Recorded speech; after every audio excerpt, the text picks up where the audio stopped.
CD 1. بسم الله الرحمن الرحيم وصلى الله على سيدنا محمد وعلى آله وصحبه وسلم تسليما ولا حول ولا قوة إلا بالله العلي العظيم. Imam al-Ghazali رضي الله عنه, his name is Muhammad bin Muhammad al-Tusi.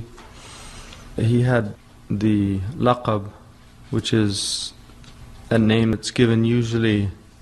People are given a laqab, like Sayyidina Hamza was called Asadullah, and then the kunya is Abu Hamid, but his laqab was Zainuddin, the beauty of the deen.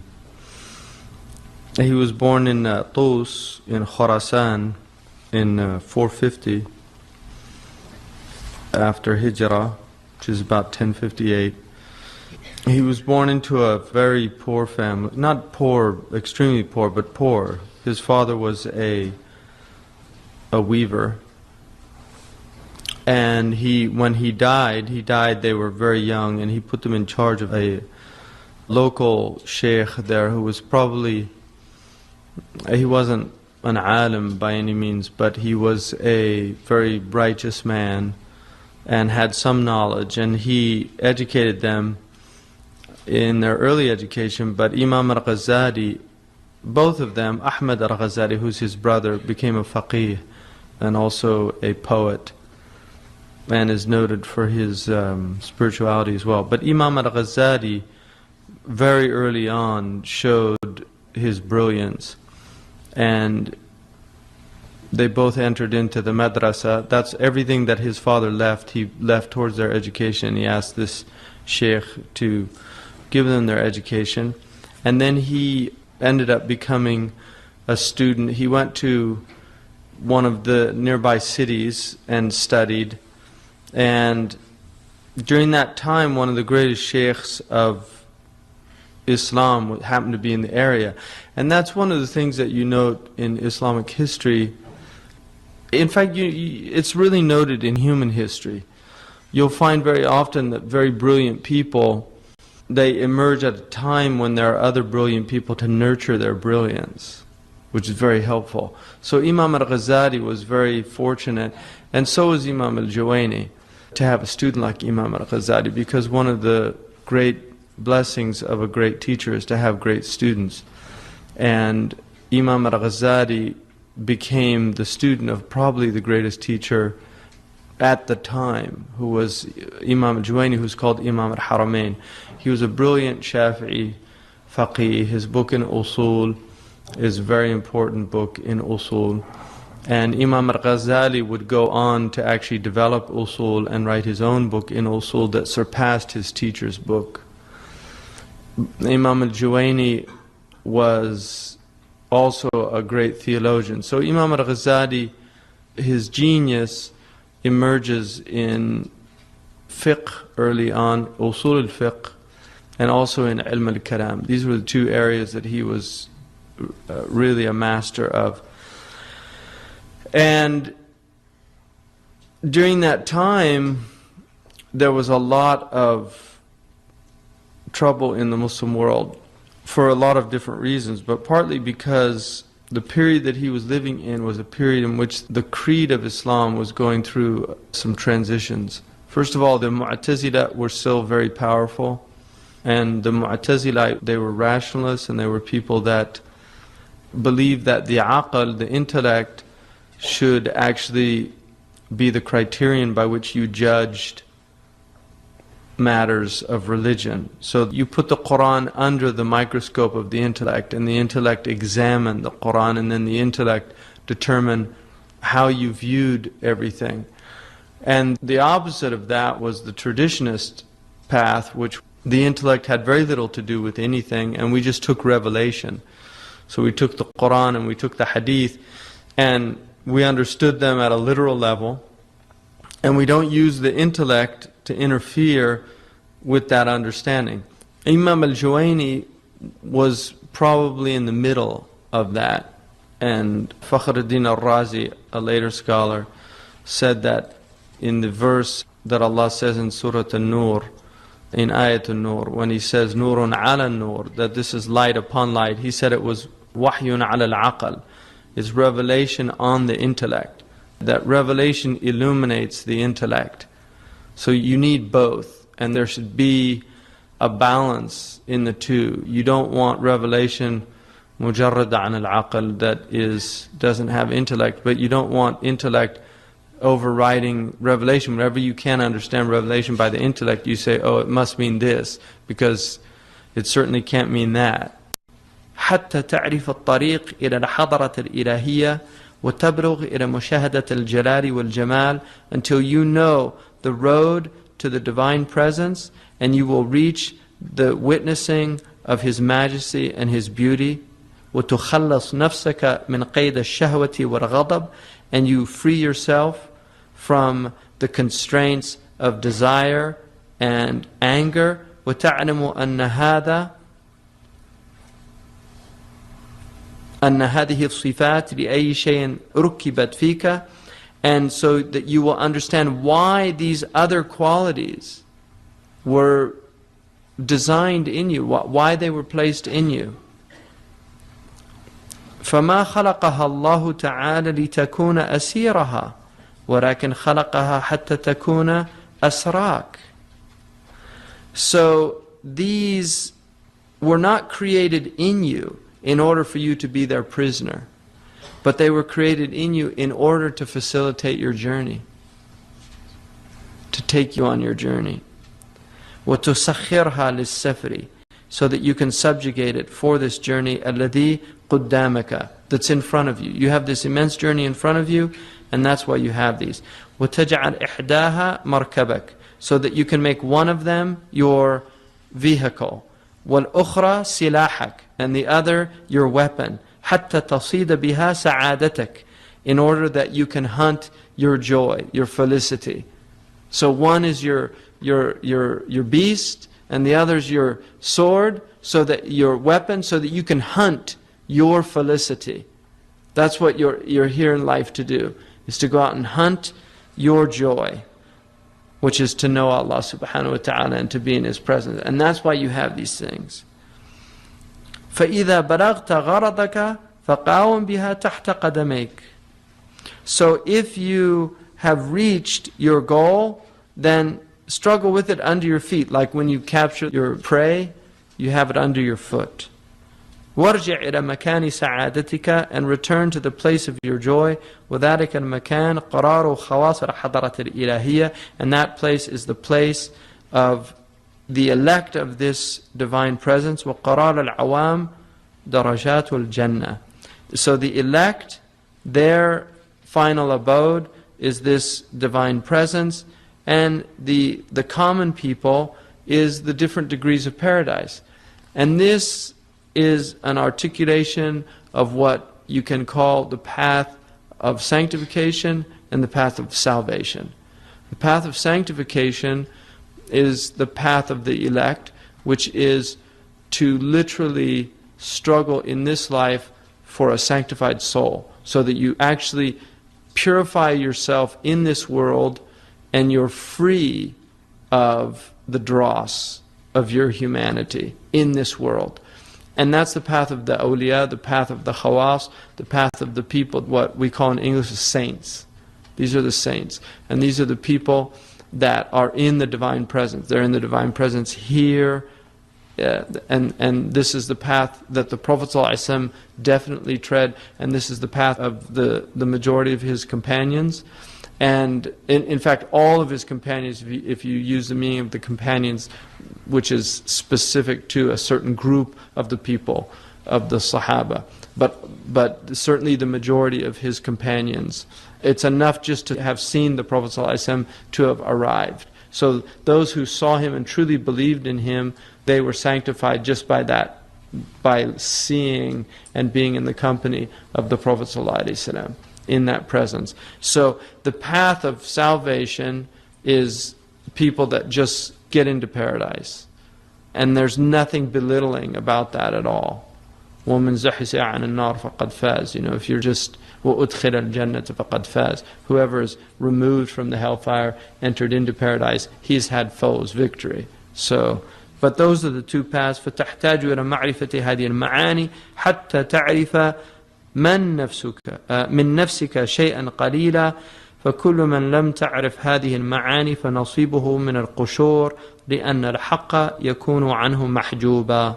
So you need to have knowledge of these meanings so that you know from yourself a little bit, because whoever does not know these meanings, all they have is the outward, the shells. They have just the shells of this teaching. لأن الحق يكون عنه محجوبا, but they're veiled from the reality, from the truth. So that's the first chapter of كمية السعادة.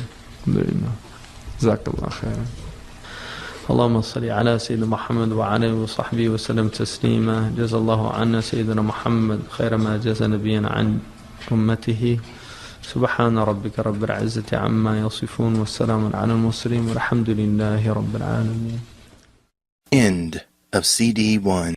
And so he was coming out of that madrasa, which placed an immense amount of emphasis on the intellect, but not to the degree where the intellect overshadowed the revelation. So that's an important aspect of it.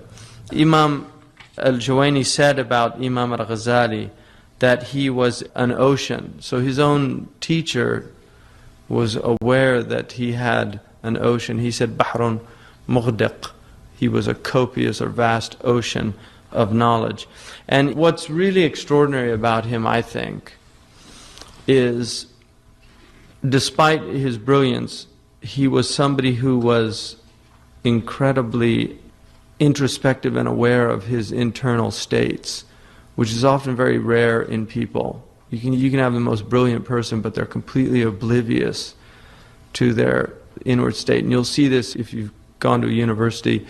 You have professors that are obviously very brilliant, but they're not aware of their own internal states. They can be arrogant and be completely unaware of it. And he was arrogant. Imam al-Ghazali was somebody he belittled people. His genius was such that he never lost an argument. If he was in any type of debate, he just floored his opponents. And he became very big-headed and aware of his brilliance and aware of his superiority over other people. He was extraordinarily eloquent in both Arabic and Persian. And so when he gave talks, people were just in complete awe of his ability to speak. And what happened was, in his 30s, at a very young age, he was only about 34, he became the head professor at the most prestigious university in all of Islam, which was the Nizamiya in Baghdad. So in academia, 34, you're just finishing your PhD by 34. So that's like a young whippersnapper. And he's being put in charge of, and at his lessons, hundreds of ulama attended. The students didn't even get into the lectures because it was all ulama. So you can imagine the situation that he was in. It was the ulama that were attending his lectures. It wasn't the students, because a lot of them couldn't understand what he was talking about. So the thing about Imam al-Ghazali, I mean, this is really an unusual. Every discipline that he learned, he would write a book in it, and that book would become the definitive book of that discipline. In every single subject, he became the authority of that subject during his time. And just to give you an example, he wrote a book called Maqasid al-Falasifa, meaning the intention, the aims or ends of the philosophers.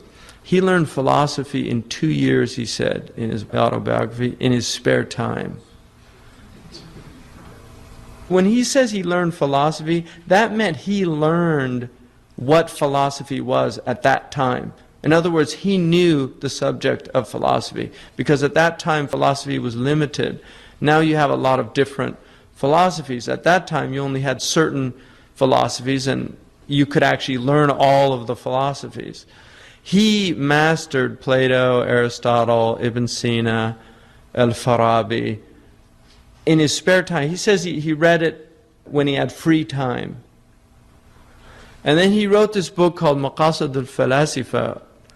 And the book was like a bestseller because he explained the philosophers better than they could explain themselves.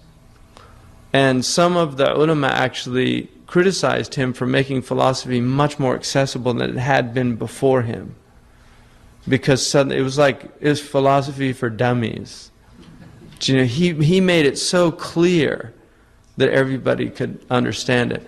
And people suddenly thought, oh, he's a philosopher. He's joined the ranks of Al-Farabi and Ibn Sina, who were not considered to be within the Sunni matrix at that time.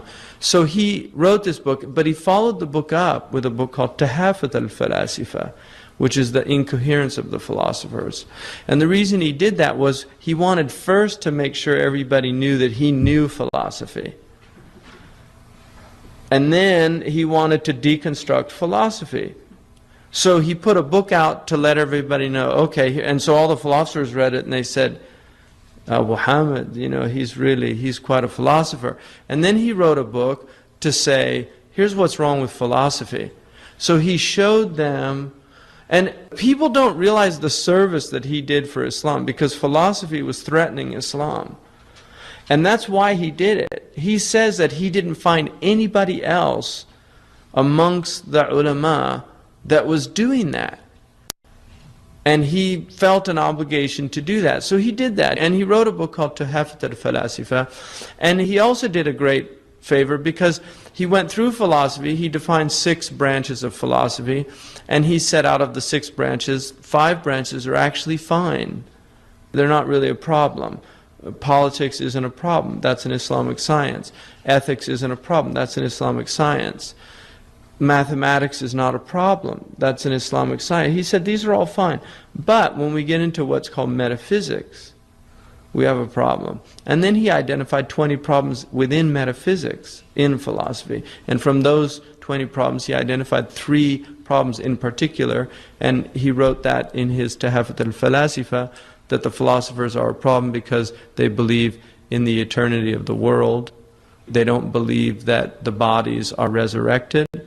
And they don't believe that Allah knows particulars. They believe He knows universals. So he refuted and he did it using logic, because that's also one of the branches of philosophy. He said not only was logic not a problem, he said it was actually a fard kifaya, which was quite radical at the time as well. And that Ibn Taymiyyah took case with Abu Hamid al-Ghazali, because Ibn Taymiyyah said that mantiq, logic, should not be used in kalam, in theology.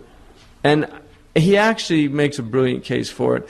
And he probably preceded a modern understanding of one of the problems with logic that nobody had identified earlier, Ibn Taymiyyah. So actually Ibn Taymiyyah's contribution to the attack of logic is really important too, because Ibn Taymiyyah noted that one of the problems with logic is there's presuppositions in logic that are never challenged. Nobody really noticed that you have to believe certain things within the framework of logic before logic becomes useful. So what he was saying is the first principles of logic are not really being questioned, and that's a problem because they can be questioned. And that's a very modern idea. Imam al-Ghazali said logic was fine. It was basically just a method for reasoning. It was a heuristic tool that somebody could learn and then use in their reasoning. And he said he felt it should be fard kifaya, because if people don't know how to reason, they're susceptible to flaws in their reasoning.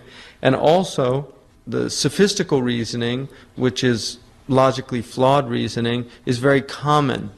And if you don't learn the problems that go with reasoning, you can fall into them very easily, like a common flaw that's used in people's arguments is what they call an ad hominem attack, for instance, where you're not really attacking the argument, you're attacking the arguer. So people will reject what somebody says because of who it is. And there are many others that he felt people should learn. And then he wrote a book on logic, which became a very popular book also. So he wrote this Tahafut al-Falasifa, and some people say that philosophy, he struck philosophy a blow in the Muslim world that it never recovered from. That's been an argument. And some people say that Imam al-Ghazali, it's actually problematic what he did, because philosophy was something that was beneficial, and about 100 years later, one of the great Andalusian scholars, Ibn Rushd, the grandson, not the grandfather, Ibn Rushd of Qurtuba, wrote a book, Tahafut al-Tahafut, The Incoherence of the Incoherence, which was a refutation of Imam al-Ghazali's book. And that book was taken up, oddly enough, in the West. So that became a major, major intellectual landmark in the West.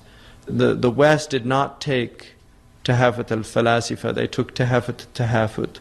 So the West actually chose to go the way of Ibn Rushd and not the way of Imam al-Ghazali. The Muslim world chose to go the way of Imam al-Ghazali and not the way of Ibn Rushd.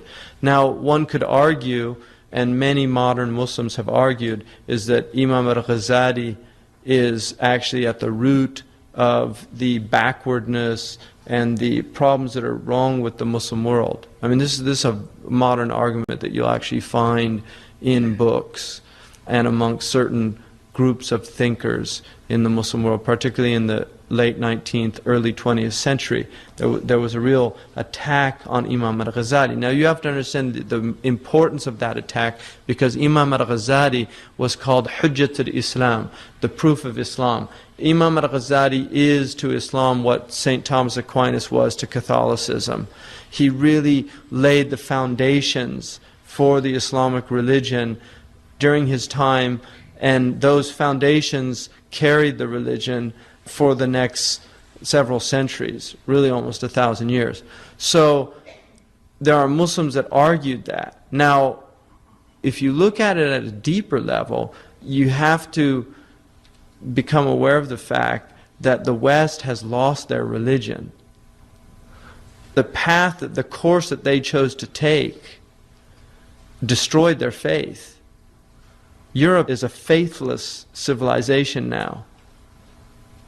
Really. Now, America is not a philosophical country.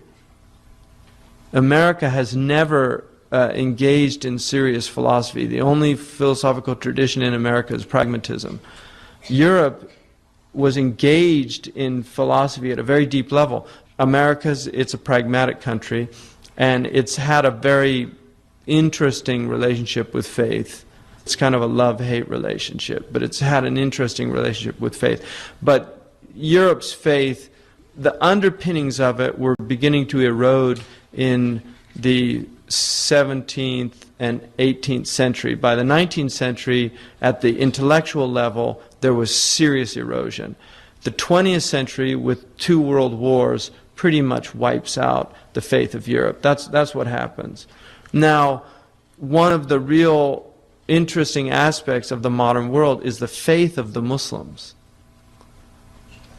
I mean, this is something that if you look at the modern world, the faith of the Muslims is an anomalous aspect to the modern world. And what's interesting about the faith of the Muslims is the faith of the Muslims is still very strong amongst even the intelligentsia, although we're seeing the erosion of it now, which is a very dangerous sign, because secularity is becoming very strong in the intellectual classes. Like if you go to South Asia, if you go to Pakistan, and you meet with the intellectuals, the people that are at that very high level, you'll often find that they're opposed to religion. The same will be true in the Arab world. You'll find a lot of the intelligentsia, the people that study thought, philosophy and things like that. You'll find that. So that is becoming the case, but it wasn't the case. So Imam al-Ghazali, he dealt this blow to philosophy.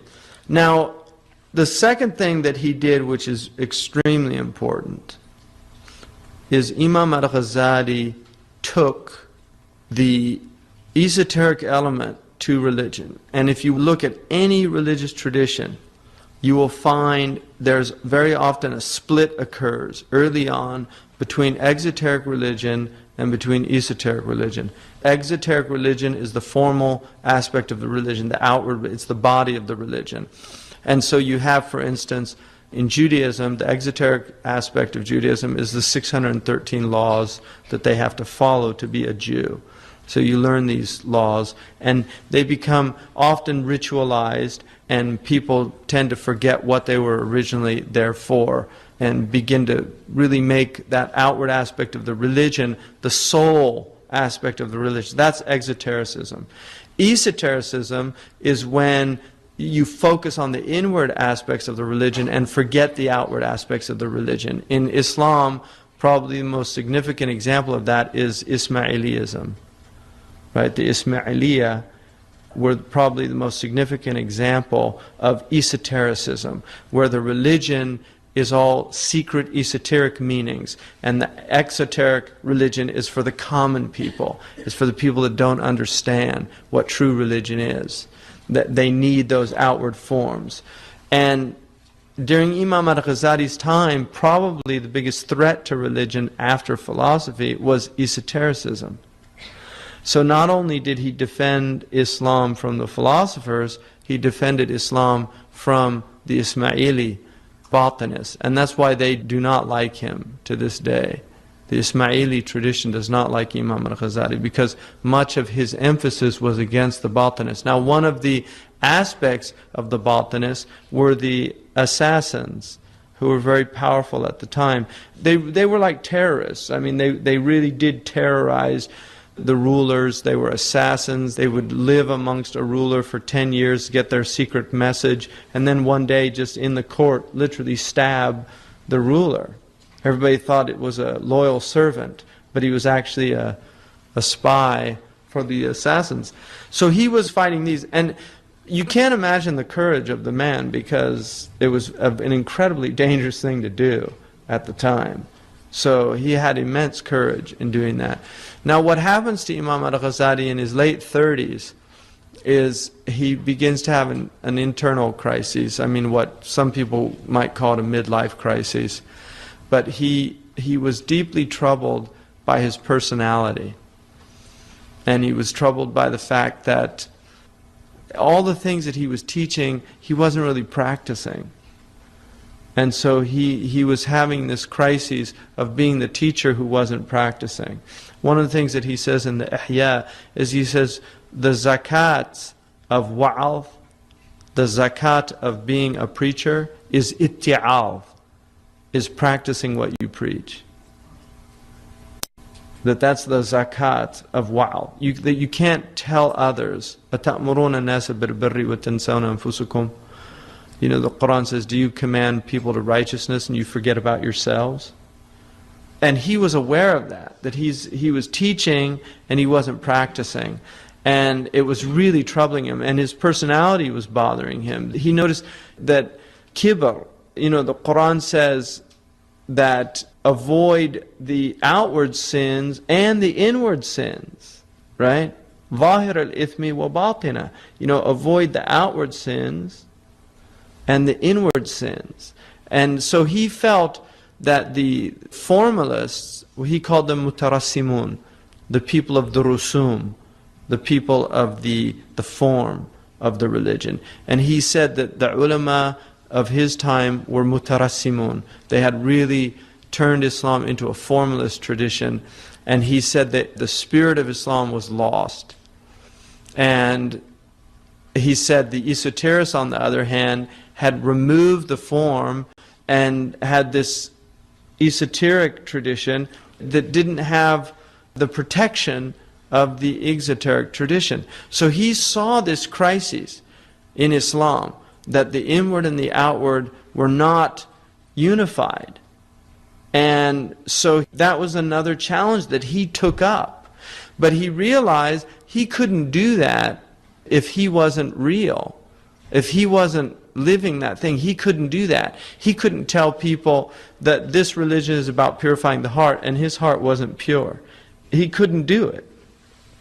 So at the age of about 38, at the height of his eminence, Literally, everybody knew about this man. His book of ethics was the book that surpassed all the previous works of ethics. Ibn Miskawi, Raghib al-Isbahani. I mean, there were many great ethicists, but it was his book everybody was reading. His book on logic, his book on aqidah, his book in usul is still considered. I mean, I asked Shaykh Abdullah bin Bayy, because he's a master of usul. I asked him, of all the books of usul, which one did he... I said, if you were on a desert island and you could only have one book of usul, what would it be? And he said the Muwafaqat, which is Imam Shatibi's book. And I said, but that doesn't really have all the... It doesn't have all the books of usul. It doesn't deal with all the subjects of usul. And he said, well, if I had to have a book that dealt with all, then it'd be al-Mustasfa of Imam al-Ghazali. So, and Imam al-Ghazali, he's really the first person to develop the science of the maqasid. Imam al-Shatibi took it to another level, but it was Imam al-Ghazali that really developed the science of maqasid al-Sharia. So, Imam al-Ghazali at that time, he said that internally, one day he would say, you have to give up all this dunya and you have to turn away. And the next day he would say, you can't give up. How can you give up your position? And this is just whisperings. And so shaitan would come and say things. And he really was, it was happening internally. He was going back and forth between these two states. And then one day he went to class and he couldn't talk, literally. He just looked out, which would be incredibly embarrassing for a teacher, obviously, to come and literally couldn't talk. So he's looking at hundreds, possibly thousands of people, many of them ulama, and he can't talk. Literally. Just imagine that state. And they take him home, the doctors come, and he described all of this. And the doctors are all looking, scratching their heads. Some say it's this, some say it's that. This humor's overridden the other humors. He needs bloodletting, he needs this, he needs that. And finally the doctors concluded, this isn't in his body, it's in his soul. And they said, we're not psychiatrists, we're physicians, so he needs a psychiatrist. I mean, at that time they said, ilm al-nafs, he needs somebody who knows the psychiatry, the knowledge of the self. And Imam al-Ghazali at that point realized that he had to set out on this journey. So he puts his family in a situation where they were taken care of. He had daughters. His only son died, Hamid. And his wife was taken care of. And he said he was going to go on Hajj. And he set out. And he spends 10 years of his life pretty much just traveling in the Muslim world and not telling people who he was and living in a total state of abasement. His livelihood was done by copying books out. He used to copy books and sell them. And he actually became a janitor. He became a janitor at the Umayyad Mosque in Damascus.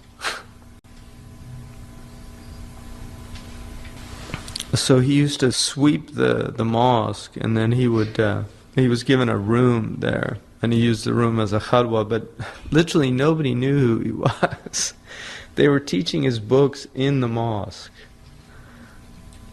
And he actually mentioned, he came upon places where they were teaching his book. He was once in a madrasa, and one of the teachers was saying, well, like the great Shaykh Abu Hamid al-Ghazali said, and he said he had to leave because he feared the ujab coming into his heart. It's just really amazing person. For 10 years, that's what he did. There's actually, at one point, there was a group of ulama sitting, and this man came up and he asked a question, and Imam al-Ghazali was literally sweeping nearby. and he heard this man ask this question, and none of the ulama could answer. So Imam al-Ghazali saw this man, and he was worried that he wasn't getting the guidance that he needed. So he went up to the man and he told him, you know, the answer to your question is this. And the man looked at me, he started laughing, and he said, all those ulama couldn't answer me, and you think I would believe you? You're just a janitor. And somebody from the thing called him over and he said, what are you going on about? And he said that the answer to the question was such and such. And all these men were amazed at that. And he said he had to leave. He left at that point again, because he just didn't want anybody to know who he was. And that was his state. So at the age of 48, he goes back, partly because he missed his family and he wanted to see his daughters, but also because he had accomplished what he set out to do. And during that time, he wrote the Ihya Ulumuddin. So he goes back, and he did not want to go back to teaching. And he actually went back to Nisapur, he went back to Tus, to his city, and he set up a little place. And then because the ruler there imposed upon him to teach, he started giving some public classes. But he basically had just private teaching. And during that time, he wrote Ayyuhal Walad, and he wrote a few other books during that time. But one of the scholars at that time who had known him, Abdul Ghafir al-Farisi, said that I remembered what an arrogant and pompous person he was. And I'd heard that his character had completely transformed, and I didn't believe it. So I wanted to go see. And he said that he went, and he watched him, and he said, initially I thought that he was just faking it. كَانَ يَتَكَلَّفُ تَوَاضُعًا, that he was just faking this humility. And he said, as I watched the man, I began to realize that he was completely transformed as a person. And so Imam al-Ghazali wrote this book, Ihya Ulumuddin, and in this book, what he did was he joined the esoteric and the exoteric aspects of Islam. He did something nobody had done before, which is he made a book of fiqh. Like he has Bab al-Tahara, he has Bab al-Zakat, Bab al-Siyam. He made a book of fiqh into a spiritual treatise. So instead of learning the formalistic rules of fasting, he was also teaching the secrets of fasting, why you're fasting. So he was teaching the maqasid, the spiritual maqasid of fiqh, and nobody had done that. They'd done it in books, separate books, but nobody had the idea of putting these two together and saying, this is the way you should teach this to people, because they have to know why they're doing these things. Because if they don't know why they're doing them, you'll turn this religion into this formalistic, meaningless ritual in which people don't know why they're doing these things. They don't know what the purpose of it is. So that's what he did. And it's really this incredible contribution to the Islamic tradition. And for that reason, the Ihya was taught all over the Muslim world and really became one of the most important books. Many scholars said that that was really the only book after the Quran that people needed. I mean, many scholars have said that. If you look at the Yemeni tradition, like the way they teach in Tarim, the entire tradition is based on the Ihya. I mean, literally, the entire tradition. Imam al-Haddad, all of his books are based on the Ihya Ulumuddin and on the books of Imam al-Ghazali. So that's his contribution, and people have no idea. I don't think they have any idea of this man's stature in the history of Islam, but also that he has this incredible honor of being literally the man who saved Islam. That is who Imam al-Ghazali is. He's the man who saved Islam. And even though Islam is Allah's religion, He protects it nonetheless through people. And that's the man that Allah subhanahu wa ta'ala used to do that. And the reason, which is very clear, I think, is because of his ikhlas. And that's really the focus of his entire work, is he is saying, if you should do one thing in your life, it's to get ikhlas.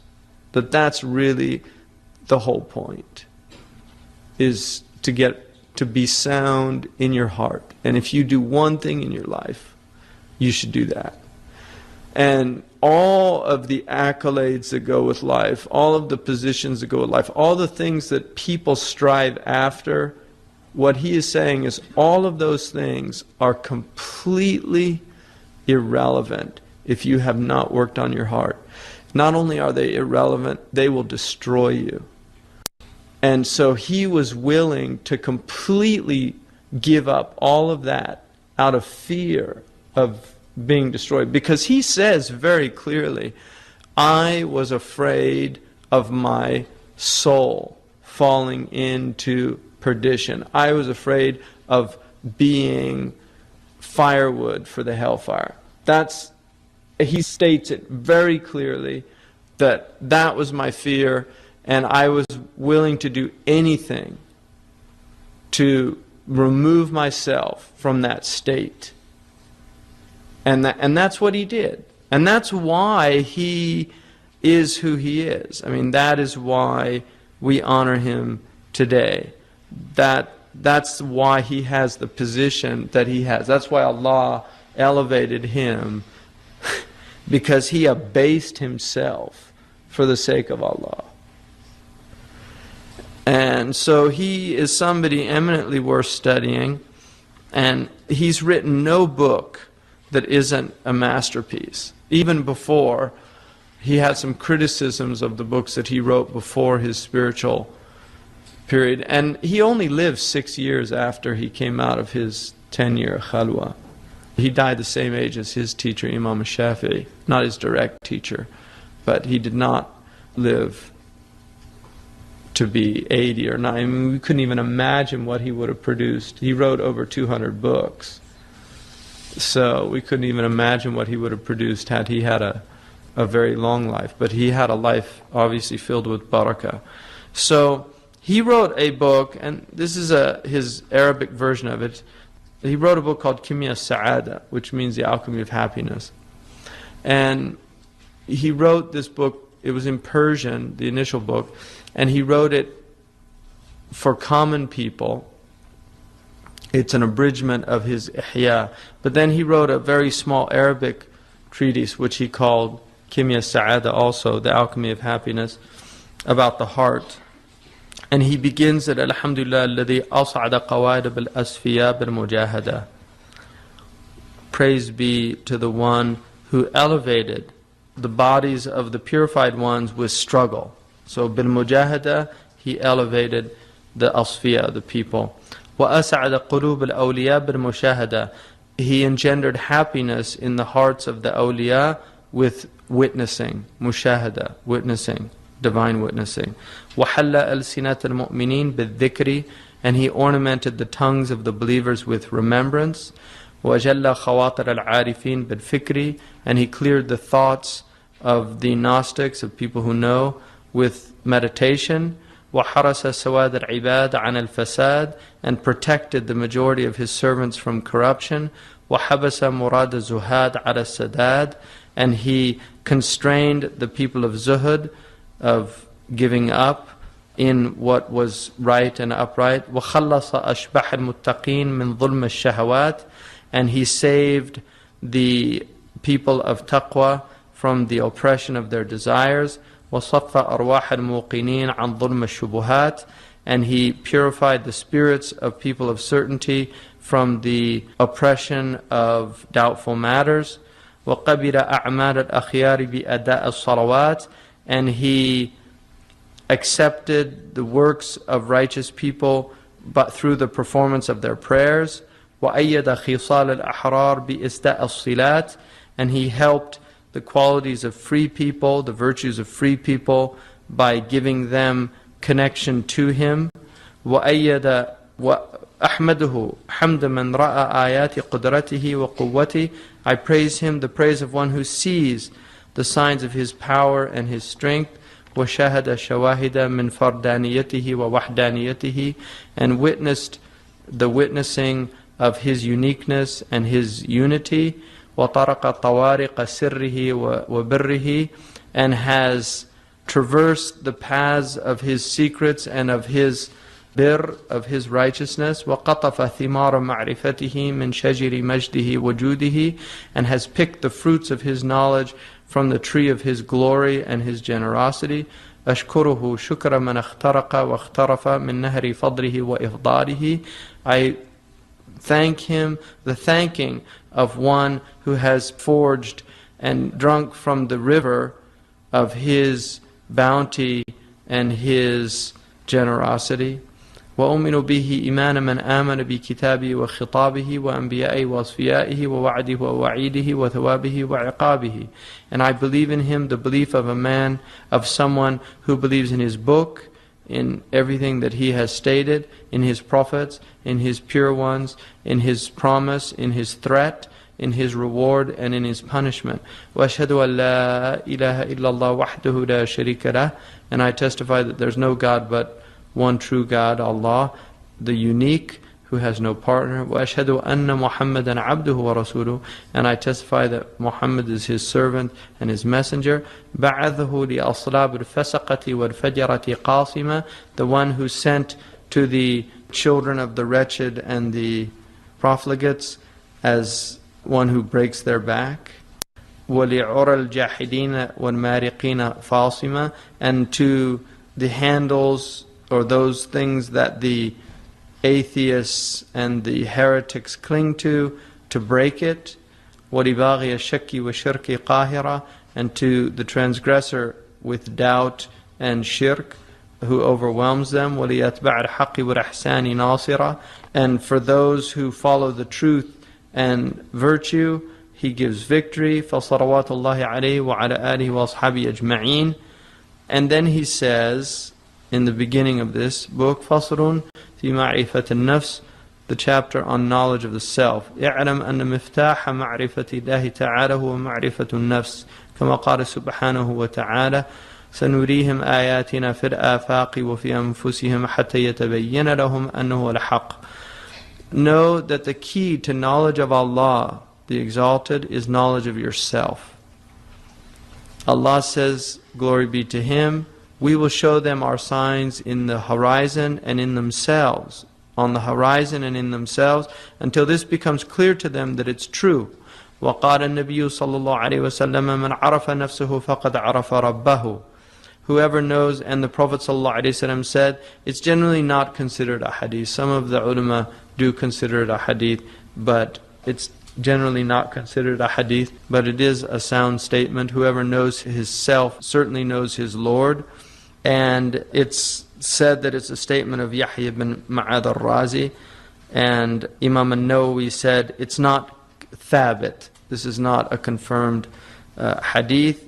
And some of them said it means whoever knows his self, man arafa nafsuhu bil-huduthi, arafa rabbahu bil-qidam. If you know that you're finite, you know your Lord's infinite. If you know that you're created, you know your Lord's uncreated. There are many interpretations of that statement, but generally some of the ulama actually wrote entire books just explaining that statement. So Imam al-Ghazali, if there was one area that he was not considered a master in, it's the science of a hadith. But I will say that by today's standards, he would probably be the greatest muhaddith alive. So when he says he wasn't a master of hadith, and he says that himself, it doesn't mean in any way that he didn't know. He knew hadith very well, but he was at a time when the great collections of hadith had already been gathered. So a lot of people tended to focus on fiqh, particularly usul, and on kalam. So that was his environment. But towards the end of his life, he did begin to seriously study ilm al-hadith. That was one of the things that he was doing at the last portion of his life. So those who criticize his knowledge of hadith are ignorant. And another thing that's important to remember, many of these ulama had their own chains. They had studied, they'd taken hadith. There are many, many hadiths. This is why Hafiz al-Iraqi, who did a critical edition of the Ihya and looked at all the hadiths in the Ihya, will often say, "Lam ajid lahu asla." I didn't find a source for this hadith. They don't say "la asla lahu," which is a very common thing. Modern hadith writers who criticize hadith will say "la asla lahu." There's no origin for this hadith. Whereas these people knew that there are hadiths, we might not know the chain. So they would say, I didn't find a source for this hadith. Or if they knew it was fabricated, I mean, there are hadiths that are fabricated, and we know they're fabricated, and who fabricated them, then they would say it's mawdu'. So he does have weak hadiths in his collection. But again, like many of the scholars have pointed out, he was not doing anything that people did not do at his time. Weak hadiths were used in Fadail al-A'mal, and most of the books of exhortation were filled with weak hadiths. Even the greatest of ulama have books with even the people that accused him of having weak hadiths have books with weak hadiths in them. Like Ibn al-Jawzi criticized some of his books. In fact, Talbisu Iblis, which a lot of people quote, he has some criticisms of Imam al-Ghazali. He got the name of his book from Imam al-Ghazali. Talbisu Iblis was, Imam al-Ghazali said, I hope to write a book which I'm going to entitle Talbisu Iblis, to show how Iblis has tricked so many of the Sufis and people that are on. So Ibn al-Jawzi wrote the book Talbisu Iblis to show how the Sufis had been tricked by Iblis. He got the idea from Imam al-Ghazali, but he criticizes Imam al-Ghazali in the book. And Ibn al-Jawzi was a great alim. And, نحسبهم من أولياء الله, from the people of wilaya, inshallah. So the ulama criticized each other, and that's just part of what ulama do.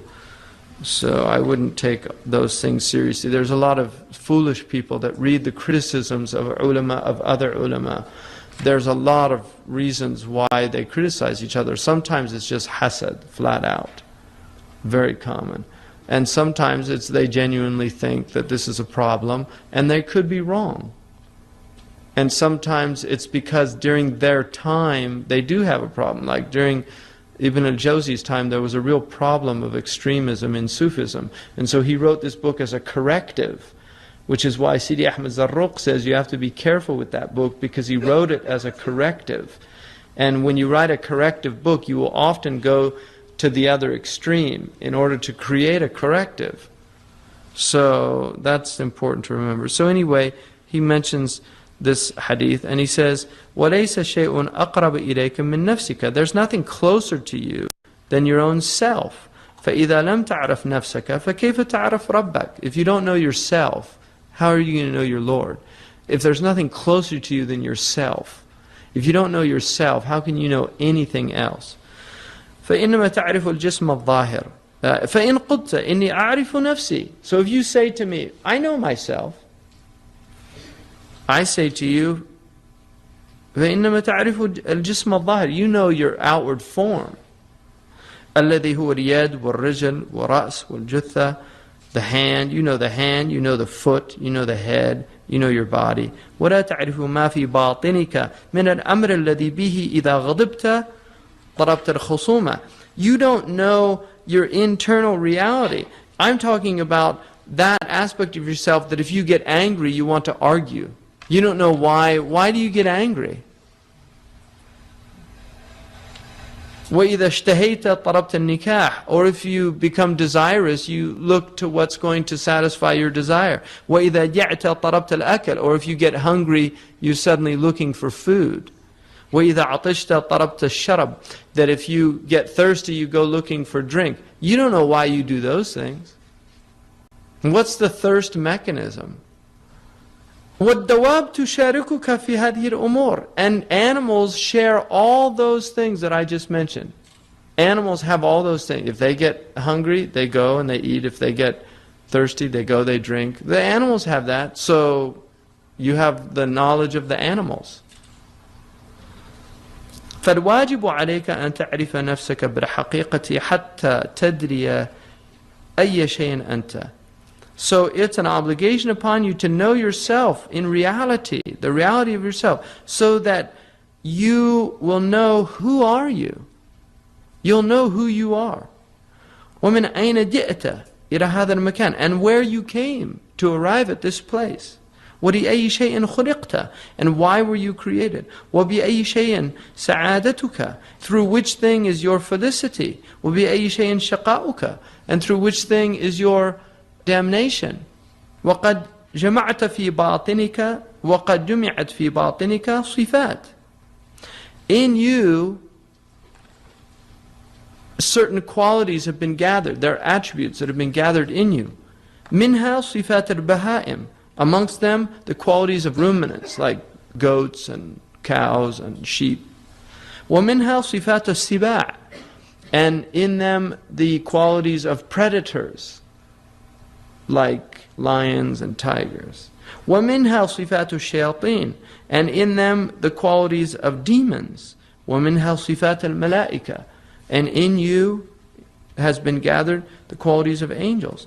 فَالرُّوحِ حَقِيقَةُ جَوْهَرِكَ وَغَيْرُهَا غَرِيبٌ مِنْكَ وَعَارِيَةٌ عِنْدَكَ. The ruh is the reality of your essence, the spirit. That's the reality of your essence. You're not a body. The reality of your essence is the ruh, and everything other than that is alienated from you.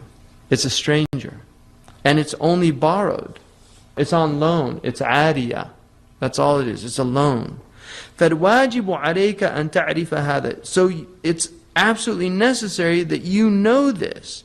وَتَعْرِفُ أَنَّ لِكُلِّ وَاحِدٍ مِّنْ هَؤُلَاءِ غِذَاءٌ وَسَعَادَةٌ. And to know that each one of these qualities that are there, the ruminants, the predators, the demons and the angels, they have nourishment and they have joy. So each one of them has something that nourishes them, strengthens them, and also makes them happy. فإن سعادة البهائم في الأكل والشرب والنوم والنكاح فإن كنت منهم فاجتهد في أعمال الجوف والفرج. So the joy of the ruminants is eating, drinking, sleeping, and copulation. That's the joy of the ruminants. So if you're one of those, then exert all your effort in the works of your stomach and your genitals, if that's who you are. وَسَعَادَةُ السِّبَاعِ فِي الضَّرْبِ وَالْفَتْكِ.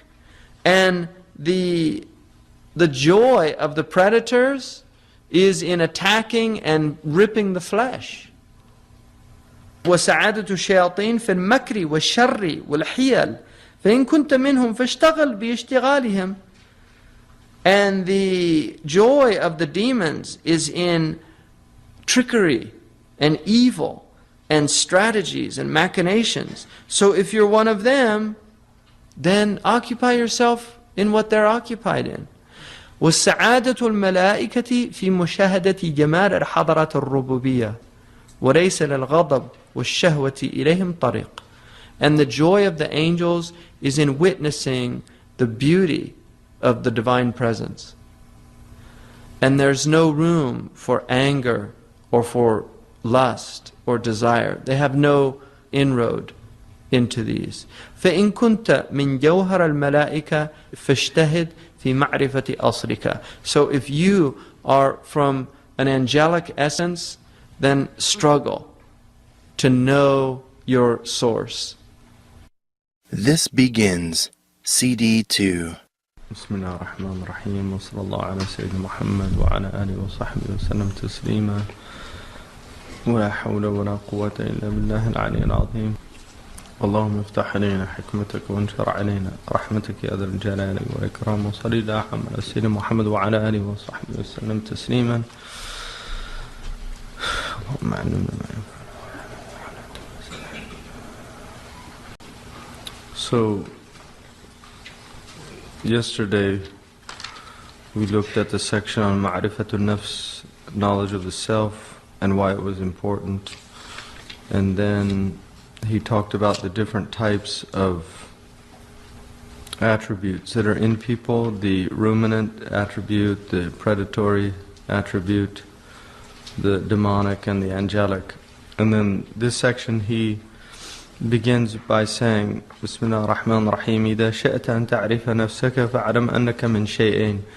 If you want to know yourself, know that you're composed of two things. الأول هذا القلب. The first is the heart. والثاني يسمى النفس والروح. And the second is called the nafs or the ruh. والنفس هو القلب الذي تعرفه بعين الباطن. And the nafs is the heart that you know through the inward eye. So the nafs and the heart really are the synonyms for the same thing. وحقيقتك الباطن. Your reality is the internal reality. لأن الجسد أول وهو الآخر. Because the body is the first, but the heart is the end. It's the last. والنفس آخر وهو الأول. And the self is the end, and it is the first, meaning the heart. So the body is the beginning of this world, this experience, but the heart precedes it. And in the end, it's the heart that you take with you into the next world. So the heart is the first and the last in reality. وليس القلب هذه القطعة اللحمية التي في الصدر من الجانب الأيسر. And the heart is not this lump of flesh that's in your breast inclining towards the left side. لأنه يكون في الدواب والموتى. Because this is shared by animals and dead things. وكل شيء تبصره بعين الظاهر فهو من هذا العالم الذي يسمى عالم الشهادة. And everything that you can see with the outward eye is from this world, and this world is called the عالم الشهادة. So you have عالم الغيب and you have عالم الشهادة. And Allah subhanahu wa ta'ala says that He created both. So everything that you can see, He's saying, is from عالم الشهادة, the world that's witnessed or experienced. Now, that includes things that we can see through machinery. I mean, you had in the 19th century, you had some of these rationalists who attempted to say, for instance, that the shayateen were microbes and that the unseen was really all of this microscopic world and things that we can't see anymore. So you had a trend among some of the scholars to try to do that. But all of that is part of the mulk. Everything that we can see or even understand through material means. So modern physics, all of these type of things that enable us to know about subatomic particles, about all of this mulk, which is the dominion here, it's material world. So he says, وَأَمَّا حَقِيقَةَ الْقَلْبِ فَلَيْسَ مِنْ هَذَا الْعَالَمِ. But the reality of the heart, which is consciousness really, what he's talking about is consciousness. And in the West, you have a trend for some time now that has been trying to prove the biochemical foundations of consciousness. They want to prove that consciousness is actually material. This is the idea of mind and matter. And part of the reason they want to do that is because consciousness is a problem. It's a metaphysical problem. When I was at a martial arts studio where one of my sons was taking a class, and I started talking with one of the other parents, and he was a biochemist, PhD from Berkeley. He was teaching biochemistry. And he asked me what I did. I said I taught religion and ethics, and I said I'm on the other side of the coin. And he said, well, maybe less so than you think. And I said, what do you mean? And he said, well, consciousness, we can't really explain that, can we? So he was a biochemist recognizing that problem of consciousness. It's a problem in science. Where does our consciousness come from? How do we know anything? Where does infinity come from? Where does that concept come from? Animals don't have that. Why can we even think of something like infinity? Infinity's not, we don't see it anywhere. We're temporal, we're in the world. But we can come up with concepts like that. That's consciousness. How can we even think about God? Just the idea of being able to contemplate God is an extraordinary thing. One of my favorite quotes is Einstein said, "The only incomprehensible thing to me about the universe is its comprehensibility." That is an amazing statement. The only thing incomprehensible to me about the universe is its comprehensibility. How are we able to know the universal law of gravity? I mean, how is the human consciousness capable of something that extraordinary to understand the universal law of gravity? How do we know about strong and weak nuclear forces? How do we know about electromagnetism? How are those concepts even comprehensible to the human intellect? Because the intellect was designed to know them. اعلم أن الشهوة والغضب خادمان للنفس جاذبان يحفظان أمر الطعام والشراب والنكاح لعمل الحواس. Know that the desire and the ghadab, the irascible and the concupiscent souls, are fetching servants of the nafs. They're fetching servants. They're the ones that get what you need. They protect you in matters of food, drink, copulation, for the labor of the senses. Because you need those things in order for you to be well. ثُمَّ النَّفْسِ خَادِمَ الْحَوَاسِ. And then the soul is the servant of the senses. شَبَكَةَ الْعَقَلِ, which is the net of the intellect. وَجَوَاسِيسِهِ. So the senses are the hunting net of the intellect. It's how the intellect knows.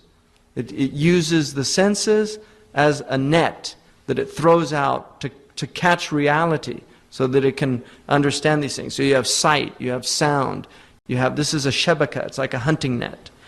وَجَوَاسِيسِهِ يُبْصِرُ بِهَا صَنَائِعَ الْبَارِ جَلَّتْ قُدْرَتُهُ. And it's also the spies that are able to see the creation of Allah subhanahu wa ta'ala. Majestic is His power. ثُمَّ الْحَوَاسِ خَادِمُ الْعَقَلِ. And then these five senses are the servant of the intellect. وَهُوَ لِلْقَلْبِ سِرَاجٌ وَشَمْعَةٌ يُبْصِرُ بِنُورِهِ الْحَضَرَةَ الْإِلَهِيَّةِ. And they are for the heart, for this consciousness, a lamp and a candle. The light by which they're able to see the divine presence. They're able to experience it. لأن الجنة وهي نصيب الجوف أو الفرج محتقرة في جانب تلك الجنة. Because the delight of the senses, and this is their portion of the stomach and the genitals, that's what the senses delight in. That's their Jannah. The Jannah of the senses is food and sex. That's the pinnacle of their delight in this world. These are insignificant in relation to this other delight, which is the delight of divine awareness, of divine consciousness. ثُمَّ الْعَقْلُ خَادِمُ الْقَلْبِ. And the intellect is the servant of consciousness. وَالْقَلْبُ مَخْلُوقٌ لِنَظْرِ جَمَالِ الْحَضَرَةِ الْإِلَهِيَّةِ. And the heart was created to see and contemplate the beauty of the divine presence.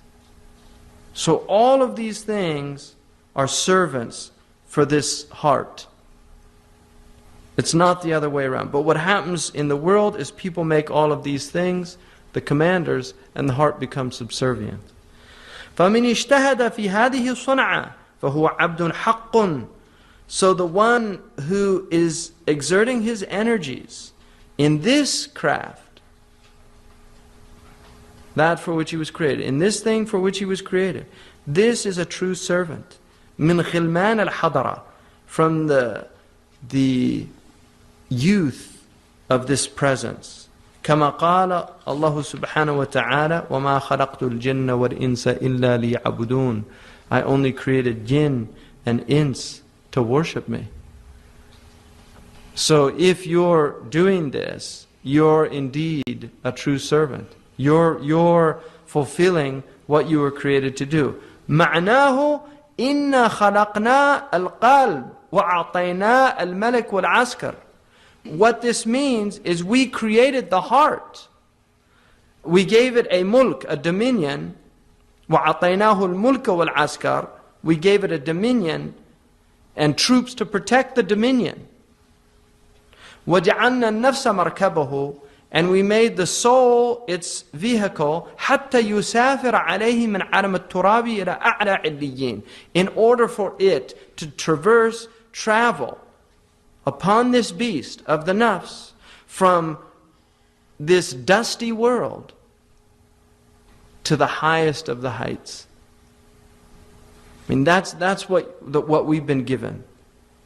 فَإِذَا أَرَادَ أَنْ يُؤَدِّي حَقَّ هَذِهِ النِّعْمَةِ جَلَسَ مِثْلَ السُّلْطَانِ فِي صَدْرِ مَمْلَكَتِهِ. So if he wanted to fulfill the right of this blessing,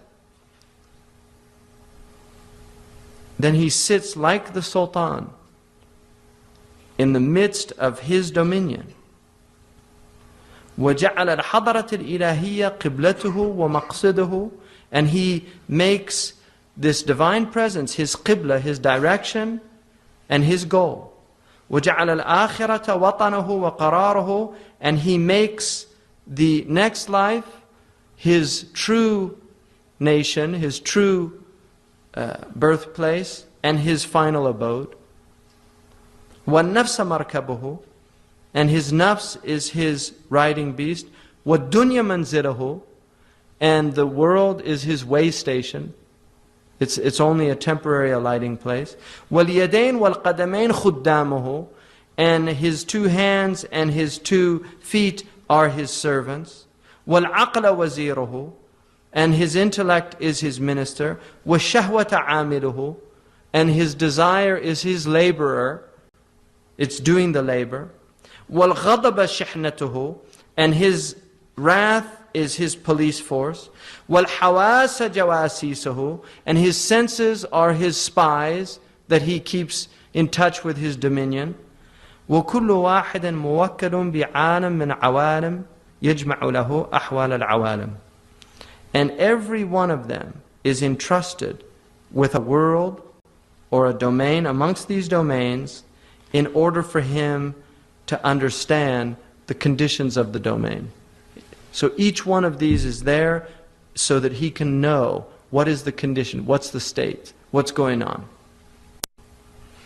وَقُوَّةَ الْخَيَالِ فِي مُقَدَّمَ الدِّمَاغِ كَالنَّقِيبِ. And the ability, the faculty of imagination is in the forefront of his intellect like a chief. يَجْمَعُ عِنْدَهُ أَخْبَارَ الْجَوَاسِيسِ. It's able to gather the information of the jawasis.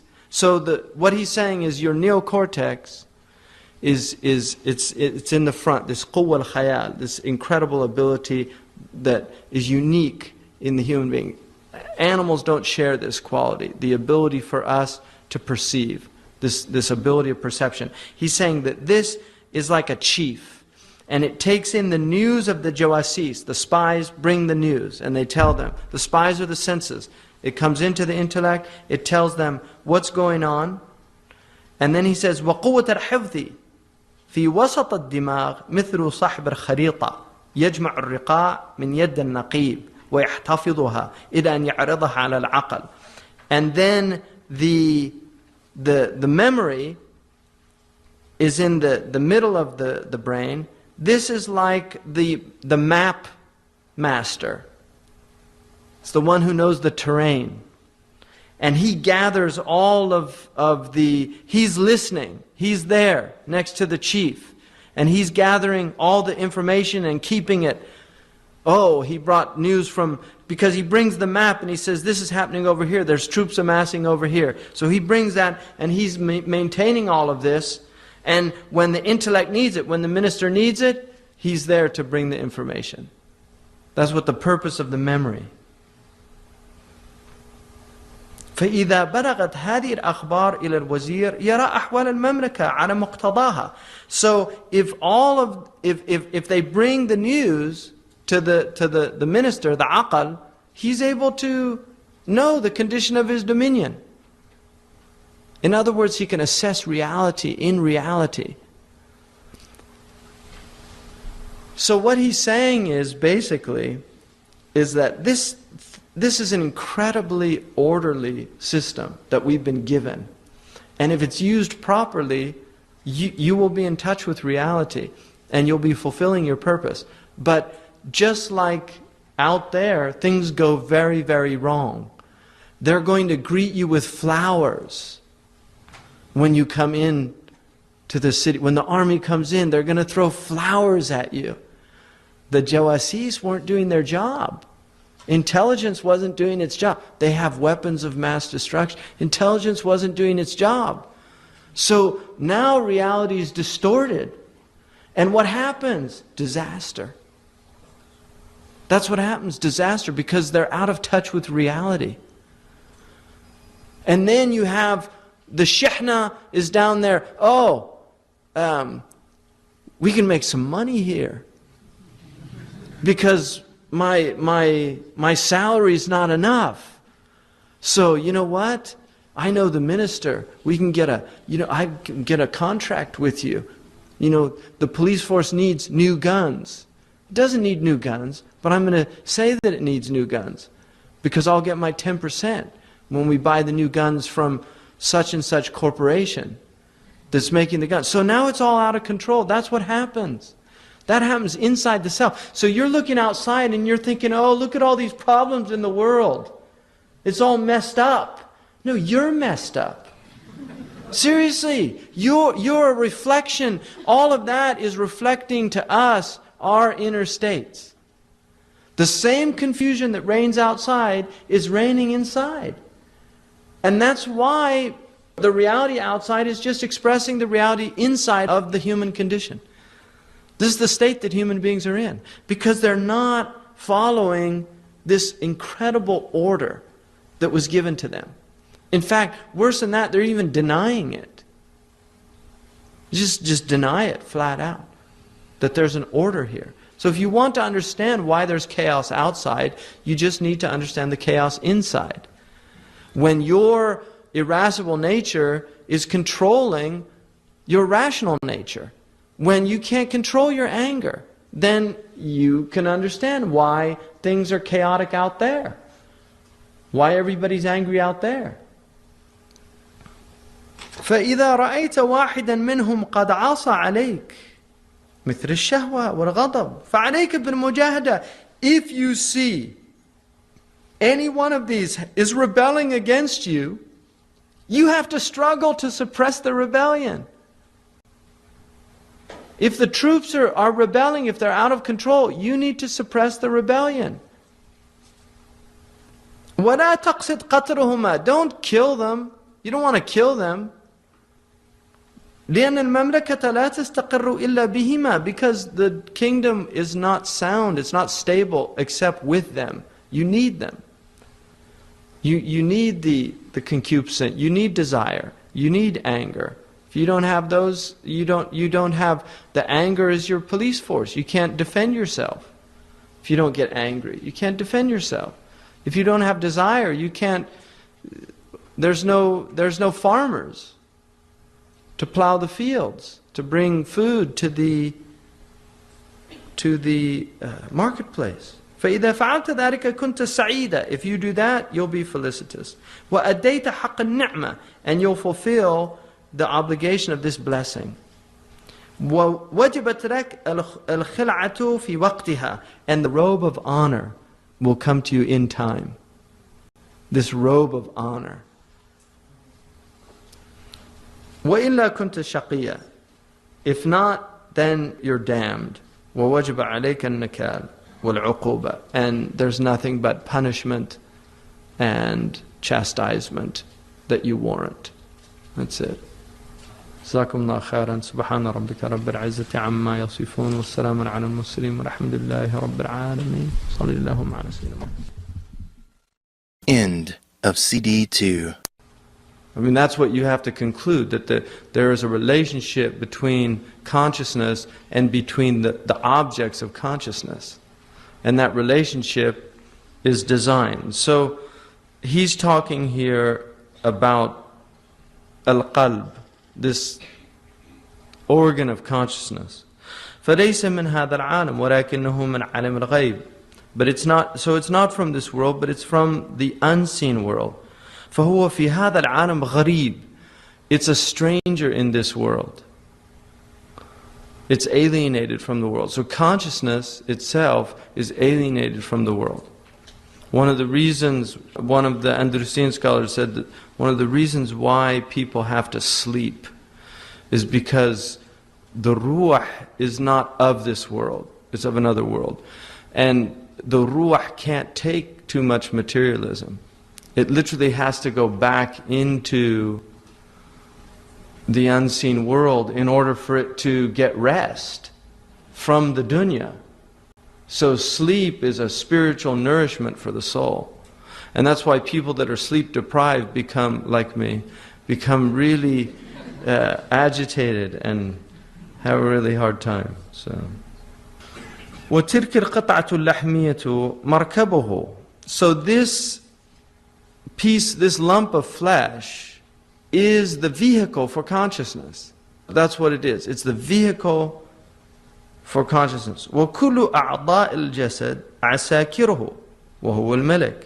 And all of the limbs of the body are its soldiers. And it is the king.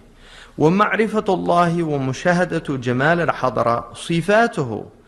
And the knowledge of God and the witnessing of the beautiful presence, this divine presence, these are the attributes of this heart. وَالتَّكْلِيفُ عَلَيْهِ. And all of responsibility is upon the heart. If you're not conscious, there's no رُفِعَ الْقَلَمْ عَنِ النَّائِمِ.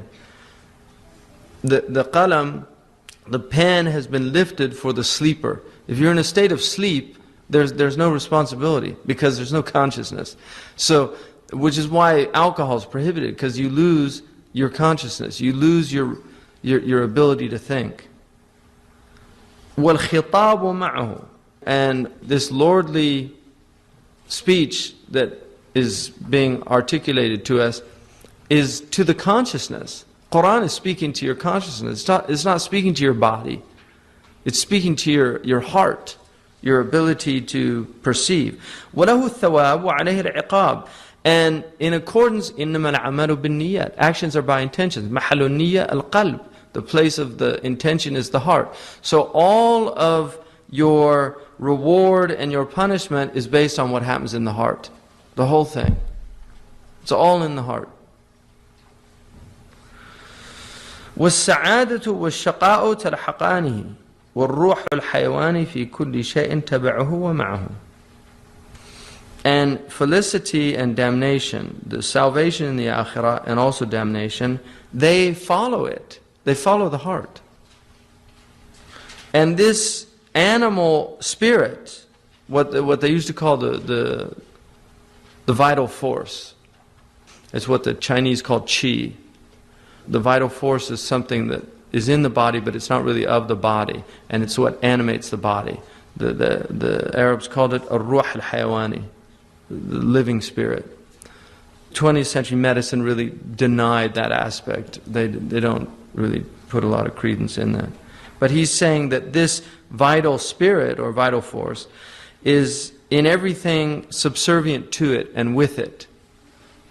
So you need this. And that's why there's a massive difference between the living and the dead. If you see a dead body, if you see somebody you know, it's really amazing to see a dead body of somebody who you knew, because they're gone, and it's very clear they're gone.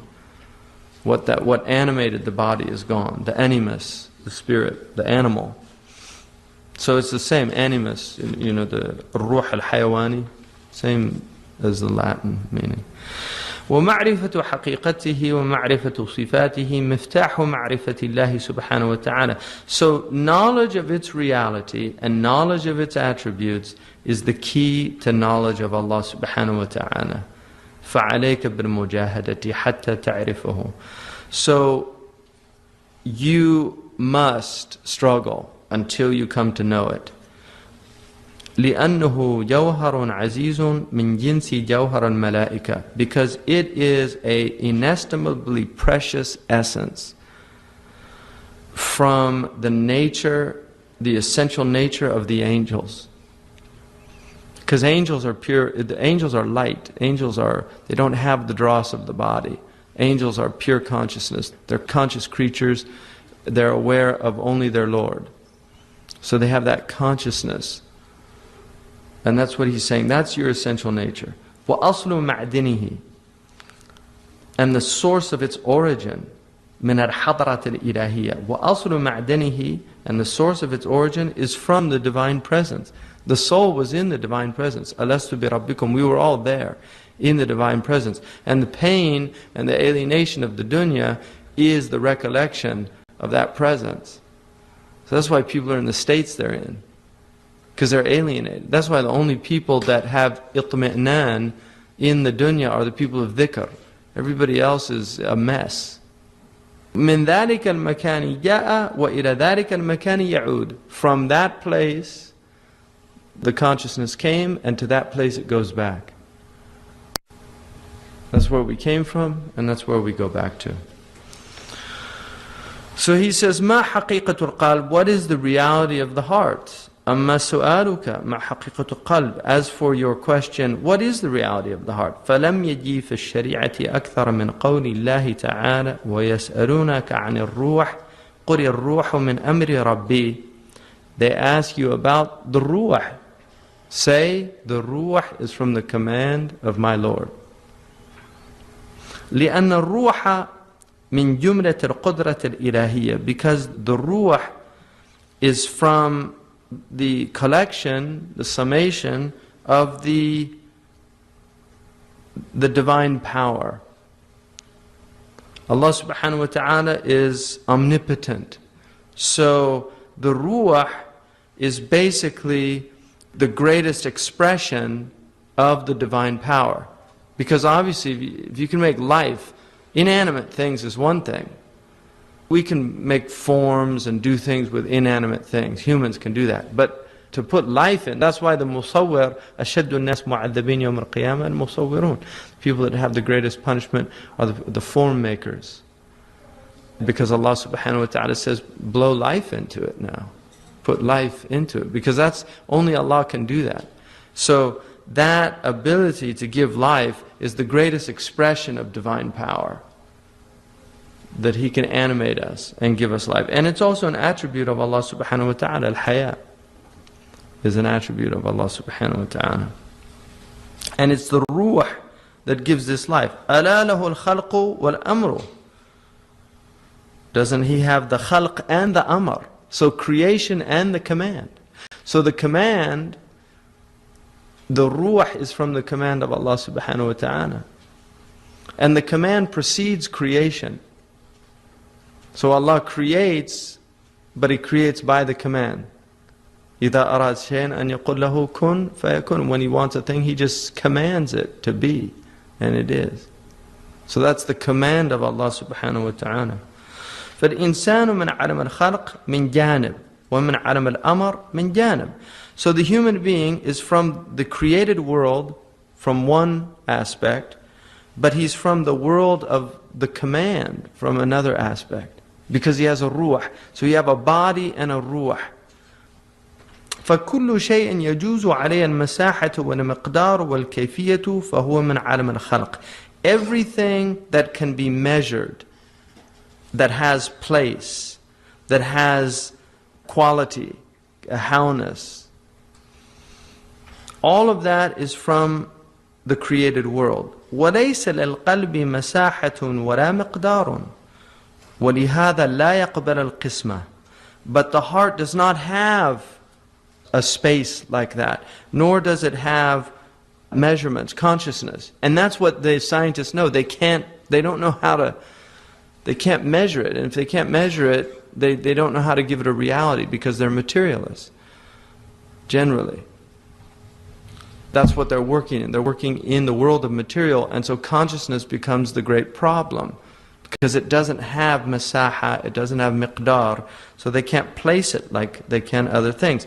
Nor is it amenable to allotment. You can't apportion it. You can't say, oh, this part is here, this part is here. You can't split it up. You can't dissect it. So it's not dissectable. وَلَوْ قَبِلَ الْقِسْمَ لَكَانَ مِنْ عَالَمِ الْخَلْقِ. If you could dissect it, then it would be from the created world. وَكَانَ مِنْ جَانِبِ الْجَهْلِ جَاهِدًا وَمِنْ جَانِبِ الْعِلْمِ عَالِمًا. It would be from the aspect of ignorance, ignorant, and from the aspect of knowledge, knowledgeable. وَكُلُّ شَيْءٍ يَكُونُ فِيهِ عِلْمٌ وَجَهْلٌ فَهُوَ مُحَالٌ. Everything that has knowledge and ignorance, it's as the same attributes, it's impossible. جَمْعُ نَقِضَيْنِ. You can't join two opposites. وَفِي مَعْنٍ آخَرْ هُوَ مِنْ عَالَمِ الْأَمْرِ. So another meaning here is that it's from the world of the command. لِأَنَّ عَالَمَ الْأَمْرِ عبارة عن شيء من الأشياء لا يكون للمساحة والتقدير طريق إليه. So the alam al-amr is a way of expressing something among created things that does not have masaha and taqdir. It doesn't have measurements. You cannot measure it. There's no way to measure it. وَقَدْ ظَنَّ بَعْضُهُمْ أَنَّ الرُّوحَ قَدِيمٌ فَغَلَطُوا. So some people, because of this, they thought that the ruh was eternal. The philosophers, see, they thought the ruh, because they couldn't measure it, they thought, oh, then it must be eternal. So he's saying this is a mistake to think that. The ruh is created. But what he's saying is, it has a different quality. And so Allah has, he said, أَلَا لَهُ الْخَلْقُ وَالْأَمْرُ. He has the creation, but also he has the command. The command is different from the creation. So the created world and the world of the command are different. One is describing the material world and what can be seen, and the other is describing the immaterial world and what can't be seen. So they're differentiated, these two qualities. But he's saying, because of that differentiation, some people mistakenly thought, oh, that must mean it's not created. It's eternal with Allah subhanahu wa ta'ala. And that was the belief of some of the philosophers. وَقَالَ قَوْمٌ إِنَّهُ عَرَضٌ. And some of them said, oh, it's an accident. An accident in logic is something يَقُومُ بِهِ مَا قَامَ بِغَيْرِهِ. It's whatever needs something else to exist. So for instance, you have the flower, and then you have the color. The color is an accident, because the color exists through the substance. So the substance is essential, the color is accidental. That's what they call it. It doesn't mean by accident like we use it in common language. An accident is something that is not essential. And so that's what he's saying. Some of them said that the ruh was non-essential. It existed through the body. So what was essential was the body, the ruh was accidental. فَغَلَطُوا. But that's a mistake. لِأَنَّ الْعَرَضْ لَا يَقُومُ بِنَفْسِهِ. Because the accident cannot be substantiated by itself. It's not self-substantiating. وَيَكُونُ تَابِعًا لِغَيْرِهِ. And it always follows something else. فَالرُّوحُ هُوَ أَصْرُ إِبْنِ آدَمَ. The ruh is the origin of the children of Adam. It's the origin, so it can't be an accident. وَقَالِبُ إِبْنِ آدَمَ تَبَعٌ لَهُ. And the form of the son of Adam is actually subservient. It follows the spirit. فَكَيْفَ يَكُونُ عَرَضًا. So how could it be an accident? So he's refuting these views about the ruh that other people had. وَقَالَ قَوْمٌ إِنَّهُ جِسْمٌ. And some of them said, oh, it's material. These are the materialists. I mean, he's refuting each one of these different groups in his time. So there's some said, oh, it's a body. It must be material. And this is very modern. This is what they're trying to say now. They want to substantiate the materiality of consciousness. That consciousness is that it's really just chemical changes and exchanges. That's all it is. And so you take away that and you don't have consciousness anymore. Which is why, from our point of view, if you have somebody in a coma, you're just assuming they're not conscious. That's an assumption. If you go to a hospital and there's somebody there, you know how people talk to people in a coma, and the doctors are kind of scratching their heads and This guy's in a vegetative state. You know, you're just wasting your time. Well, it makes him feel better, something like that. Those are all assumptions. Because there's animation in the body. We're just saying, oh, they can't have consciousness because the material basis for consciousness is no longer there. Therefore, there's no consciousness. We don't believe that. We don't believe that. Because consciousness is something that transcends any material basis. And that's why even when you die, your consciousness is elevated slightly above your body. That's what happens when you die. And the people in the grave hear the people's patter of their footsteps above the grave. We know that. It's in the hadith. So there's consciousness. And people who have had what they call near-death experiences, who have had those experiences where they separate from the body, people have tried to explain that material. It's just this massive release, endorphic release, etc., etc. You can do that till the end of time. Try to explain away the experience of consciousness. But in the end, it's a mystery. It's a great mystery, consciousness. And that's what he's saying. Don't try to explain this away. It's an accident. It's a body. It's material. It's this or it's that. لأن الجسم يقبل القسمة, because you can dissect the body. But where is the ruh? Where is it? Where can you put your scalpel into it? So how can you call it a body? فالروح الذي سميناه قلبا وهو محل معرفة الله تعالى ليس بجسم. So this ruh that we are naming the heart, and it is the place in which consciousness, awareness of God, knowledge of God dwells, is not a material substance. It's not a body. It's not an accident. بل هو من جنس الملائكة. It is of an angelic nature. It's of an angelic nature. وَمَعْرِفَةُ الرُّوحِ صَعْبَةٌ جِدًّا. Knowledge of this ruh is extremely difficult.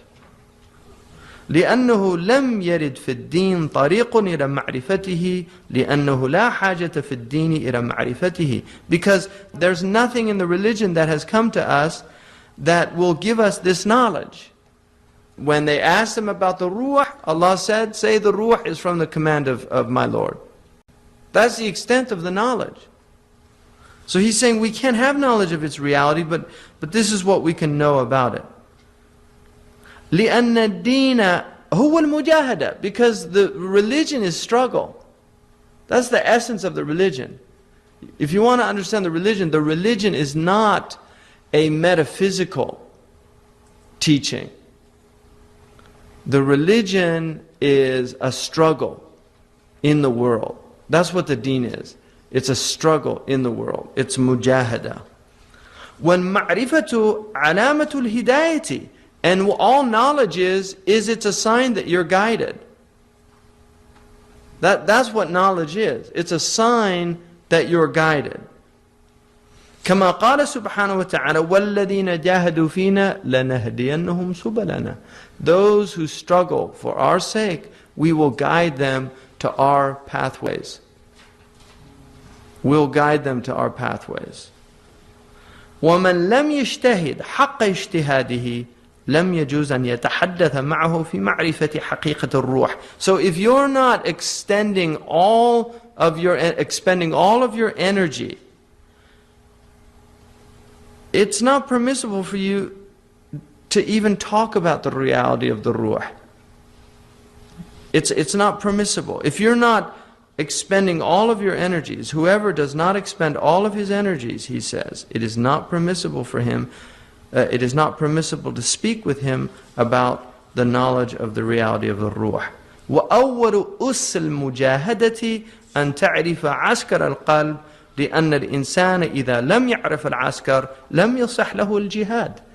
And the first, the foundational phase of struggle, of mujahada, is to know the army of the heart, to know what the armies of consciousness is, because the human being If he does not know his army, he can't go to war. If you don't know who your soldiers are, you can't fight. So he's saying, this mujahada, if you don't know who your askar is, you're wasting your time. لماذا خلق القلب? Why was the heart created? اعلم أن النفس مركب القلب وللقلب عساكر كما قال سبحانه وتعالى وما يعلم جنود ربك إلا هو. Know that the nafs, the ruh, this consciousness, is the vehicle of the heart. So the nafs, this self that we've been given, it's a vehicle for the heart. وَلِلْقَلْبِ عَسَاكِرٌ. And the heart has troops. كما قال سبحانه وتعالى, just as Allah, glorified and exalted be He, said, and no one knows the soldiers of your Lord save He. So only God knows the number of soldiers that He has. وَالْقَلْبُ مَخْلُوقٌ لِعَمَلِ الْآخِرَةِ طَلَبًا لِسَعَادَتِهِ. The heart was created for otherworldly labor in order to seek felicity of the next life. That's why the heart was created. That's the purpose of the heart.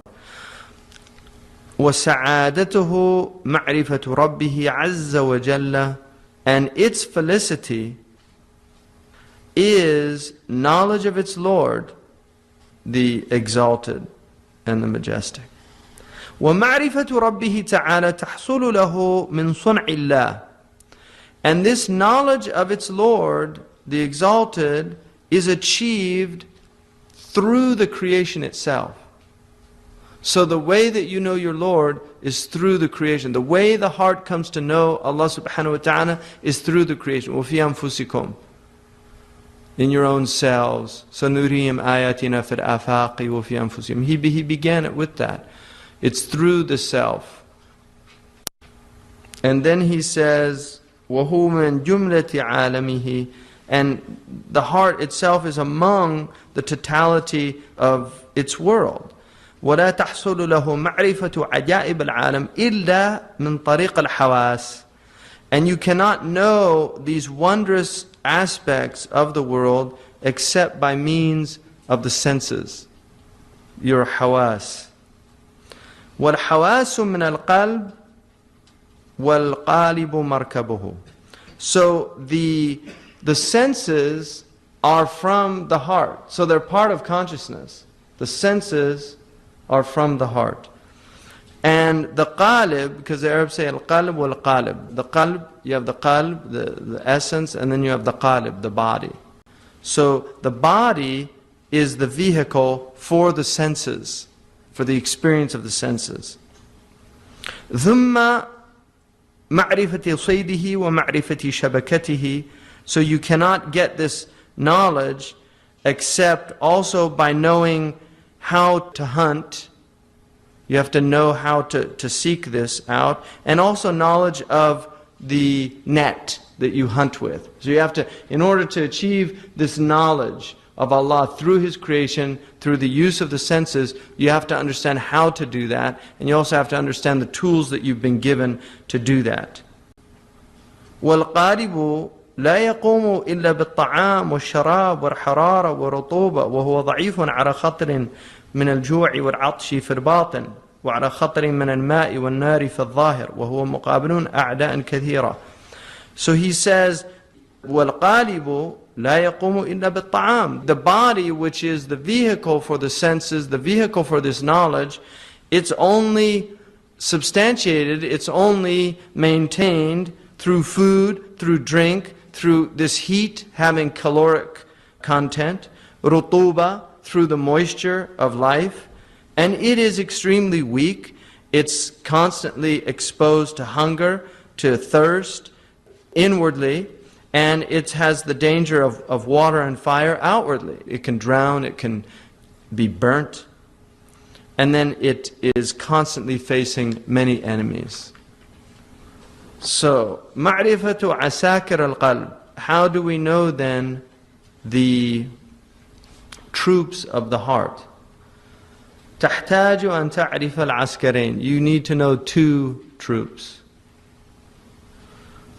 وذلك أن العسكر الظاهر هو الشهوة والغضب. The outward troop is shahwa and ghadab. It's desire and anger. Those are actually troops. So those are there for the heart. Shahwa and anger, what's called the concupiscent and the irascible soul. وَمَنَازِلُهُمْ فِي الْيَدَيْنِ. And the way station of these places, the way stations along the way, the places where they alight, the alighting places, the abodes of these, are the hand, في اليدين والرجلين والعينين والأذنين وجميع الأعضاء, and all of the limbs. So that's the first, the outward askar, the outward army. The external army is shahwa, the desire, والغضب, and anger. And the alighting places is in the hand, where it manifests, in the feet, in the eyes, in the ears, and in all of the limbs. وَأَمَّا الْعَسْكَرَ الْبَاطِنِ فَمَنَازِلُهُ فِي الدِّمَاغِ. As for the external troops, their alighting places are in the brain, consciousness. So he says, وَهُوَ قُوَّ الْخَيَالِ وَالتَّفَكُّرِ وَالْحِفْظِ وَالتَّذَكُّرِ وَالْوَهْمِ. And these are the powers of imagination, of reflection, of memory, of recollection, and of supposition. So these are all powers that you've been given in the heart. So you have the external and the internal. And these were created for you in order for you to achieve the goal of the heart. وَلِكُلِّ قُوَّةٍ مِّنْ هَذِهِ الْقُوَّةِ عَمَلٌ خَاصٌ. Every one of these faculties has a specific function. فَإِنْ ضَعُفَ وَاحِدٌ مِّنْهُمْ ضَعُفُ حَالُ ابْنِ آدَمَ فِي الدَّارَيْنِ. So if any of them is weakened, then the condition of the son of Adam in the two abodes is weakened. Any one of these. وَجُمْلَةُ هَذَيْنَ الْعَسْكَرَيْنِ فِي الْقَلْبِ. And the totality of these two armies is in the heart. وَهُوَ أَمِيرُهُمَا. And the heart, or the consciousness, is the amir, it's the commander. فَإِنْ أَمْرَ اللِّسَانَ أَنْ يَذْكُرَ ذَكَرَ وَإِنْ أَمْرَ الْيَدَ أَنْ تَبْطِشَ بَطَشَتْ وَإِنْ أَمْرَ الرِّجْلَ أَنْ تَسْعَى سَعَتْ وَكَذَلِكَ الْحَوَاسُ الْخَمْسِ حَتَّى يَحْفَظَ نَفْسَهُ. So, if the heart commands the tongue, it speaks to remember. If it commands the tongue to remember, it remembers. So, the heart commands the tongue to remember Allah. And so the tongue says, Astaghfirullah. The command came from the heart. If it commands it to say Subhanallah, it says Subhanallah.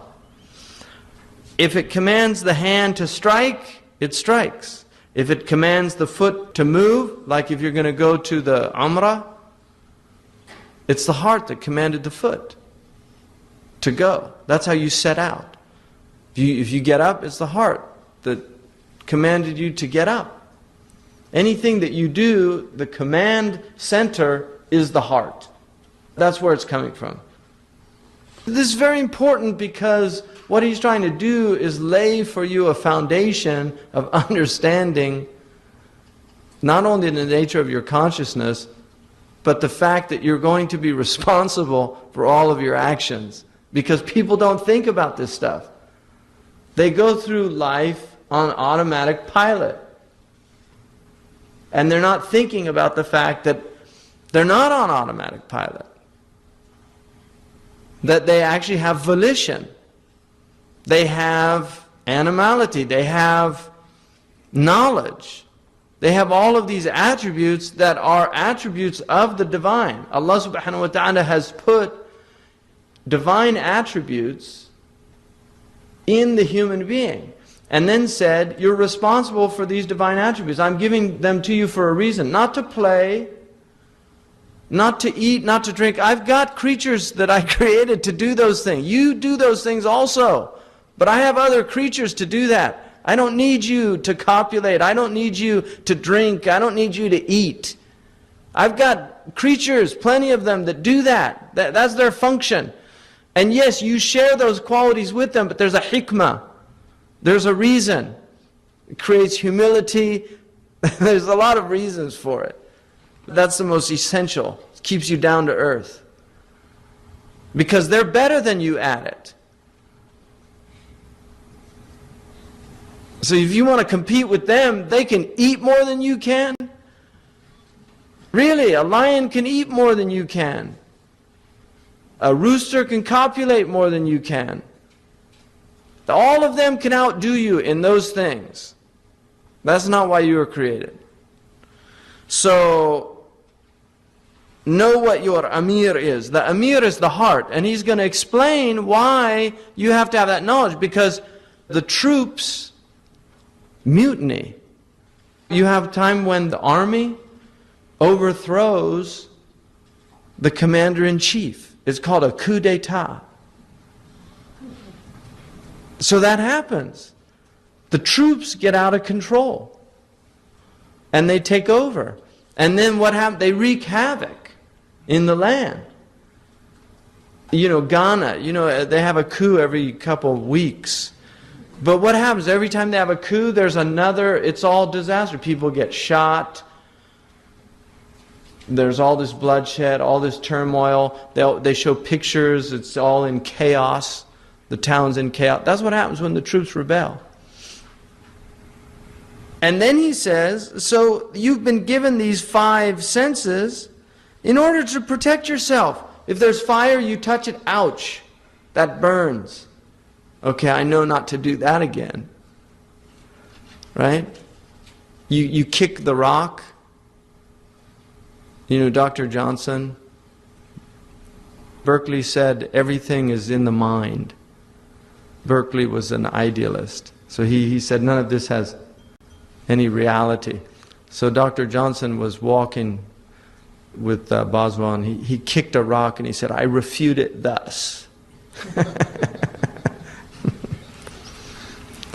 But that's why you have senses, because that hurts. If you kick a rock, it hurts. You know not to kick a rock again. Right? That's the purpose of the senses, is to preserve the nafs. كَيْمَا يُدَخِّرَ الزَّادِ لِلدَّارِ الْآخِرَةِ. In order that you can put away provision for the next life. وَيُحَصِّرَ الصَّيْدِ. So the soul can also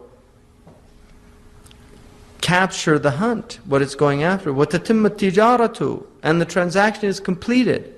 وَيَجْمَعَ بَذْرَ السَّعَادَةِ.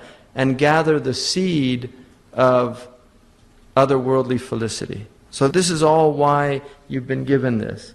وَهَؤُلَاءِ طَائِعُونَ الْقَلْبِ. All of these are in obedience to the heart. كَمَا أَنَّ الْمَلَائِكَةَ طَائِعُونَ لِلرَّبِّ سُبْحَانَهُ وَتَعَالَى وَلَا يُخَالِفُونَ أَمْرَهُ.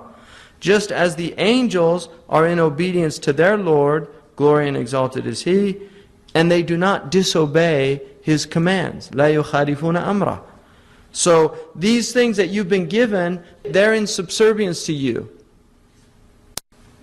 Just like the angels don't rebel, they're created to be in subservience to Allah subhanahu wa ta'ala. These were created to be in subservience to you. But there's a difference. So he says, اعلم أنه قيل في المثل المشهور إن النفس كالمدينة. It's been said in a well-known proverb.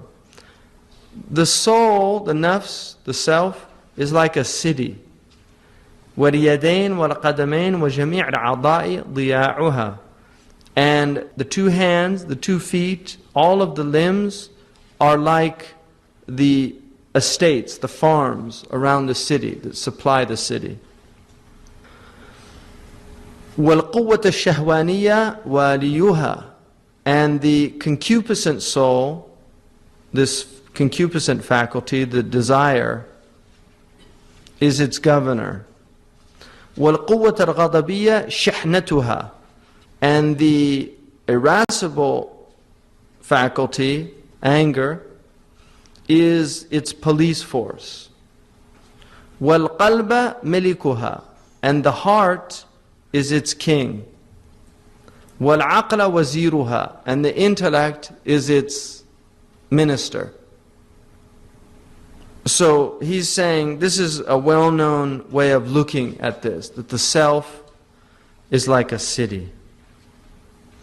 وَالْمَلِكُ يُدَبِّرُهُمْ حَتَّى تَسْتَقِرَّ مَمْلَكَتُهُ وَأَحْوَالُهُ, and the king is managing them in order for his dominion, his kingdom, to have stability and the conditions to be stable. لأن الوالي هو الشهوة كذاب فضولي مخلط, because the governor is shahwa, it's desire, and it's a liar, it's officious, meddlesome, it's mukhallat, it's confused, disordered. That's the governor. See, this is why, if you wonder why there's bad governments and you always have these people, it's because it's all for you to understand the nature of yourself. Everything out there is in here. So when yourself is disorderly, everything out there has to be disorderly. كيفما تكونوا يولى عليكم, as you are, so people put over you. It's for you to understand the nature of yourself. Everything out there is for you to get self-knowledge, for you to understand yourself, because in understanding yourself you're going to know your Lord. So if you look out there, he's saying the governor is a disaster. He's out of control. And he needs to be controlled. And then وَالشَّحْنَةُ, the police force, وَهُوَ الْغَضَبِ, it's this قُوَّة الْغَضَبِيَّة, the irascible soul. شَرِيرٌ قَتَّالٌ خَرَّابٌ, right? He's murderous, devastating, vile. He's a criminal. This is a police, Rodney King. That's what he's saying. They're a disaster. If you let them out of control, they'll go out of control. So what do you do? فَإِن تَرَكُهُمْ الْمَلِكُ عَلَى مَا هُمْ عَلَيْهِ هَلَكَتِ الْمَدِينَ وَخَرِبَتْ. If the king leaves them to do whatever they want, the city's destroyed. It falls into ruin. Because they're doing their functions. That's all they know. They know what they're supposed to do. But if they're not being controlled, they go out of control. Because they're not a command center. They don't have that aql. The police have guidelines, and you have to keep them within the guidelines, because they lose it. They don't know. You give a man a gun, and he suddenly becomes arrogant. Put a gun on anybody's side, and there's a swagger that shows up. Right? They start walking differently. They look at you differently. Right? You got a problem? Right? Seriously, because he's got a gun. I mean, I told my boys, if people would go back to carrying swords and guns, you'd see an amazing change in the basic courtesies of people out there. Because part of the problem is, if they're afraid, suddenly they smile, and really, it's like the police, oh, officer, did I do something wrong? Why are you being nice to him? Because you're afraid. You were just miserable to the person at the cash register. Hurry up, I'm in a hurry. You know, latte, no foam, right. Where is it? And then they go out, seriously, that's what people do. They're pathetic. Because they're out of control. Completely out of control. So that's what happens in a city. It's all a disaster. And that's why when somebody comes in to a city that has authority, suddenly everything changes, people's behavior changes. It happens. People rectify cities. If you get a serious ruler, a governor that knows exactly what to do and has the wisdom to do it, things change, people change. Benjamin Franklin said one preacher came into Philadelphia, and he said he saw within months the effects of the preacher on the character of the people. And all the other preachers became jealous of them, so they tried to get him prohibited from teaching in the churches because he was so popular. So Benjamin Franklin actually built, it's in his autobiography, he built a non-denominational center, and he said, I built this so anybody who has something good to say to the people of this city can come and say it. Even if the Mufti of Constantinople wanted to come and teach us Islam, he'd find a pulpit in my city. So he says, فَيَجِبُ أَن يُشَاوِرَ الْمَلِكُ الْوَزِيرُ. So the king has to take counsel with the minister. He has to know what's going on when the king's out of touch, which is what happens. This is what happened to the Shah of Iran. He's completely out of touch. Kings get out of touch with reality. The Shah wasn't, he wasn't aware of people being tortured in the things with electrodes and things like that. They get out of touch. And then everybody's afraid to bother them with the details. And then suddenly they're overthrown. So he's saying, no, the king has a job. A minister once came to visit Imam al-Ghazali, and he said, وَقْتُكَ مَحْسُوبٌ عَلَيْكَ. Your time is all taken into account for. What are you doing visiting me? Go do your job. It's much better for you than to come and visit me. Because these people have immense responsibility. I mean, these people are going to have the biggest hisab on the Day of Judgment. The people that had authority over other people. The people that were responsible for the well-being of people. And how they betray them. They betray their trust. If you have an army, what's an army for? An army is for defense. That's what an army is for. An army is for defense. It's to defend a people from threats of aggression. If you use that army to aggress, they're not aggressors. The army's not aggressors. They just follow orders. But if you use that army to aggress and you kill people doing that, you're responsible for every single one of those lives that you wasted on the Day of Judgment. No, people have no idea the immensity of it. If they did, they wouldn't do it. If they did, they wouldn't run for office. It's only a fool runs for office. Which is why the Prophet ﷺ said, we don't give this affair to anyone who seeks it. Why? Because the very fact that they're seeking it means they don't understand what it is. If they knew what it was, they'd flee from it. So we're not going to give you that authority. Why? Because you want it. And which means that is the indication that you don't know what it is. It's an immense responsibility. It's a burden. And that's why he said, a man who leaves this world and has never been an emir over anyone is successful. People want authority. Everybody wants authority. Because they don't know what it is. Even a man in the house. The responsibility, كُلُّكُمْ رَاعٍ وَكُلُّ رَاعٍ مَسْئُولٌ عَنْ رَعِيَّتِهِ. Everyone is a shepherd, and every shepherd is responsible for his flock. You're going to be asked about every single one of the people you were responsible for.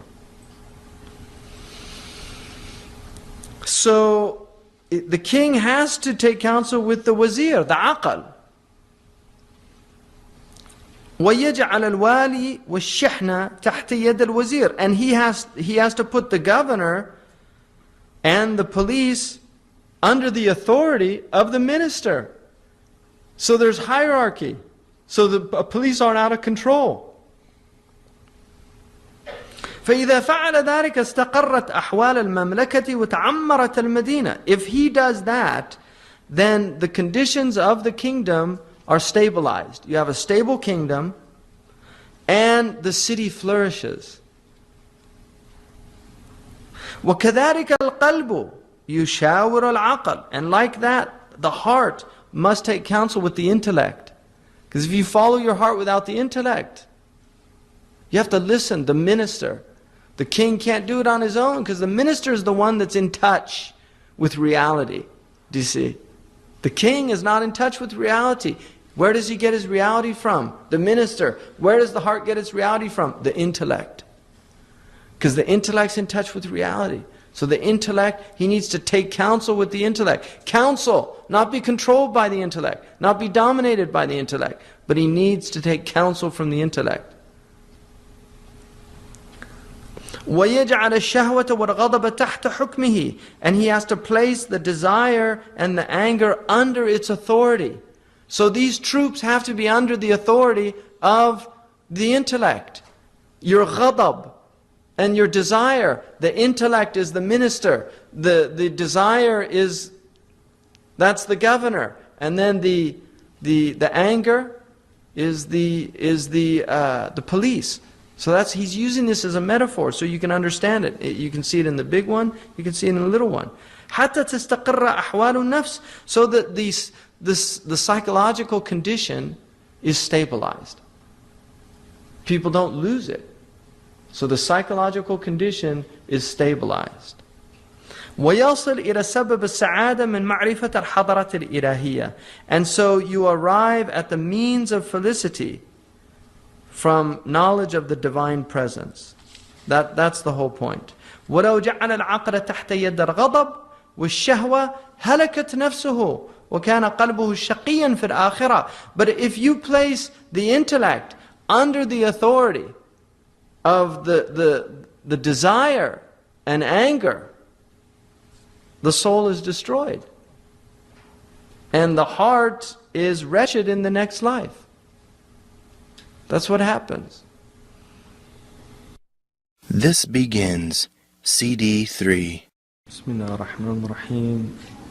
Wassalatu wassalamu ala Sayyidina Muhammad wa ala alihi wa sahbihi wa sallam taslima. Wa la hawla wa la quwwata illa billahi al-'ali al-'azim. Allahumma la ilma lana illa ma 'allamtana innaka antal 'alim al-hakim. Allahumma 'allimna ma yanfa'una wanfa'na bima 'allamtana wa zidna 'ilma. وصلى اللهم على سيدنا محمد وعلى آله وصحبه وسلم تسليما. This section is called ثلاثة أشياء تبنى عليها السعادة, 3 things that joy or felicity or happiness is based on. And by sa'ada he means the joy of the next life. So he says تمام السعادة مبني على ثلاثة أشياء. Complete joy, or the completion of joy, is based on 3 things: قوة الغضب, قوة الشهوة, وقوة العلم. The faculty of the irascible faculty, the concupiscent. I mean, those are the terms that we use in the West. For those, if you go into ethics, they're a little quaint now, I suppose. We don't really use that term anymore, irascible or concupiscent. So قوة الغضب is the irascible soul, from ira, which is a Latin word for anger. We still use the word irate. Somebody's irate if they get very angry. And then the concupiscent soul, or the concupiscible, which is the lustful soul, or the soul of the appetites of the stomach and the genitals. And then قوة العلم, which is also the rational component, or the faculty of knowledge. فيحتاج أن يكون أمرها متوسطا لئلا تزيد قوة الشهوة فتخرجه إلى الرخص فيهلك، أو تزيد قوة الغضب فتخرجه إلى الجموح فيهلك. So he says it's necessary for these matters, the ghadab and the shahwa, to be balanced and moderate, in order that the concupiscent soul not increase and cause someone to deviate and fall into the rukhas, meaning lenient matters, where they're just not working on themselves at all. فَيَهْلِكْ, and so it destroys them. أو تزيد قوة الغضب فتخرجه إلى الجموح فيهلك. Or the irascible nature increases, and that causes him to incline towards unruliness, jumuh, ungovernable. Somebody who is jamuh is defiant and recalcitrant. They're not following the rules or orders. So this is the problem. He's saying that the self gets imbalanced in these 2 ways. فإذا توسطت القوتان بإشارة قوة العلم دل على طريق الهداية. So if these two strengths are balanced by the guidance of the rational soul, then they will follow the path of guidance. وكذلك الغضب إذا زاد سهل عليه الضرب والقتل. Anger, if it increases, then it becomes very easy to strike or to even kill. That's the extreme of the sin of anger, because anger is actually, the Prophet ﷺ said, لا تغضب, don't get angry.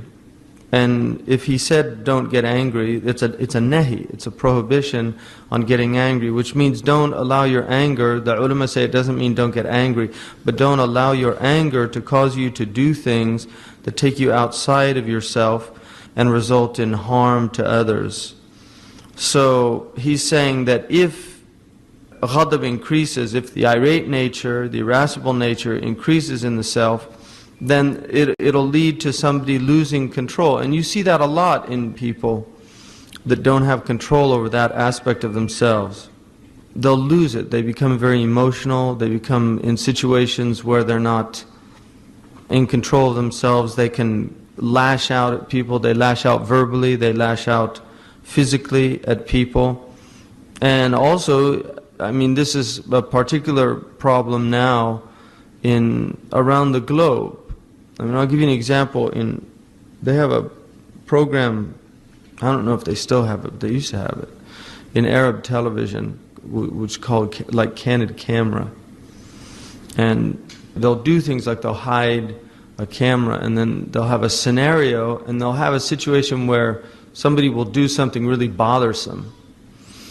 And it's a spin-off of an old program, I think from the 60s in America. Again, I don't know if they still have it, but they used to have a program where they would do things and hide a camera, and then people would, like they have a fake policeman, and he'll just give a person a hard time for no reason. There's no real reason why he should be doing that. And people would respond to this. Now in the West, on that program, people used to get bothered by it, they'd get upset, and then after a little while, they'd tell them, oh, you're on candid camera, and they'll point to the camera and they'll all laugh. In the Arab version of it, almost every single time, right before they went to blows, some big giant guy would come out and hold the man physically back. And it was nothing funny about it at all. It was actually really troubling to see the behavior, because people don't have that patience. Now, there's reasons for that. There's a lot more stress. People are under a lot of pressure. There's a lot of oppression. I mean, we tend to forget that the average person in the average day in the Muslim world is the victim of forms of oppression. If they just go to get, for instance, their driver's license, there's a whole experience involved in getting your driver's license. Like if you go in California, where I live, you might be a little miffed that you have to wait a half an hour. But in some of the Muslim countries, you have to bribe people just to get something that the government is supposed to give you just because you're a citizen. But it doesn't work like that. So people go through these experiences and they lead to certain states of mind. I mean, I have a friend here some of you might know him, but he has an advertising company. And in that advertising company, he had a campaign for tea called I'dal Mizajak, which in Saudi Arabia, I'dal Mizajak means straighten out your state, or just relax. I'dal Mizajak. So the campaign was all about the tea. If you just drink the tea, you're going to calm down. So he had a scenario where this guy comes in and he's asking to get some rukhsa, that he needed, some official paper, and the guy tells him, come back later, like 2 hours or something. So he gets really angry, but he remembers drink tea. So he goes and he drinks tea, and then he comes back, and the guy says, I told you come back 2 hours. He said, Habibi, sa'atain, usbu'ain, ma yahimmak, 2 hours, 2 weeks, doesn't matter. So, but that is social commentary in a commercial, because that's the state that people are in. So it's not tea that's going to help you. I mean, that's why advertisers are false advertisers. It might help a little bit. So I didn't have any tea.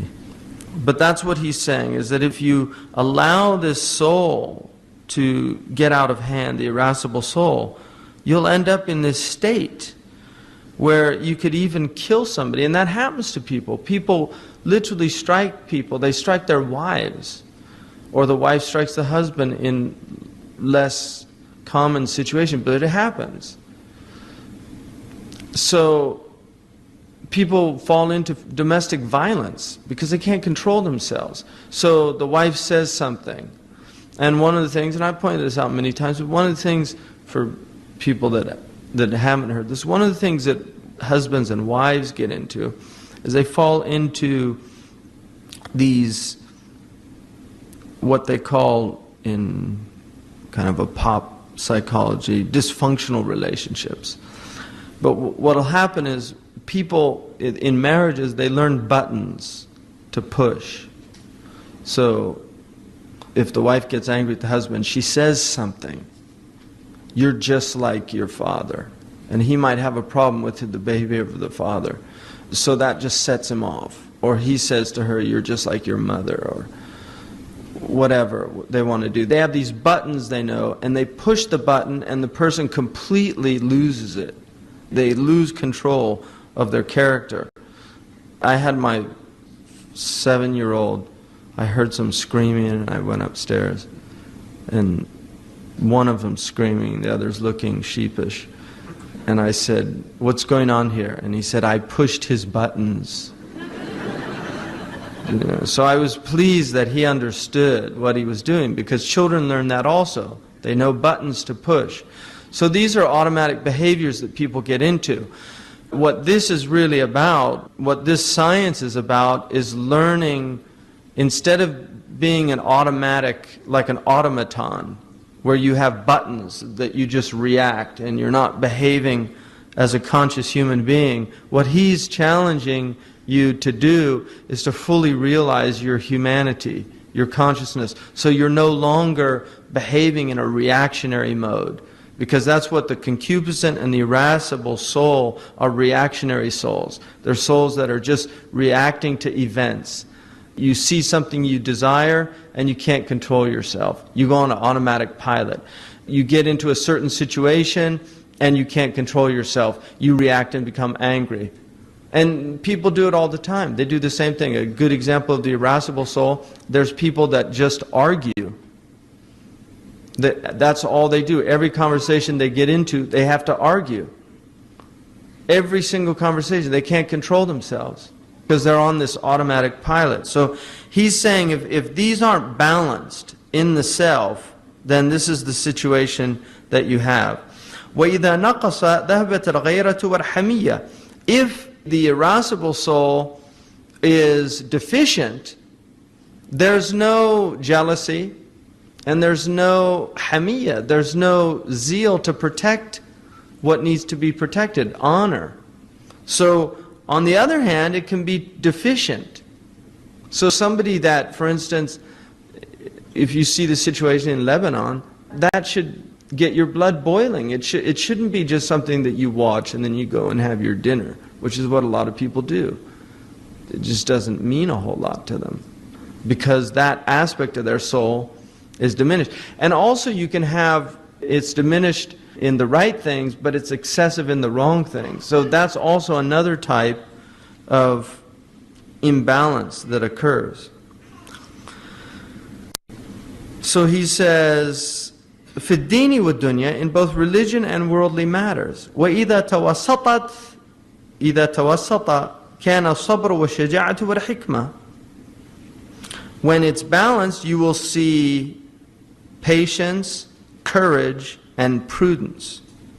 So by patience here, he means temperance.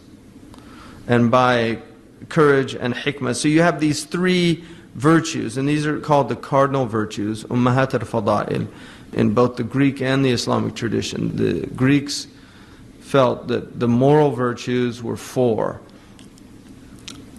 Sabr or iffa, which is the ability to control oneself. Shaja'a, which is courage. And hikmah, which is prudence or wisdom, practical wisdom. And the three of these, when they were balanced, they led to adl, justice. So you were a just human being. And this is why this is also related to classical medicine, which is the tibb al-Arabi or tibb al-Yunani, they call it. If you go to Pakistan, the Hamdard brothers, people know the Hamdard brothers. Guru Hamza, Hamdard, yeah. That's all based on this Tibb al-Yunani, which is Greek medicine. Tibb al-Yunani is based on the idea of amzija, that you have four humors in the body, and each one of these humors should be in a balance, and if it loses balance, then it overcomes the other three humors, and you get certain behavioral characteristics. So they actually see it as illness. And so the idea in having this balance is related to these virtues. So for instance, the phlegmatic personality is somebody whose quwwa al-ghadabiyya is depressed. The sanguine personality is somebody that there's excess there. And you have the safrawi and the sawdawi. You had these four qualities: balgham, blood, bile, black bile, and phlegm. And depending on the balance of these humors was the state of the person. And there's a belief that food affects these. And Imam al-Bajuri says one of the proofs that the Prophet ﷺ acted in accordance with this understanding is that when he ate dates, he used to eat with them, sallallahu alaihi wasallam, cucumber. And he would say, "Hada yubarridu hada." This cools off this. Because dates in this medicine are hot and dry, and cucumbers are cold and wet. So they balance. If you look at an egg is a balanced food in this science. It's the white is cold and wet, and the yolk is hot and dry. It doesn't mean dry like dry, meaning lacking moisture in its substance, but it has to do with the qualities that they talk about. So each of the foods is classified under this, and there are extraordinary books written in the Islamic tradition where all the foods have been classified. So for instance, coffee is very hot and it's very dry. Hot and dry things are good for memory. Desert people are hot and dry. Desert people have better memories than city people. People that are cold and wet tend to be slower in their mentation than people that are hot and dry. But all of them lead to imbalances. The best thing is to be balanced between these.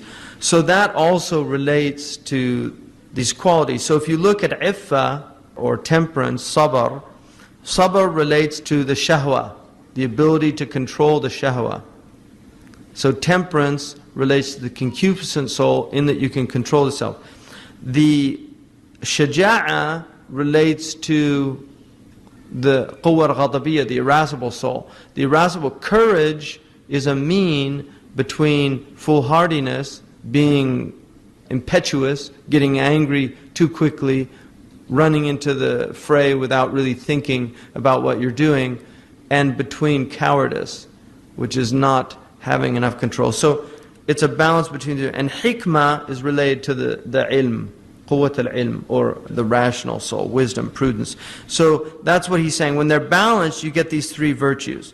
وَكَذَا الشَّهْوَةِ إِذَا زَادَتْ كَانَتْ فِسْقُ الْفُجُورِ.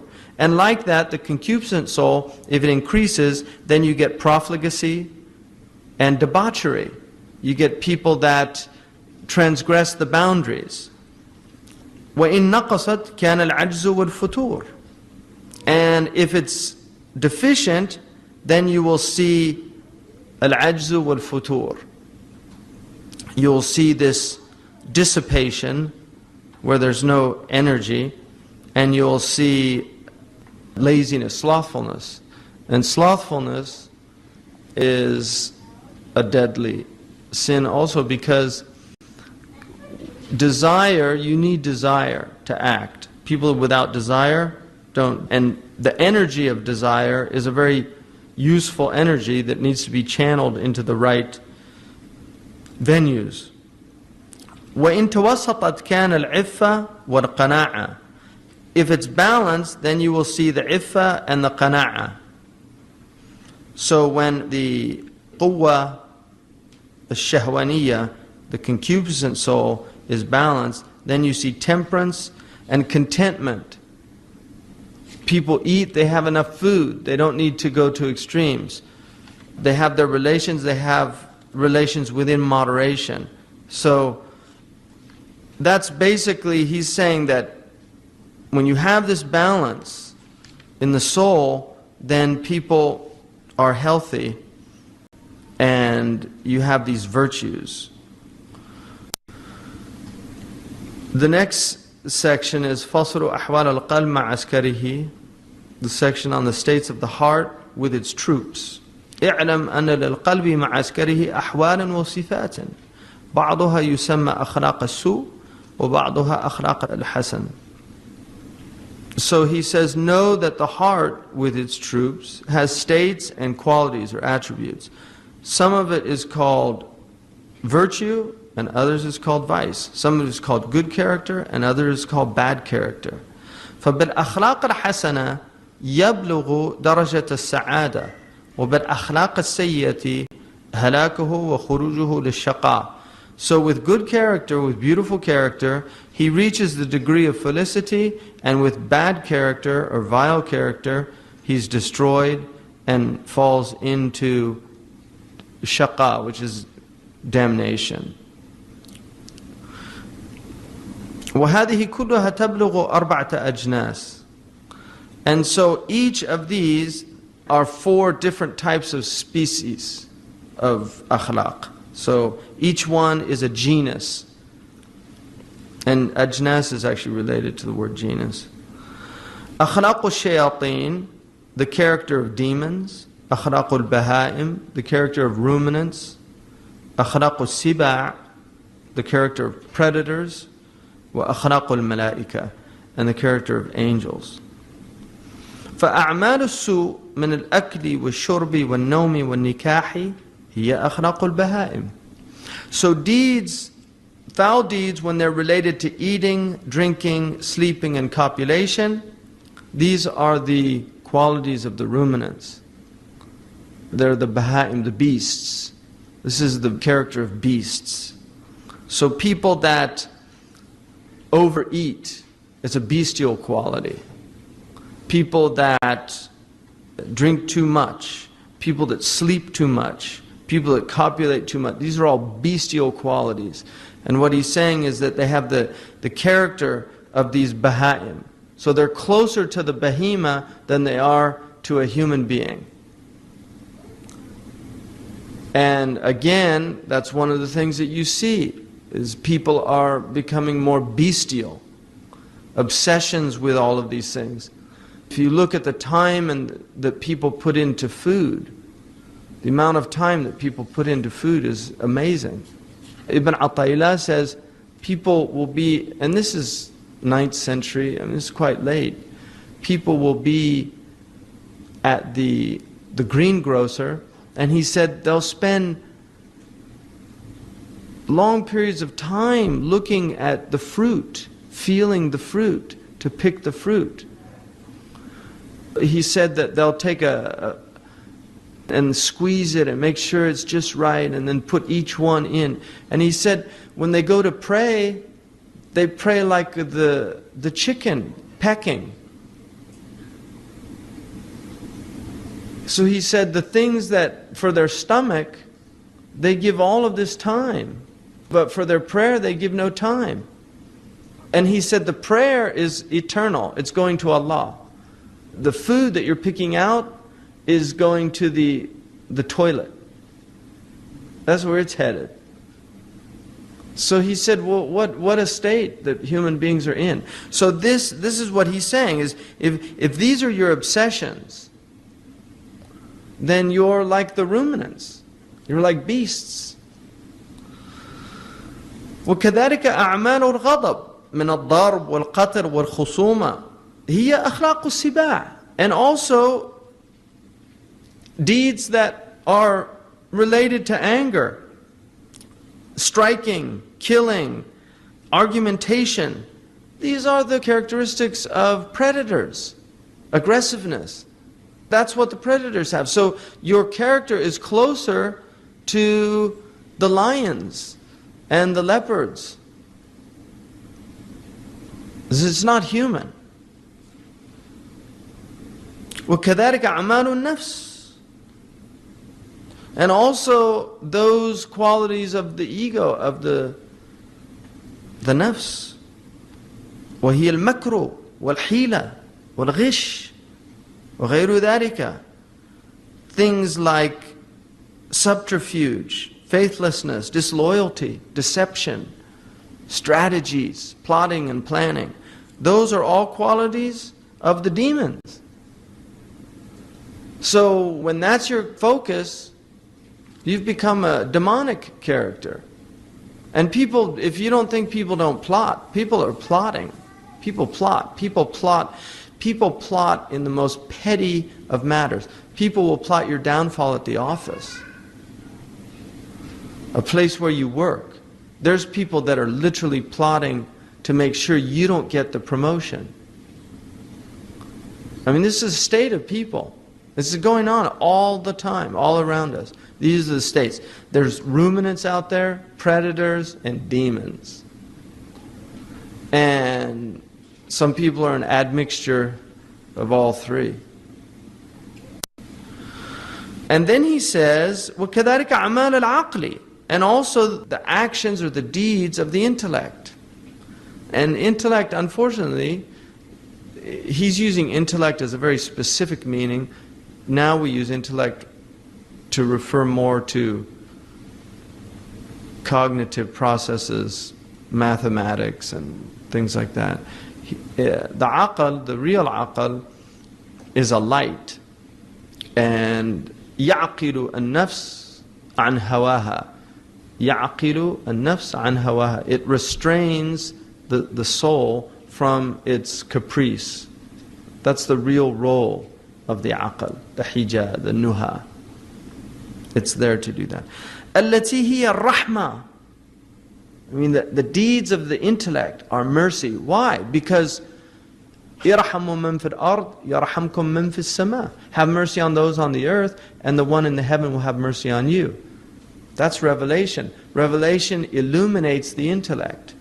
So once you know that rahmah is a reason for which rahmah is bestowed upon you, you become a more merciful person. So that's the intellect. When it's functioning properly, it's directing the soul to those things that are beneficial to the soul in the next life. Because that's the purpose of the intellect, is to benefit you not here but in the next life. As well as here. But more importantly is the next life, because it's eternal. So your temporal existence is going to determine the nature of your eternal existence. So if you're a person of intellect, then the intellect is going to be guiding you in that way. وَالْعِلْمِ, knowledge, increasing one's knowledge, striving to be a person of knowledge. Jahiliyyah is ignorance. The Shaykh talked in the class on Sirah about the age of ignorance. Like the man who said, I'm from Ghuzayya. I'm from the tribe of Ghuzayya. If they go astray, I go astray. If they're guided, I'm guided. That's the age of ignorance. I just follow my tribe. My tribe right or wrong. My country right or wrong. We're number one. That's all ignorance. Somebody who's knowledgeable transcends those types of the limitations of ignorance, because that's what ignorance is, it limits people. And then also, wal khayr, charitable actions, actions that are beneficial and good. وَهِيَ أَخْلَاقُ الْمَلَائِكَةِ, and these are the characteristics or the virtues of the angels. These are the angels. So now you're moving into the angelic realm. The people that are preoccupied with these are in the angelic realm. And then he says that أخلاق الحسنة وأخلاق القبيحة. وَاعْلَمْ أَنَّ فِي جِلْدِ ابْنِ آدَمْ أَرْبَعَةَ أَشْيَاء. Know that within the shell of the son of Adam are four things. Al-Kalb, the dog. Al-Khinzir, the pig. Al-Shaitan, the demon. And Al-Malak, the angel. So in each person are these four qualities. The quality of the dog, the quality of the pig, the quality of the demon, and the quality of the angel. وَالْكَلْبُ مَذْمُومٌ فِي صِفَاتِهِ. The dog is blameworthy in his qualities. وَلَيْسَ بِمَذْمُومٍ فِي صُورَتِهِ. But it's not blameworthy in its form. Its form is not blameworthy, the way it looks. There's nothing wrong with the way it looks.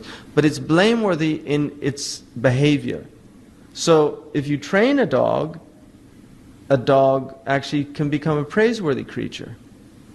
But if he's not trained, he's blameworthy. He's jumping all over. He's spilling things. He is aggressive. If he sees something he doesn't know, he just starts growling. He doesn't know why he's growling. It could be a friend, not a foe, but he doesn't distinguish between friend or foe.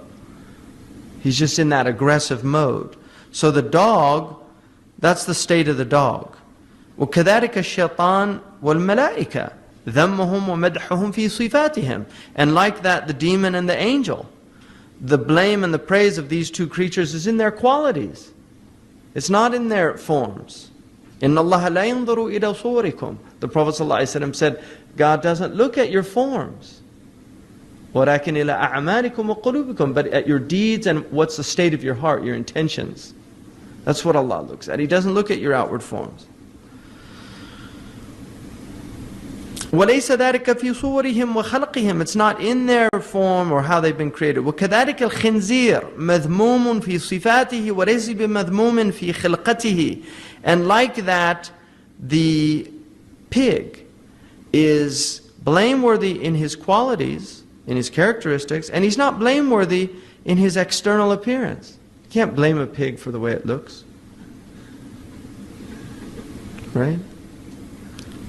But the way it behaves, that's another thing. وَقَدْ أُمِرَ ابْنُ آدَمْ بِأَنْ يَكْشِفَ ظُلْمَ الْجَهْلِ بِنُورِ الْعَقْلِ خوفا من الفتنة. And the son of Adam was commanded to expose the darkness of ignorance with the light of knowledge, with the light of intellect. That's what human beings were commanded by Allah subhanahu wa ta'ala to do. To expose the darkness of ignorance with the light of the intellect. And the light of the intellect is guided by revelation. So you've been given an intellect, and if it's illuminated by revelation, then it can dispel the darkness of ignorance. But if it's not, it can't. Because no matter how intelligent a person is, if they don't have a knowledge to balance these things out, if they don't have a knowledge that tells them, in this situation you should behave thus, in this situation you should behave thus, you won't know. You won't see your own behavior. You won't challenge yourself. You won't look at your intentions.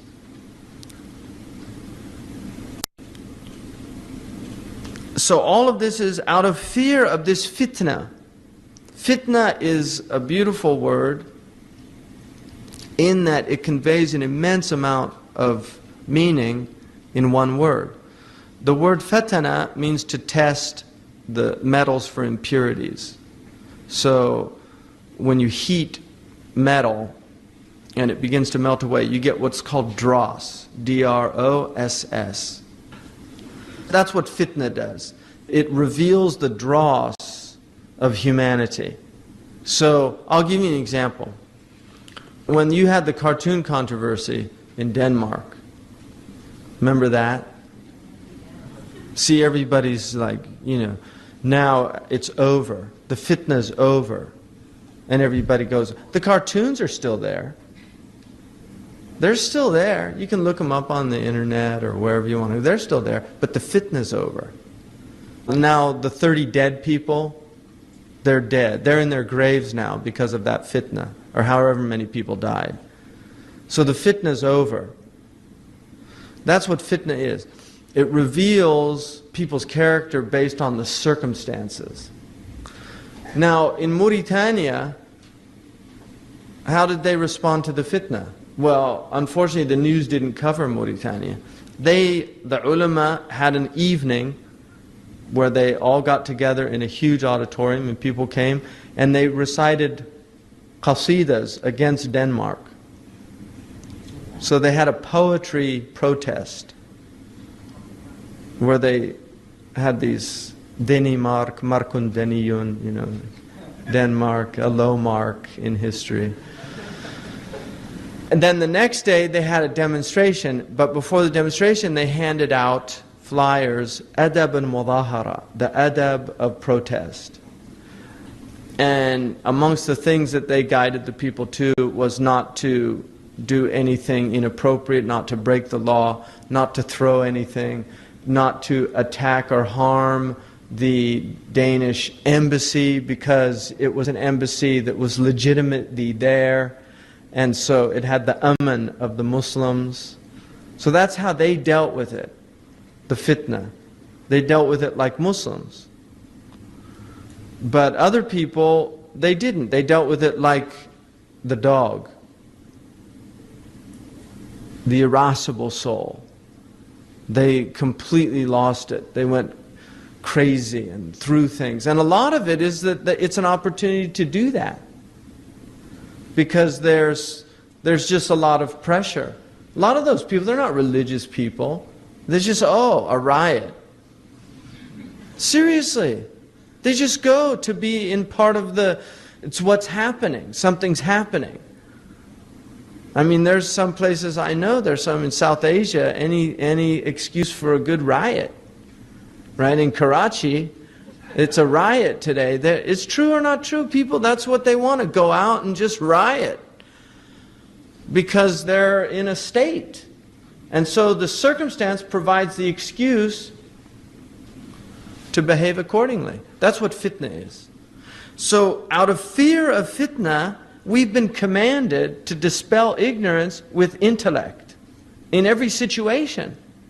Because in every situation, if it's an ethical situation, there's either jahl or aql. Now one of the meanings of jahl is also to act with zealousness. It's to act without hilm. Hilm is forbearance. Kana ahlam an-nas. He was the most forbearing of men. He never lost it. If you study his seerah, you will not see that the Prophet ﷺ ever lost control of his nature. It didn't happen, because he was always in possession of his aql. And the aql ya'qilu, it restrains. And so even when he was angry, his anger was measured. It was measured. It was appropriate. Because there's a time for anger. It's not just accept everything and don't get angry. No, you should get angry. And things should make you angry that are unjust, that are improper. But how does that anger manifest? That's the difference. So the Prophet ﷺ, كما قال النبي صلى الله عليه وآله وسلم, ما من أحد إلا وله شيطان ولي شيطان وإن الله قد أعانني على الشيطان حتى أسلم. There's none of you except that he has a demon. Even I have a demon. The Prophet ﷺ, even I have a demon, but Allah has helped me with my demon and he became a Muslim. So he's telling us there, you have a demon. When Aisha got very angry, what the Prophet ﷺ said, Ataki shaitanuki? Did your shaitan give you a visit? And he said, Awali shaitan ya Rasulullah, do I have a demon? Everybody has a demon. So now you know. So what's going on? Are you behaving as a human being, or are you under the influence of a demon in your behavior? That's the question. Is this from your demon? The Greeks believed that too also. They called it the daemon. That there was a spirit that influenced people. And it was either negative or positive. So those are the four things. So the kalb is the quwwa al-ghadabiyya. It's the irascible soul. The metaphor of that. I gave a talk in Oxford, and I was talking about the Danish cartoons. And I said in the talk that if you have a sleeping dog and you go and you take a stick and you hit it, and then it bites you, who's responsible? Morally, who's responsible? Is the dog responsible for biting you? Or are you responsible for eliciting that response from the dog? And that's an ethical question. And one of the Muslims got really upset that I was like comparing Muslims to dogs. But I was basing it on this idea that this is part of the Muslim ethical tradition, that the dog is the irascible part of your soul, and the dog is a good quality when it's guarding. When the dog is guarding. But if it's biting your baby and tearing its leg off, like the pit bull, people that have pit bulls, and so the neighbor's baby is out playing and the person, his pit bull goes over and eats. That happens in America. You have people that have pit bulls. There's people that have pit bull natures and they're not aware of it. So if you don't have your pit bull nature on a leash, so that when it's going crazy, you're restraining it so that it doesn't go and eat the next door neighbor's baby. So that's the dog nature. And then you have the khinzir nature. People have the khinzir nature, the pig nature. The pig eats all day long. It lives in its own filth. If it gets too hungry, it will eat its own children. That's the pig. So that's the pig nature will actually destroy the human being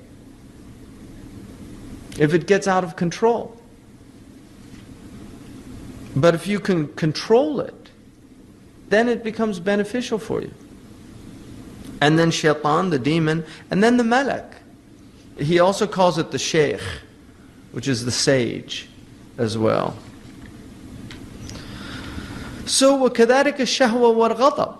Like that is the concupiscent and the irascible. ينبغي أن يكون تحت يد العقل فلا يفعل شيئا إلا بأمره. So it has to be under the sovereignty, the control of the intellect, so that they do not do anything except with the command of the intellect. The intellect is the one guiding the concupiscent and the irascible, the dog and the pig. It's the shepherd. The intellect is the shepherd of these two qualities. فَإِنْ فَعَلَ ذَلِكَ صَحَ لَهُ حُسْنُ الْأَخْلَاقِ. If he is able to do that, then the result is beautiful characteristics. The result is virtue. That's the result, that the person becomes a virtuous character. وَهِيَ صِفَاتَ الْمَلَائِكَةِ. And these are the qualities of angels. وَهِيَ بَذْرُ السَّعَادَةِ. And this is the seed of felicity in the next life. You're planting the seeds of felicity in the next life by acting according to this. وَإِنْ عَمِلَ بِخِلَافِ ذَلِكَ فَخَدَمَ الشَّهْوَةَ وَالْغَضَبَ صَحَّ لَهُ الْأَخْلَاقُ الْقَبِيحَةِ. But if they act in contradiction to that, and serve the concupiscent and the irascible soul, the result is vile qualities. The result is vicious character. وَهِيَ صِفَاتُ الشَّيَاطِينَ, and these are the qualities of demons. وَهِيَ بَذْرُ الشَّقَاء, and these are the seeds of wretchedness in the next life. فَيَتَبَيَّنْ لَهُ فِي نَوْمِهِ كَأَنَّهُ قَائِمٌ مَشْدُودَ الْوَسَطِ يَخْدُمُ الْكَلْبَ وَالْخِنْزِيرَ. This will manifest in a dream as if he's standing in a state of total constriction, serving the dog and the pig. So if somebody sees in their dream that they're serving a dog or a pig, and they're in a state of constriction, this is what it means. That's what he's saying, that in the science of dreams, that's what that means. وَكَانَ مَثْلُهُ كَمَثْلِ رَجُلٍ مُسْلِمٍ يَأْخُذُ رِجَالًا مُسْلِمِينَ يَحْبِسُهُمْ عِنْدَ كَافِرِينَ. And this type of person is comparable to the one who takes a group of Muslims prisoner and hands them over to kafirin, to disbelievers. It's as if you're taking the intellect prisoner and you're giving the intellect, the Muslim, you're giving them over to the kafirin. That's what he's saying. That when you surrender your will to your concupiscent and your irascible soul, to the pig and the dog and the demon, this is what you've done. You've surrendered Muslims to the kafirin, because they're ingrates. They don't appreciate the ni'mah, the blessings. فكيف يكون حالك يوم القيامة إذا حبست الملك وهو العقل? So how will you be on the day of judgment if you have jailed the angel, your intellect, or jailed the king? It could be either one. تحت يد الشهوة والغضب, under the sovereignty of desire and anger.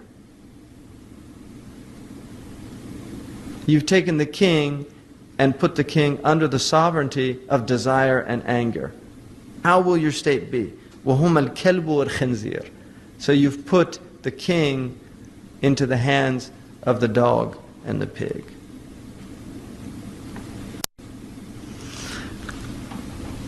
وَاعْلَمْ أَنَّ الْإِنسَانَ فِي صُورَةِ ابْنِ آدَمَ الْيَوْمِ وَغَدًا تَنْكَشِفُ لَهُ الْمَعَانِي فَتَكُونَ الصُّوَرُ فِي مَعْنَى الْمَعَانِي.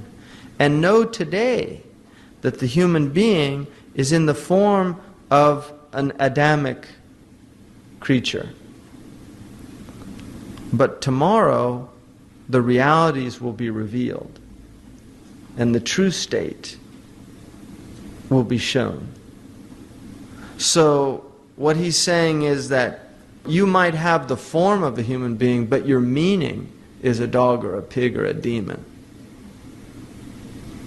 And that meaning is going to manifest. And that's why one of the blessings of this ummah is the Prophet ﷺ said it does not have maskh al-zahir. It will not have transmogrification externally. The external form will not be transformed into a pig or a donkey or a rat. That won't happen to this ummah. Any of the ummah, which includes the ummah ad-da'wah wa ummah istijabah, because the ummah of the Prophet ﷺ, and we forget this, the Europeans, the Asians, the Americans, they're all from, in our belief, they're all from the ummah of the Prophet ﷺ. We forget that. They're his ummah. Because the ummah is, there's two. The ummah ad-da'wah, the people that were invited to his path, and the people that responded to the invitation. They're all considered from the ummah, which is why the ummah of Lut are the people he was sent to. They're called Qawm Lut, the people of Lut. They didn't believe in him, but they're still his people. So even the people that disbelieve in the Prophet are from his ummah. So from the blessings of the Prophet ﷺ, there is no outward transformation. People will not be exposed. So you can see pigs and donkeys and all these animal forms that are low, you'll see them out there. One of the interesting things about extinction is it's not the pigs that are going extinct. It's not the cockroaches. It's not the rats. It's all the high quality. It's the falcons. It's the eagles. It's the leopards. That's what's going extinct. It's not these common creatures. It's all the extraordinary creatures. They're the ones going extinct. Why? Because those qualities in human beings are going extinct. Because we are the reflection. All of creation is in us. So those things that are, the whales that are going extinct, that's because those qualities in us are disappearing. That's what happens out there. It's a reflection. So there's plenty of cockroaches. Really, there's plenty of pigs. But those high qualities are leaving. One of the things the Moroccan poets, Shaykh ibn al-Habib said, إِنَّمَا الْكَوْنُ مَعَانٍ قَائِمَةٌ بِالصُّوَرِ. The cosmos are meanings set up in images. You see an image, but there's a meaning behind the image. إنما الكون معان قائمة بالصور كل من يدرك هذا كان من أهل العبر. Whoever understands this is among the people of discernment. In other words, the people that perceive meanings as opposed to the sensory. The sensoria are there. We experience the sensoria, but all of the sensoria has meanings. Why are we attracted to flowers? Well, what is the attraction? Why are we attracted to colors? Because they reflect meanings. They're tajalliyat of qualities of God, beauty. So what you're seeing is jamal. And that's what you're attracted to. And jamal is an attribute of God. So you're witnessing an attribute of God manifesting in creation, and that's what you're attracted to. If you don't see that, you're like the beasts. You're a person of sensoria because you're not recognizing the meaning. Why are we attracted to beauty? Because it's an attribute of God. Why don't we like ugliness? Because God is not ugly. And that's why the fitra nature, when it's healthy, it's attracted to those things that are beautiful, and it's put off by those things that are ugly. When the nature becomes distorted, corrupted, it's actually attracted to ugly things. It likes ugly sounds. That's why if you look at the way people dress today, it's ugly dress. Really. They put like ugly tattoos on their bodies. And they do these things because they're not well. Those are all indications of their states. But they're even unaware of that. They're not even aware they're sick. Because people in fitra will not do things like that. Those are distortions of the fitra state. Human beings always have dress. If you look at embellishment in Muslim clothes, why do Muslims put embellishments on their clothes? Why in Afghanistan? Why do they do that? They could just have a functional cloak, but why do they do the embroidery? What is that? It's in their nature. They're people of ihsan, so they make things beautiful. You could just make a functional carpet. Why make the design? Why? But that's an ugly design in my estimation. But why make the design? Do you know why did whoever did this, why did they do this? Do you see, really? Why did they do this? Whoever made this here, somebody did this. They took time to do this. We could just be sitting up here in a functional thing without flowers, without just sitting here. What is that in the human being that wants to do that? That's ihsan. Ihsan means to make beautiful. Ahsana. It means to bring about husn. Asma'ullah al-husna, the beautiful names of God. Why are they beautiful? Because they are qualities of God. So anything that you see in the world that is beautiful is manifesting a quality of God. Those are the meanings in the forms. So the forms are there, but the meanings in the forms are what the people of discernment see. They don't see the externals. They see the internals. They see with the ayn al-basira, not with ayn al-basar. The eye of the heart and not with the eye, this outward eye that we see. So this is what he's saying, that there are people out there that you see them in the form of a human being, but they're not humans, they're demons. They're pigs. They're dogs. That's the reality of their state. And it's not for me or you to judge, because we could be in the same thing. So you're pointing the finger at somebody else, look at that dog over there, and you're a dog yourself. So it's much more important to be concerned with your own state. What's my state? Not what's their state. What's my state? فَأَمَّا الَّذِي غَلَبَ عَلَيَّ الْغَضَبُ فَيَقُومُ فِي صُورَةِ الْكَلْبِ. So those who are overwhelmed by the irascible soul, they will stand on that day like a dog. وَأَمَّا الَّذِي غَلَبَ عَلَيَّ الشَّهْوَ فَيَقُومُ فِي صُورَةِ الْخِنْزِيرِ. And those who are overwhelmed by their concupiscent soul, they will stand on that day as a pig. لِأَنَّ الصُّوَرَ تَابِعَةٌ لِلْمَعَانِي. Because the forms follow the function. The forms follow the qualities. In physiology you say form follows function. Whatever the function of the organ is, the form follows the function. Whatever the function of the organ is going to be designed to fulfill that function. So, this is the reality, is that these forms will follow the meanings. وَإِنَّمَا يُبَصِرْنَ النَّائِمُ فِي نَوْمِهِ مَا صَحَّ فِي بَاطِنِهِ. So people see in their sleep the reality of their inner state. وَإِنَّمَا عَرَفْتَ أَنَّ الْإِنسَانَ فِي بَاطِنِهِ هَذِهِ الْأَرْبَعَةِ. So now you know, the reality of man, his internal reality is one of these four. فَيَجِبُ أَنْ يُرَاقِبَ حَرَكَاتِهِ وَسَكَنَاتِهِ وَيَعْرِفَ مِنْ أَيِّ الْأَرْبَعَةِ هُوَ. So it is absolutely necessary that the person is vigilant and observes his movements, his states of movement and stillness, to see among which of the four does he belong. So this is about introspection, looking at yourself, reflecting on your behavior, on your character. What am I? Am I a pig? Am I a dog? Am I a demon? Or am I an angel?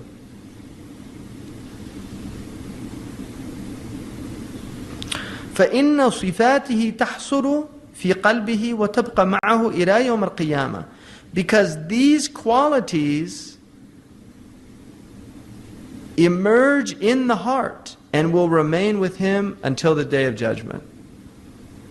These are the qualities. So whatever your heart is filled with, if it's filled with anger, that's the reality. If it's filled with desire, that's its reality. If it's filled with treachery, unfaithfulness, makr, khuda, hila, all those things, then it's got the demonic qualities.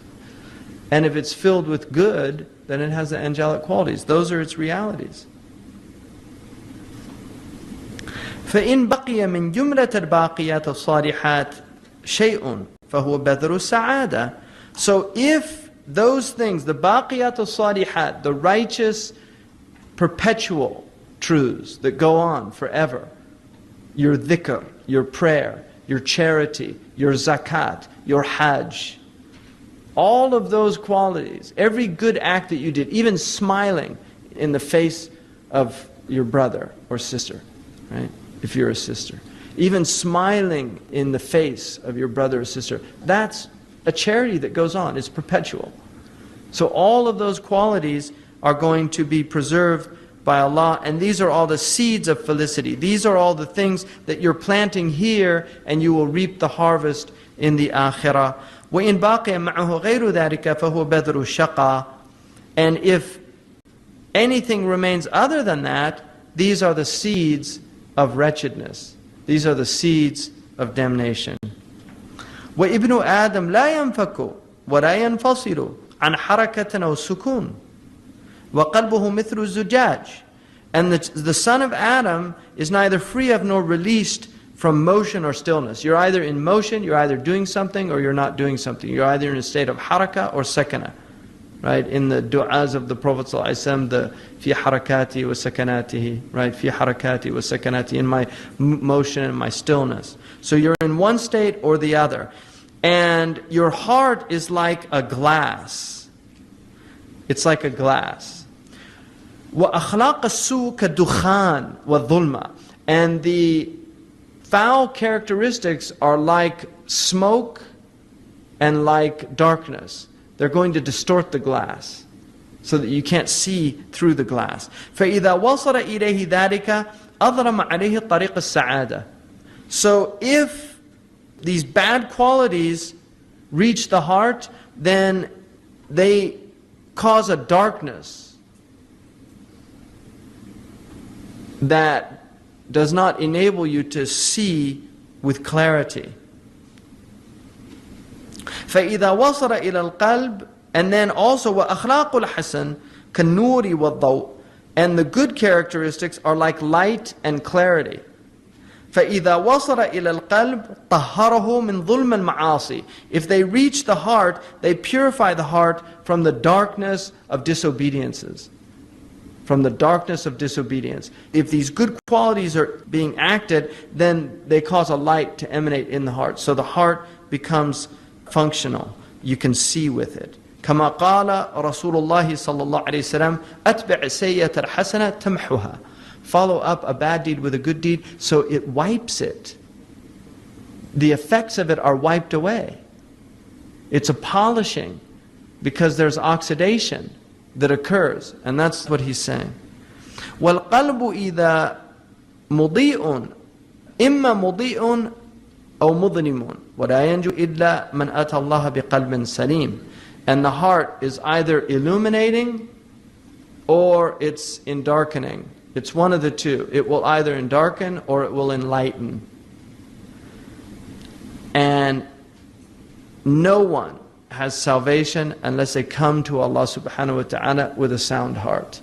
لا ينفع مال ولا بنون إلا من أتى الله بقلب سليم.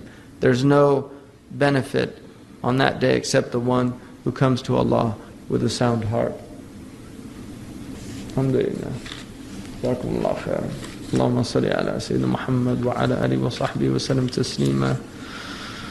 سبحان ربك رب العزة عما يصفون والسلام على المرسلين والحمد لله رب العالمين. End of CD 3. This begins CD 4. بسم الله الرحمن الرحيم وصلى الله على سيدنا محمد وعلى آله وصحبه وسلم تسليما. اللهم لا علم لنا إلا ما علمتنا إنك أنت العليم الحكيم. اللهم علمنا ما ينفعنا وانفعنا بما علمتنا وزدنا علما. اللهم افتح علينا حكمتك وانشر علينا رحمتك يا ذا الجلال والإكرام. وصل اللهم على سيدنا محمد وعلى آله الكرام. ولا حول ولا قوة إلا بالله العلي العظيم. فصل في عجائب القلب, section on the wonders of the heart. And he says اعلم أن للقلب بابين للعلوم, واحد للأحلام والثاني لعالم اليقظة, وهو الباب الظاهر إلى الخارج. فإن نام غرق باب الحواس فيفتح له باب الباطن ويكشف له غيب من عالم الملكوت ومن اللوح المحفوظ فيكون مثل الضوء, وربما احتاج كشفه إلى شيء من تعبير الأحلام. وأما ما كان من الظاهر فيظن الناس أن به اليقظة, وأن اليقظة أولى بالمعرفة, مع أنه لا يبصر في اليقظة شيء من عالم الغيب, وما يبصر بين النوم واليقظة أولى بالمعرفة مما يبصر من طريق الحواس. So he says, know that the heart has two doors to the knowledges, the ulum, sciences. Sciences in the old use of that word scientia, to know. واحد للأحلام, one of them is for dreams, or really visions he means here, because Muslims discriminate between dreams that are from the ego, from the nafs, and then ru'a, or spiritual experiences that happen during sleep that are from Allah subhanahu wa ta'ala. And then the second is in the wakened state, or the world of waking consciousness. وهو الباب الظاهر إلى الخارج, so it's the external door to the outward world. فإن نام, غَلَقَ بَابَ الْحَوَاسِ. When he sleeps, he shuts the door of the senses. Because the experience that occurs in the sleep, it's not of this world. You're entering into the world of meanings. It's not, this world has meaning, but most people are overwhelmed by the sensory perception of the world, the sensoria, and so they don't delve into the meanings. They only see the outward form. يَعْلَمُونَ ظَاهِرًا مِنَ الْحَيَاةِ الدُّنْيَا. The Quran says they know the outward of this world. وَهُمْ عَنِ الْآخِرَةِ هُمْ غَافِلُونَ. But about the real world, they're in a state of heedlessness. So people experiencing the world experience it in a somnambulant state. They're sleepwalkers. The world is like dreams that they don't really know what it means. People have jumbled dreams. أَضْغَاثُ الْأَحْلَامِ, the Quran calls it in Surah Yusuf. When the king asks them what his vision is, they say, oh, this is just meaningless dreams. Because they don't know what it means, so they just deny it has meaning. And that's a very common strategy for dealing with what you don't know what something means. مَنْ جَهِلَ شَيْءٍ عَادَاهُ. When you're ignorant of something, you become its enemy because you don't know. So, that doesn't mean anything because you don't understand it. So that's one way of dealing with meaning, is to deny meaning because you don't understand it. So he's saying that when you sleep, you're shutting off the world of the senses, because the senses are the biggest veil that Allah has made for man. The senses veil you from reality. And people that are of the senses, they can't get beyond the senses, so they're trapped in the senses. Which is why in many traditions, the basic strategy was to flee from the senses. So if you look in Hinduism, in Buddhism, they go to great means to turn off the sensoria to try to get to meaning. In the Christian tradition, the same is true.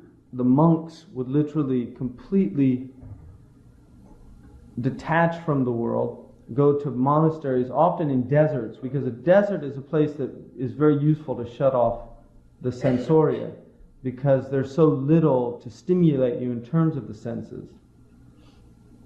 If you look at Ibrahim alayhi salam, it's amazing that he put his family in Mecca, because it's a place, he describes it as wadan ghayri zara', that it's a valley without any foliage. So, and often the desert was a place where people went, hermits and monks and the desert fathers. They literally went into the deserts of Sinai and attempted to disconnect from the world. Islam rejected that. But if you look at the early period of the Prophet's spiritual life, what did he do? He went to a cave. And a cave is sensory deprivation. And when you go into a cave, you deprive yourself of the senses, because one of the things you deprive yourself of is light. And light is a major door to the senses, external light. One of the things that you do as a strategy to help your prayer, if you're muwaswis or if you're mushawwish, somebody who's easily distracted, then it's usually makruh to close your eyes during the prayer, but it's permitted if you're somebody who is easily distracted, because the eyes open up the door of the senses. And so this is what they would do, is disconnect, meditation, all these different things. But at the end of the Prophet's life, or not even at the end, but later, when he's in Medina, he's praying in front of his wife. I mean, she's literally on her bed lying in front of him, and he's in tahajjud in a complete state of witnessing with Allah subhanahu wa ta'ala, and completely undistracted by any external temptations or forms. And even when he went on the Mi'raj, it said, مَا زَاغَ الْبَصَرُ وَمَا طَغَى. You could imagine if the unseen's being unveiled to you, because that's what was happening. The unseen, there is an inward sensory experience also. So there's a sensory experience of the unseen world. It's inward, it's not outward, but it's an experience. But his vision was not distracted by the unseen world because he was so focused on his Lord. Even in the midst of all these wonders that are being revealed before his eyes didn't divert and his heart never diverted because his heart was completely in tune with reality. And reality is unicity. Reality is absolute, unadulterated oneness. So there's no other in reality. There's no distractions in reality. Reality is pure. So what he's saying is when you sleep, you're being deprived of this door of the senses.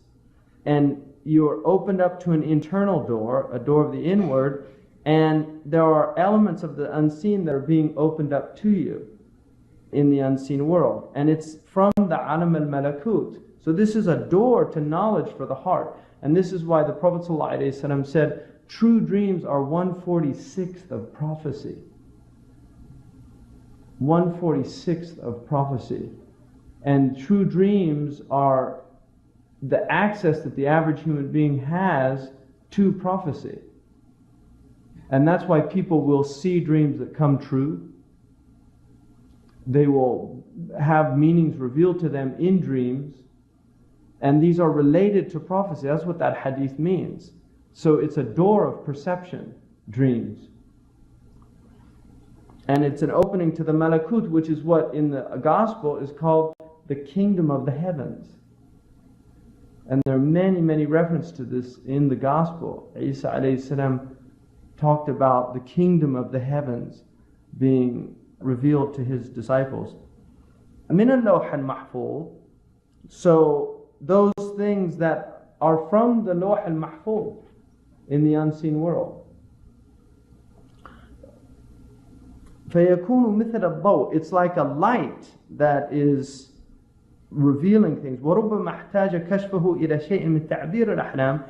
And perhaps his understanding of these things, the illumination of these things, is stipulated upon some knowledge of the interpretation of dreams. In other words, he won't be able to understand what they mean unless he has access to interpretation of the dreams. And not everybody has that knowledge. That knowledge is limited to certain people.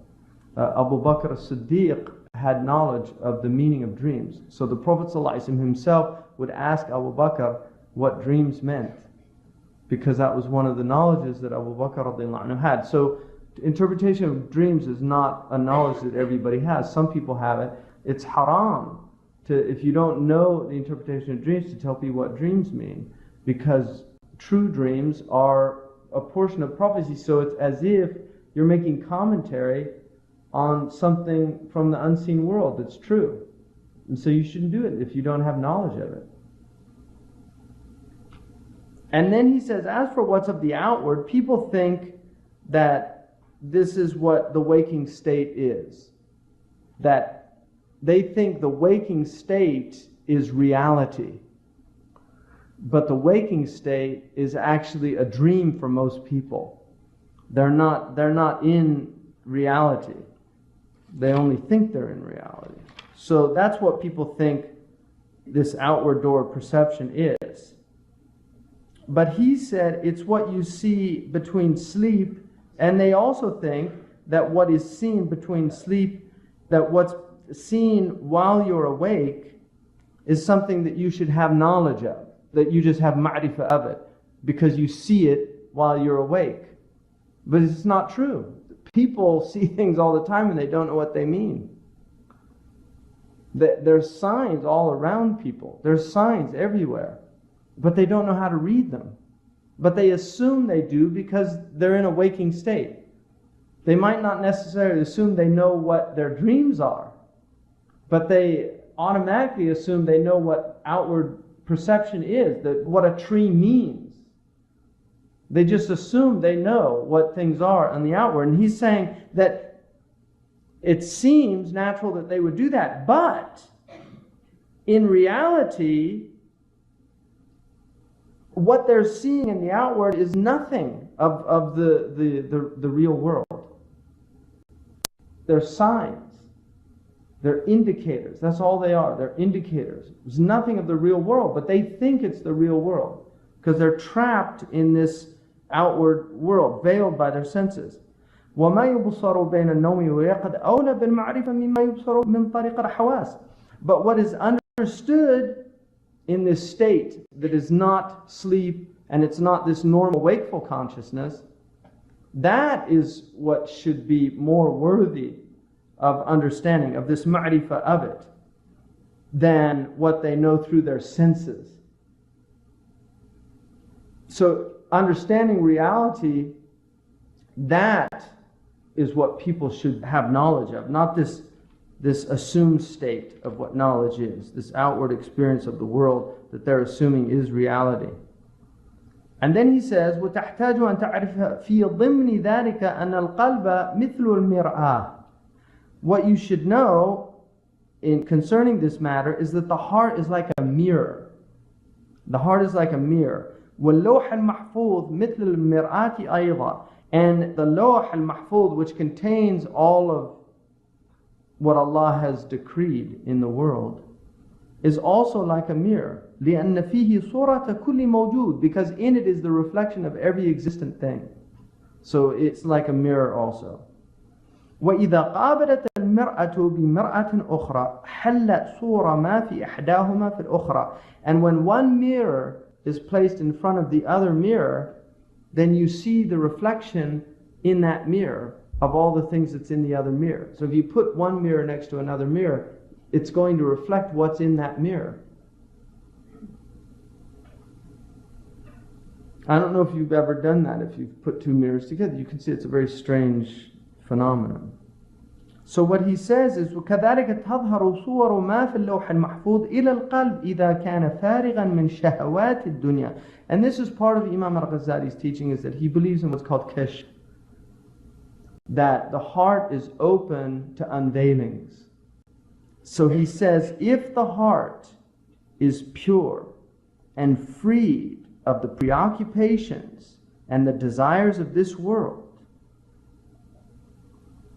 then it will see what the world is in reality. It will see these realities.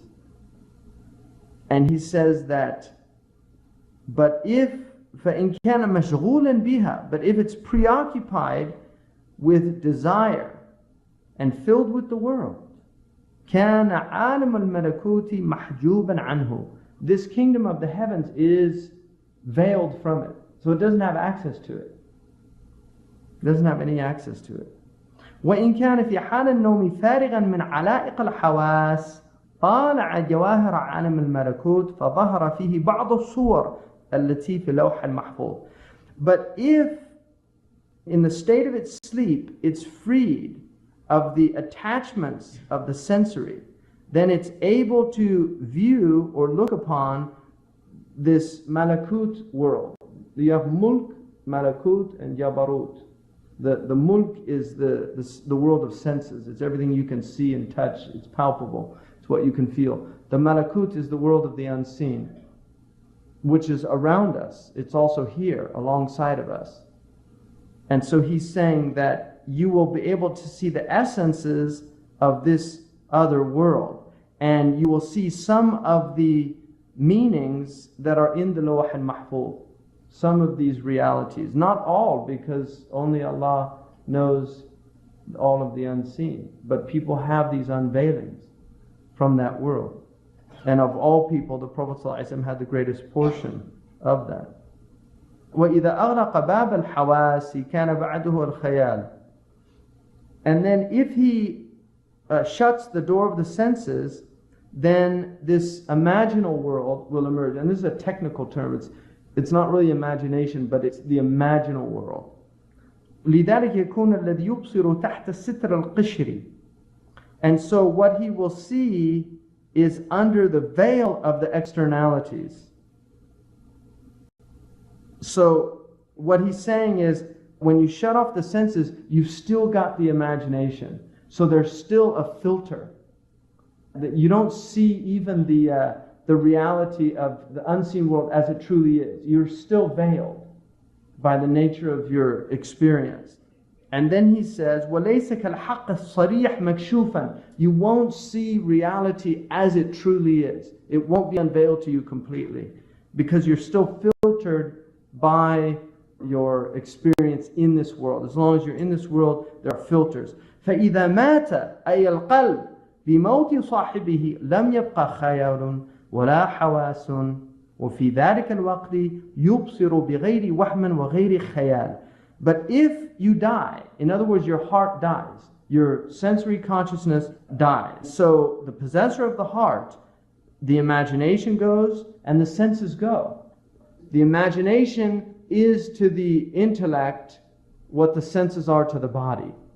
It's still a type of veil. It's something we need. We need the senses to have some knowledge of reality, but the senses veil us. And the imagination, you need to have some knowledge of reality also, but it's still a veil. The reason that we can imagine paradise is because we have imagination. So you can think of things of the unseen world that you're told, angels. We can imagine beings that are made out of light, that have wings. We don't know what they are in reality, but Allah has given us an imagination. And the imagination is a door to perception of reality, but it's still a filter, just like the senses are a filter. So then he says, at that time you will see without any illusion, and you will see without any imagination. وَيُقَالُ لَهُ فَكَشَفْنَا عَنْكَ غِطَاءَكَ فَبَصَرُكَ الْيَوْمَ حَدِيدٌ. We have removed the veil from you, and now you have piercing sight. You see reality as it truly is. That's what happens when you die. And that's why you'll feel like you've just woken from a dream. When you die, it's the awakening, because you're no longer veiled by the senses and you're no longer veiled by the imagination. You're going to experience things as they truly are. So what he's saying is that your heart is a mirror. Now, what is a mirror? Is the mirror the thing itself? When you look in a mirror, is it the thing itself? It's not, is it? It's a reflection of the thing. You know, when you look in the mirror, you wonder, do I really look like that? Is that how people are perceiving me? You don't know, because you can't see yourself. It's a very strange thing that Allah has done for all of us. We can see other people, but we can't see ourselves except through a mirror. But the mirror, is it distorting it? Do you know how mirrors distort sometimes? Your face looks longer than it does, or shorter, or wider. That's the nature of mirrors. So the heart is like that also. The heart, you don't know, is my perception of reality distorted? If you're an introspective person, a lot of people don't think of these things. So the mirror might be distorted. It might need reframing. It might need recasting. So that's what Allah subhanahu wa ta'ala says in Surah Al-Qaf. فَكَشَفْنَا عَنْكَ غِطَاءَكَ فَبَصُرُكَ الْيَوْمَ حَدِيدٌ. We have removed the veil from you. And now you see with piercing sight. It's clear as day. وَاعْلَمْ أَنَّهُ مَا مِنْ أَحَدٍ إِلَّا وَيَدْخُلُ فِي قَلْبِهِ الْخَاطِرَ الْمُسْتَقِيمِ وَبَيَانُ الْحَقِّ عَلَى سَبِيلِ الْإِلْهَامِ. And know that there's nobody except that sound thoughts will enter his heart. And the clarification of truth will enter his heart by way of inspiration. Everybody will have true inspiration if they're humans. They're going to have true inspiration in life. Like Winston Churchill said, everybody stumbles on the truth at least once in their life. But like myself, they usually get up, brush themselves off, and carry on.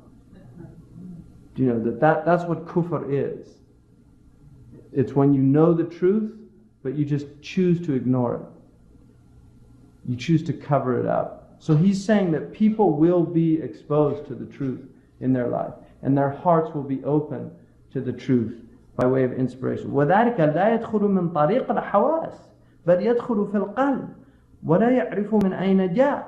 It won't come by way of the senses. It's something that comes by way of the heart. and he will not know where it came from.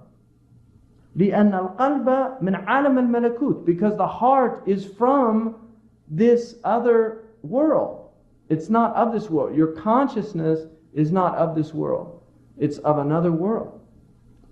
That's what consciousness is. And that's why sleep is so important. Because that's what sleep does. It's a door to that other world. It's a door to that other world. And you'll hear people say, oh, isn't that strange? I had this dream. And then it happened. Isn't that strange? See, they can't understand it. Isn't that strange? Isn't that weird? Because they don't know what it means. Most people are cut off from these realities. So when they experience them as strange, as wondrous. There's other people that's their normal state. It's not strange at all. It's just their normal state. Because they have much more access to reality than most people. وَالْحَوَاسُ مَخْلُوقَةٌ لِهَذَا الْعَالَمِ عَالَمُ الْمُلْكِ. The senses were created for this world. The world of the mulk, of the dominion, the outward dominion. فَلِذَلِكَ يَكُونُ حِجَابُهُ عَنْ مُطَالَعَةِ ذَلِكَ الْعَالَمِ إِذَا لَمْ يَكُنْ فَارِغًا مِنْ شُغْلِ الْحَوَاسِ. And for that reason, he is veiled from looking on to the other world if his heart, if he's not emptied of the distractions of the senses. So if you're not emptied of these distractions, then you're veiled. You don't have access, which is the state of most people. We're preoccupied. And then he says, وَلَا تَظُنَّنَّ أَنَّ هَذِهِ الطَّاقَةَ تَنْفَتِحُ بِالنَّوْمِ وَالْمَوْتِ فَقَطْ. But don't think that this capacity is opened during sleep and death only. Don't think it's only these two means. You have to die or you have to go to sleep to see reality. بل تنفتح باليقظة لمن أخلص الجهاد والرياضة وتخلص من يد الشهوة والغضب والأخلاق القبيحة والأعمال الرديئة. No, it opens during the wakeful state to those who are sincere in their jihad and in their riyada. And that's why Muli al-Arabi from Morocco, he said, whoever is sincere for 40 days, seeking God, his heart will be open. The basira is open. So if you have sincerity in your struggle and in your spiritual exercise, and you're freed of this desire and anger, I mean, these are the two great enemies of man, shahwa and ghadab, the concupiscent and the irascible soul.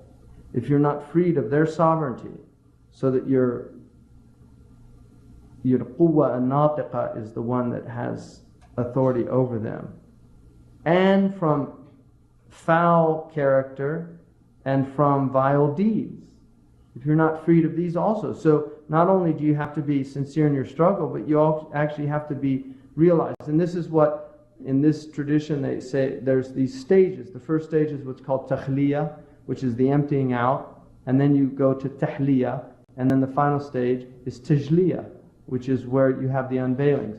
So the takhliya is emptying the self of desire and anger, and emptying the self of vile characteristics, and then the tahliya is embellishing the self, adorning the self with prophetic character, that you begin to follow the sunan.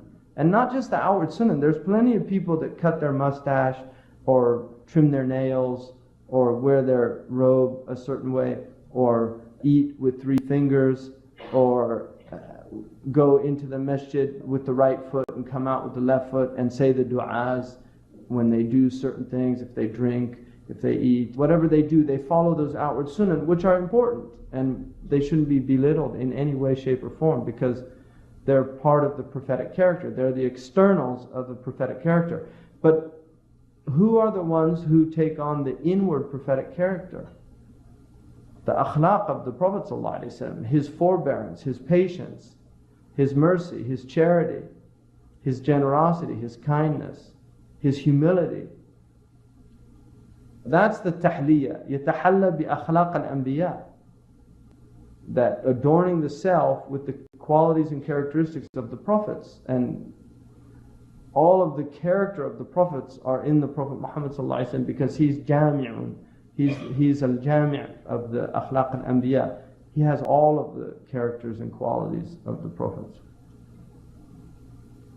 So that's what he's saying, that if you do that, then these things will happen. فَإِذَا جَلَسَ فِي مَكَانٍ خَالٍ وَعَطَّرَ طَرِيقَ الْحَوَاسِ. So if he's sitting in an empty place, a place like the mihrab, that's where Maryam was, right? She was in the mihrab. What was she doing?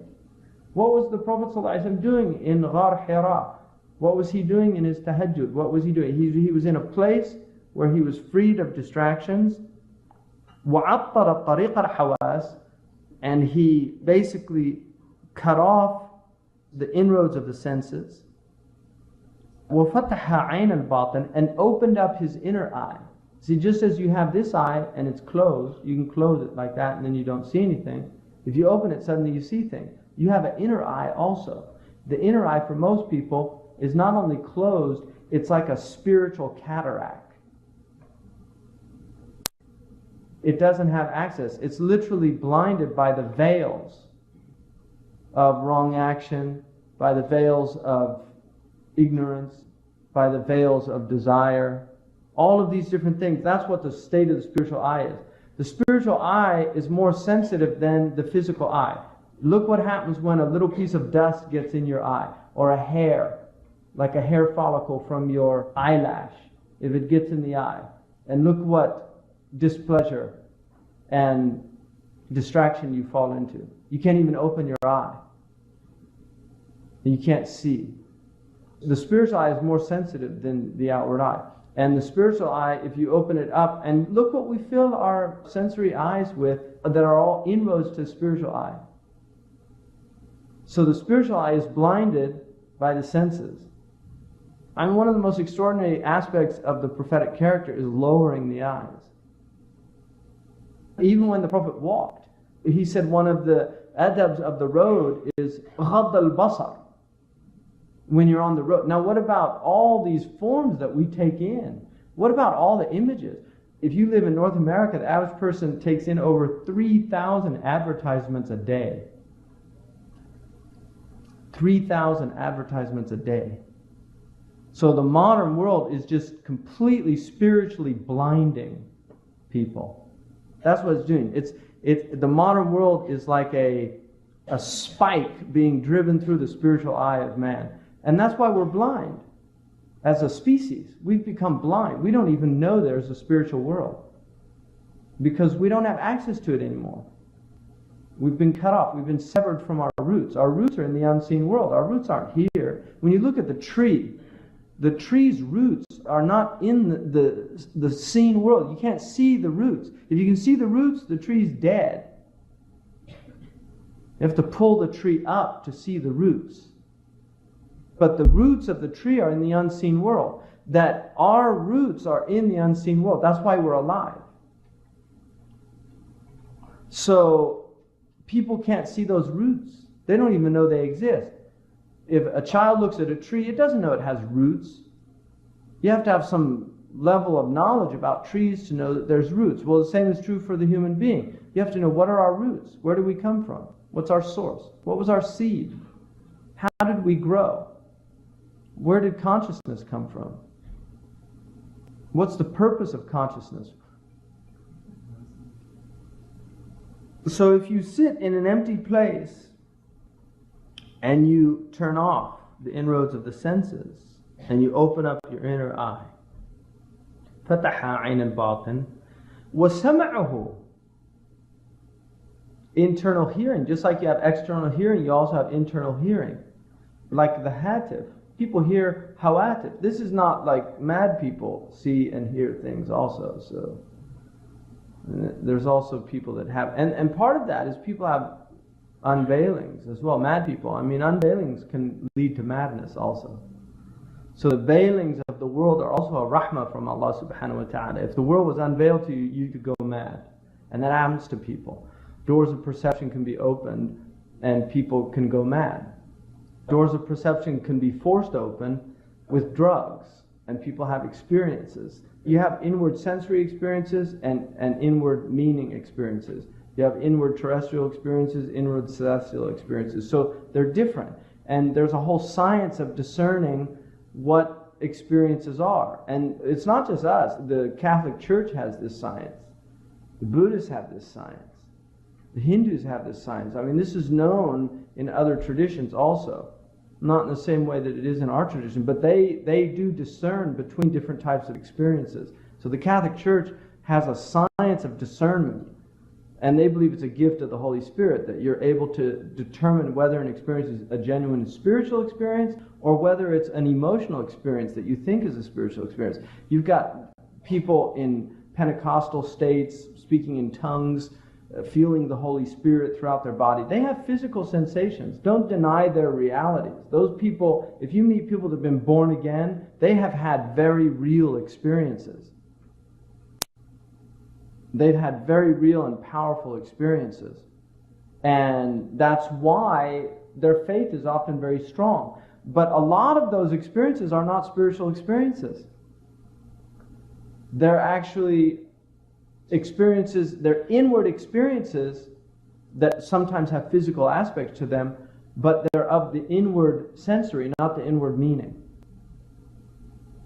So they're not true experiences, but that's a knowledge to discern between these type things, and it's a sophisticated knowledge that people have. So people can be deluded. This is very easy, and that's why when you really get into serious practice, you need a guide in that. You can't do this on your own. I mean, Imam al-Ghazali did. He's very rare, and there are people that do it. But the Prophet ﷺ had Jibreel alayhi salam. So then he says, وَجَعَلَ الْقَلْبَ فِي مُنَاسَبَةَ عَلْمَ الْمَلَكُوتِ. And then his heart is entrained with this malakut. وَقَالَ دَائِمًا Allah, Allah, Allah بِقَلْبِهِ. So this is called muraqabah, which is where he's in a state of awareness of the divine presence. دُونَ لِسَانِهِ. He's not saying it with his tongue. إِلَى أَنْ يَصِيرَ لَا خَبْرَ مَعَهُ مِنْ نَفْسِهِ. Until the ego is completely effaced. So he doesn't experience himself. وَلَا مِنَ الْعَالَمِ. And he doesn't experience the world. وَيَبْقَى لَا يَرَى شَيْئًا إِلَّا اللَّهِ سبحانه وتعالى. إِنْ فَتَحَتْ تِلْكَ الطَّاقَةِ. And this is what they call fana. And I'm just, this is from the book, so we're just looking at what he's saying in the book and what they say about this knowledge. So he says, then this capacity is open. وَأَبْصَرَ فَالْيَقَظَةِ الَّذِي يُبَصِرُهُ فِي النَّوْمِ. And then he begins to see in his waking state the same as the true visions in his sleeping state. So his waking state becomes one in which his spiritual inner eye is open, and he begins to see the world as it truly is, in reality. He's no longer veiled. So he is experiencing the divine presence. This is the state of the Prophet ﷺ without a doubt, and it's the state of his Sahaba. And it's the state of the Salihun. You know, if you're with the Shaykh, like Shaykh Abdullah bin Bayya, I mean, I've traveled with him, I've seen him, that's the state he's in all the time. You know, he's looking out and you're seeing him look out, but he's not seeing what you're seeing. You know, and you sit with Marab al-Hajj for people that went there. I mean, you see it. I mean, you sit with him and he's in another state. They call it Shahid Ghaib. He's present, absent. He just does dhikr all the time. He does dhikr in his sleep. And I lived in his tent with him. So I slept on the bed with him. He does dhikr in his sleep. He reads Quran in his sleep. I mean, I saw it with my own eyes. There was a man in Morocco I knew too also. He did Salat ala Nabi Sallallahu Alaihi Wasallam in his sleep, and he would snore. He was literally snoring and doing prayer on the Prophet Sallallahu Alaihi Wasallam. So I've seen it. People can, you know, لَيْسَ مَنْ رَأَكَ مَنْ سَمِعَ. It's like the people who see aren't like the people who are told about something. You see it. People doing prayer on the Prophet and they're sleeping.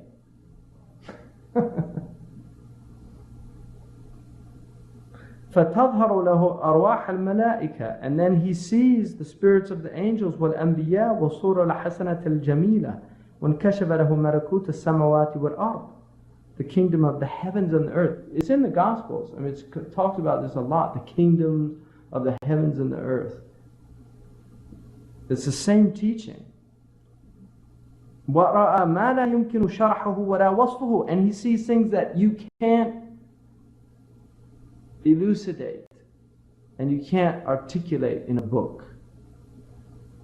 These are things that I can't write about. كما قال النبي صلى الله عليه وسلم زويت لي الأرض فرأيت مشارقها ومغاربها.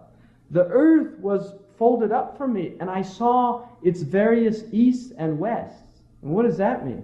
You know, now we know that at every horizon there's a new east and a new west. You know, as you're moving, there's always a new east and a new west. It's not just one east and one west. We know that it has multiple east and west based on where you are, right? So the Prophet ﷺ said, I saw all of the earth. It was shown to me, all of the different horizons of the earth. So he had knowledge that there were multiple horizons. It's an unseen experience. And also قال الله عز وجل وكذلك نري إبراهيم ملكوت السماوات والأرض. And like that we showed Ibrahim the kingdom of the heavens and the earth. It's in the Quran. We showed Ibrahim the kingdoms. Why? لِيَكُونَ مِنَ الْمُوقِنِينَ, so that he had certainty. So he had certainty. يقين. لأن علوم الأنبياء عليهم السلام كلها كانت من هذا الطريق. This is how the knowledges of the prophets come. They don't have book learning. Their knowledge is not of the books. They weren't taught by books. We learn by books. The prophets didn't have book learning. The Prophet ﷺ had learning just by having the hand placed on his back in the hadith. And he said, عَلِمْتُ كُلَّ شَيْءٍ. It's a sahih hadith.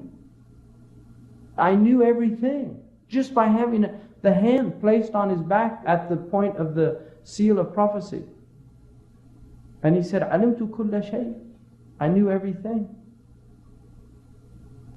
So those are the doors of perception that the Prophet said. لَا مِنْ طَرِيقِ الْحَوَاسِ. It's not the senses. We learn through the senses. We touch, we dissect, we feel, we take apart. We open up the heart, we look in, oh, the heart has 4 chambers. There's people that know the heart has 4 chambers and they don't have to look inside the heart because it's unveiled to them. But this is how we learn. We learn by taking things apart. There's people that don't learn to do that. They look at something, they know what it is because it's unveiled for them. كما قال سبحانه وتعالى واذكر اسم ربك وتبتل إليه تبتيلا. Allah says, تَبَتَّلْ إِلَيْهِ تَبْتِيلًا. What does tabattal mean? Inqita'. It means to detach, disconnect. تَبَتَّلْ إِلَيْهِ, cut off in order to go to Him. In order to be open to your Lord, you need to detach from other than your Lord. معناه الانقطاع عن كل شيء وتطهير القلب من كل شيء. It means to disconnect from everything, to purify the heart from everything. والابتهال إليه سبحانه وتعالى بالكلية, and to beseech Him with your entire being.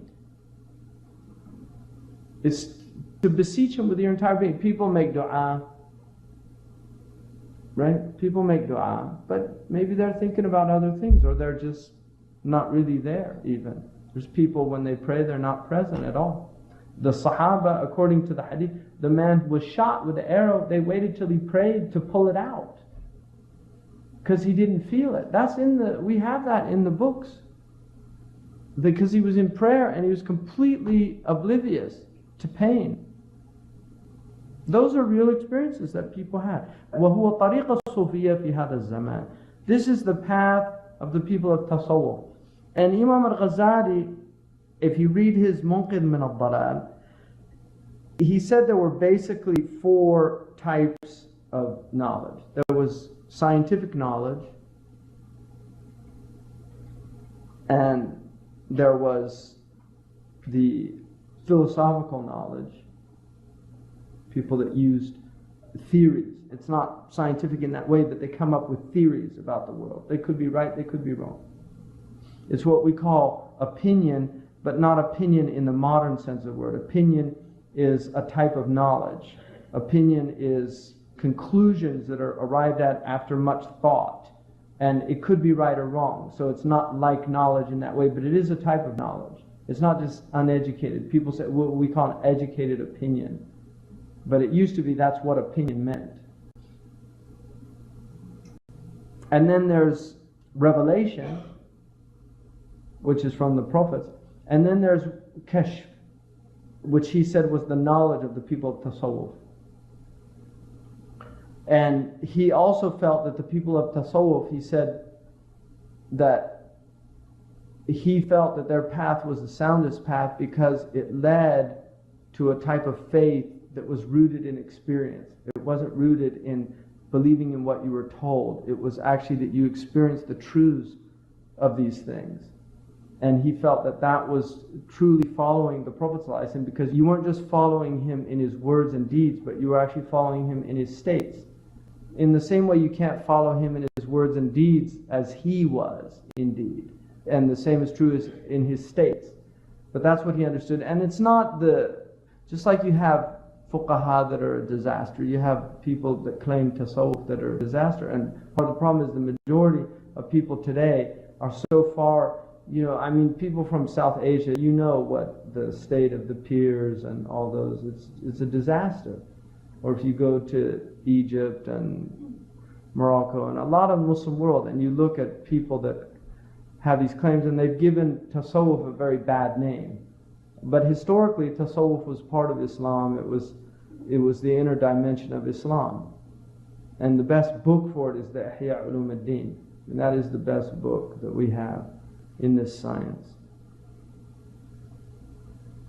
End of CD 4. This begins CD 5.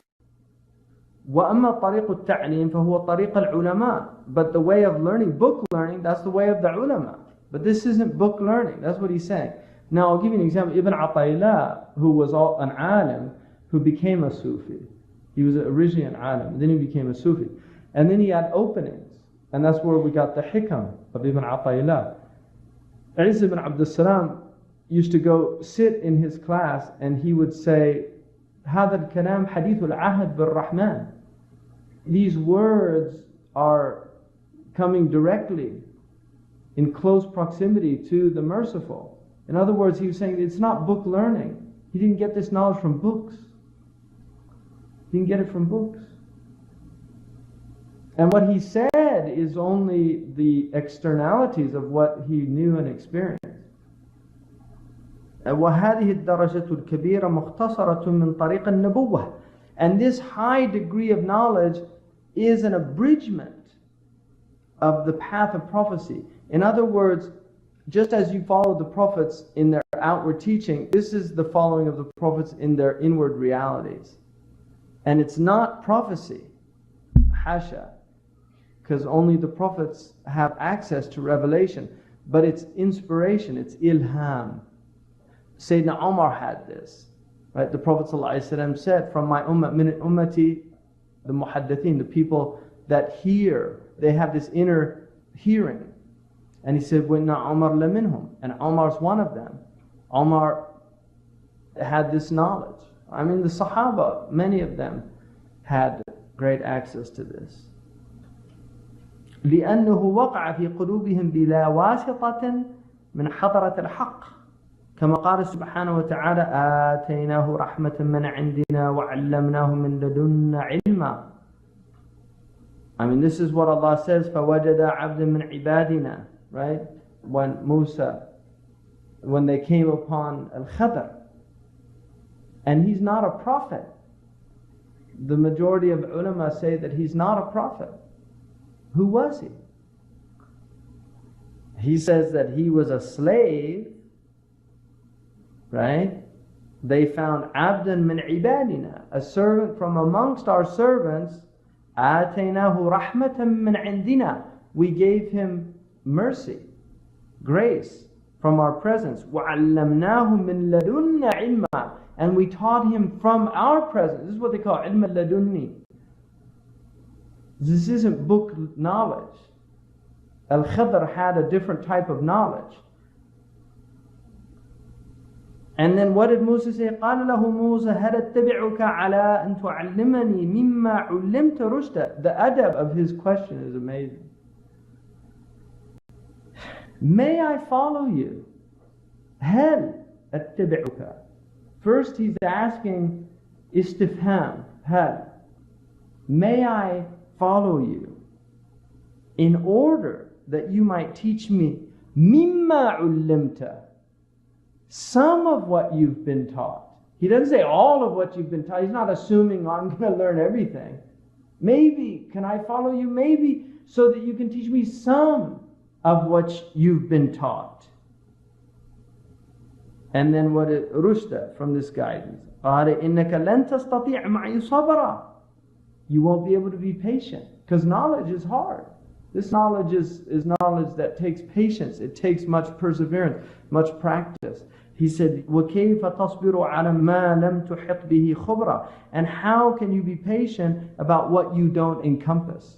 In other words, because you don't understand this, how are you going to be patient to learn it? قال ستجدوني إن شاء الله صابرا ولا أعصي لك أمرا. You will find me, insha'Allah, patient, and I won't disobey you. And that's a relationship between the student and the teacher. You have to be patient, and then if the teacher's a true teacher and he tells you to do things, you have to do what they say for your own benefit. وَهَذِهِ الطَّرِيقَةُ لَا تُفْهَمُ إِلَّا بِالتَّجْرِبَةِ.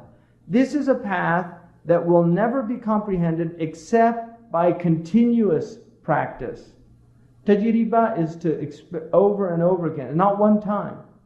Yujarribuhu means to do it many times. People want to do one time and then, oh, nothing happened. I didn't get any benefit. And Murabta Hajj told me that you don't worship Allah to have experiences. It's not why you do it. There's people that want to have experiences. I pray, nothing happens. I do this, nothing happens. I get up at night, nothing happens. He said, if that's what you're trying to do, then that's what you're doing the thing for. Whereas you should be doing it just solely for the sake of Allah subhanahu wa ta'ala. And he said, if Allah gives you gifts out of that, alhamdulillah. If He doesn't, alhamdulillah, it doesn't matter.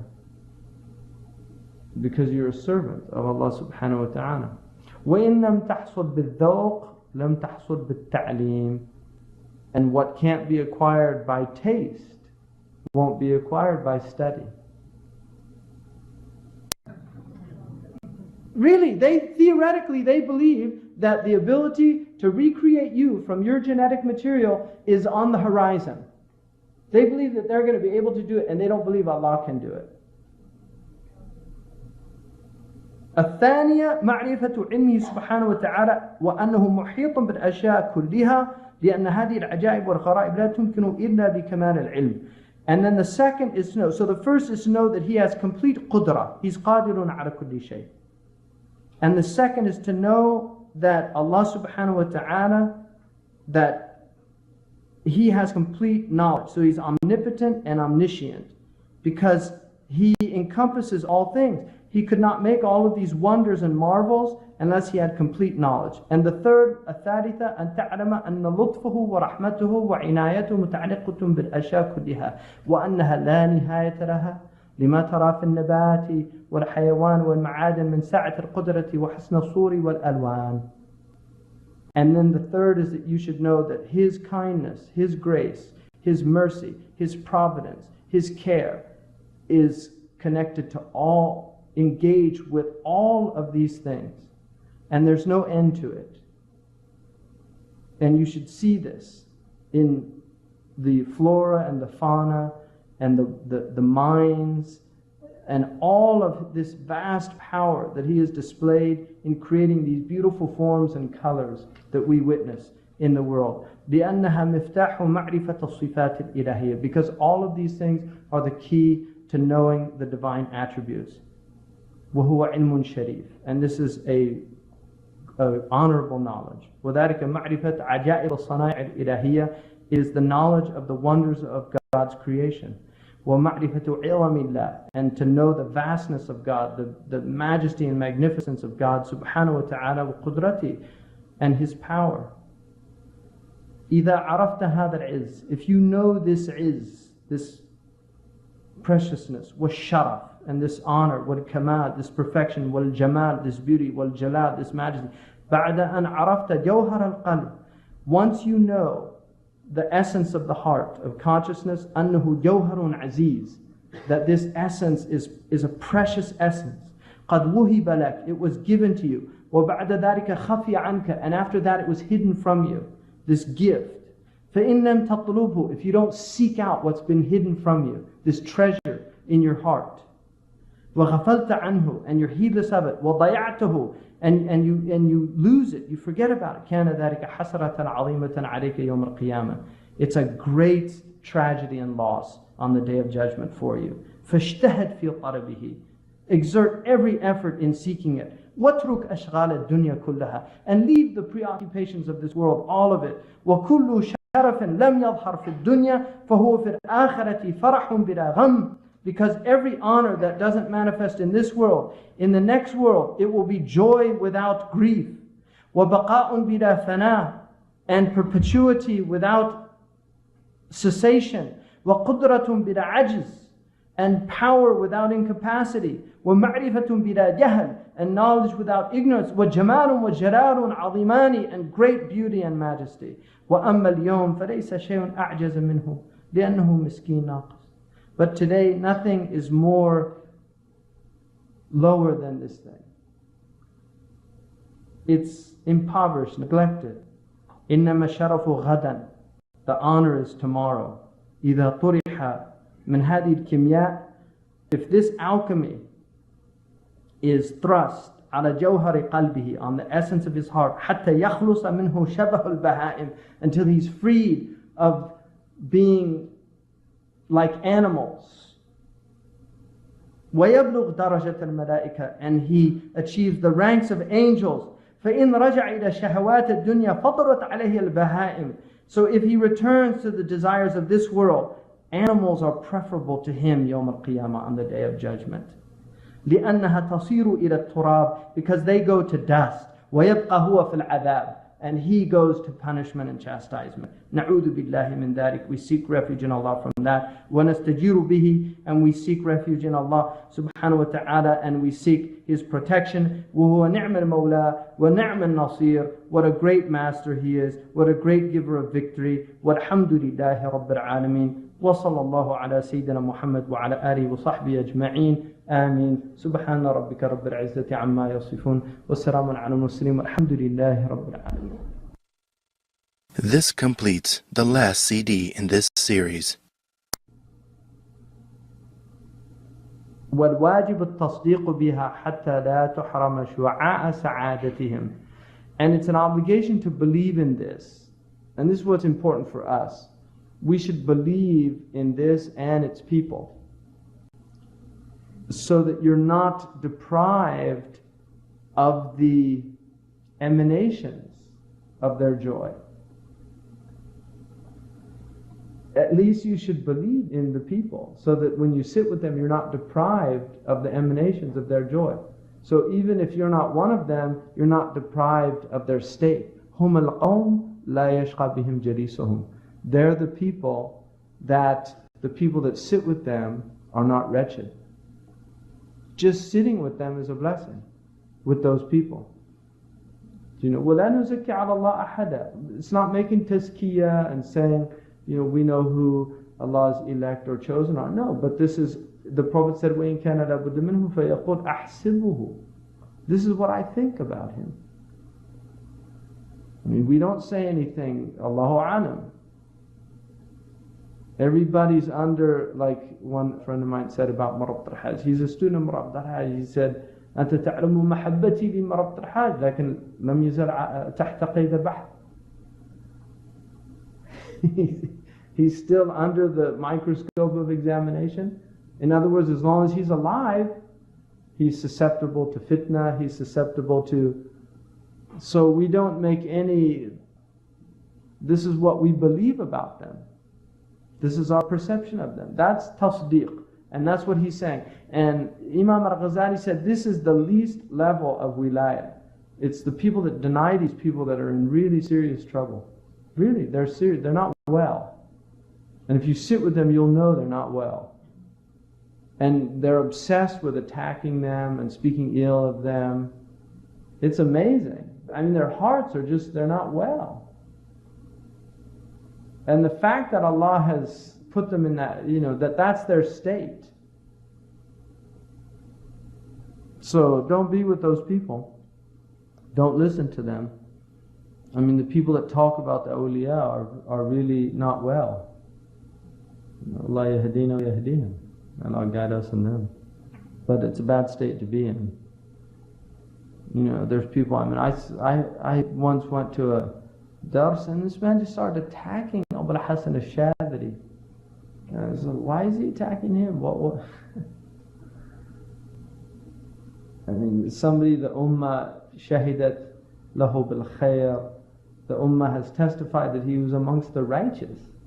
So why you want to put him amongst somebody else? Why even risk that? It's a very strange thing to do, but people do that.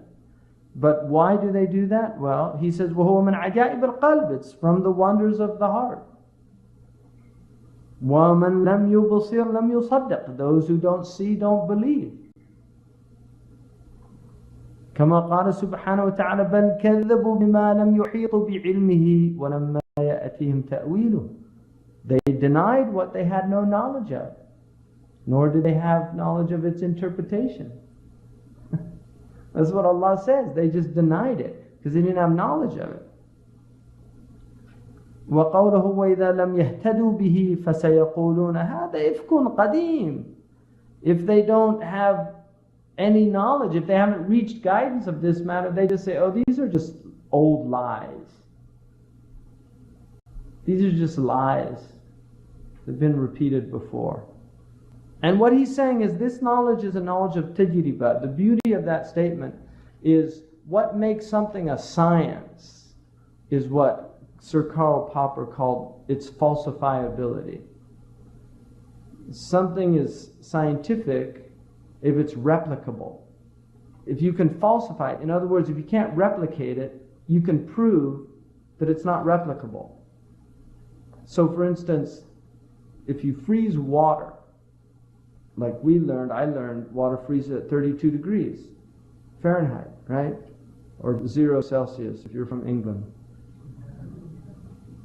That's what you learn in school. Did you ever actually test that? No, you just assume that it must be true because they're telling you in school and it's in the books. That's taqleed. That's called taqleed. You just believe the authority because he's an authority, and who am I to question an authority, right? I'm just a humble, insignificant bloke. He's a big professor. So, but if you take a thermometer and you put it in the water and you put the water into a freezer and you watch the water and it gets down to 32 degrees, if you touch the water, oh, it's ice. So you do the experiment yourself. There's a really nice book for people that have children. It's a book of replicating the great scientific experiments. Like a lot of the great experiments of human history are very simple to do. Like Newton, when Newton refracted light and saw that there were 7 colors in refracted light. He just took a prism, put it in the sun, and replicated it. So this is also a replicable science. People that follow this science have the same experiences. They see the same things, And they have the same, that's why somebody who's gone down that path and done it knows what to expect. And also knows the pitfalls of it. Right? يَصْحَبُ شَيْخًا عَارِفَ الْمَسَارِكِ يَقِيهِ فِي طَرِيقِهِ الْمَهَارِكِ. That's what Ibn Ashur says. He accompanies a teacher who knows the byways of this path. He knows the ways of the path, and he'll protect him from the pitfalls. Because if you go down a road and somebody knows the road, oh, watch out the bend coming up. If you're driving, watch out the bend coming up. There's a big hole on the left side. Right? That's what, if somebody knows the road, he can tell you. But if you're driving 80 miles per hour and you don't know there's a big hole, and then you turn and suddenly your car, you lose control. You crash. That's why on the road they have signs, don't they? They tell you, soft shoulder ahead. They do that. Why? That's somebody who knew the road, put those signs there for you to let you know. If you don't obey the signs, you endanger yourself. So there's a tariqah, and this is what the prophets did. They took the majority of humankind, the people that follow them, they're the real guides on the road. But the shuyukh are like those signs. That's what they are. But the prophets are the ones that put the signs. They're the ones that did the real work. The other ones, they're lesser guides. And they're not like the prophets, but they're warathatul anbiya. The Prophet ﷺ said, al-ulama warathatul anbiya. The scholars, and this is not outward, this is the ulama alladhina yajma'una bayna al-zahir wal-batin. The people of inward and outward knowledge. They have outward knowledge, like Shaykh Abdullah has outward knowledge, but then he has wara', he has taqwa, he has piety. He's done dhikr all his life. He gets up at night. He does all that work, so he has the inward reality as well. So he's got these two realities. So those are the warathatul anbiya. They're the inheritors of the prophets. So you're taking from the inheritance of prophecy. So when you sit with them, it's like sitting with the prophets. It's the closest thing we have to sitting with the prophets. Allah doesn't deprive people of every generation of having that blessing, of sitting with the people of knowledge. So that's what he's saying. So the people that deny that, well, كَذَلِكَ كَذَّبَ الَّذِينَ مِنْ قَبْلِهِمْ فَانْظُرْ كَيْفَ كَانَ عَاقِبَةَ الظَّالِمِينَ وَمِنْهُمْ مَنْ يُؤْمِنُ بِهِ وَمِنْهُمْ مَنْ لَا يُؤْمِنُ بِهِ وَرَبُّكَ أَعْلَمُ بِالْمُفْسِدِينَ. They denied the people before them. So look at what happened to the oppressors, people who deny.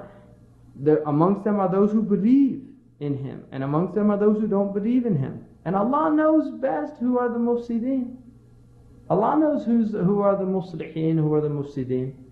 رَبُّكَ أَعْلَمُ بِمَنِ اهْتَدَى. He knows better who is guided.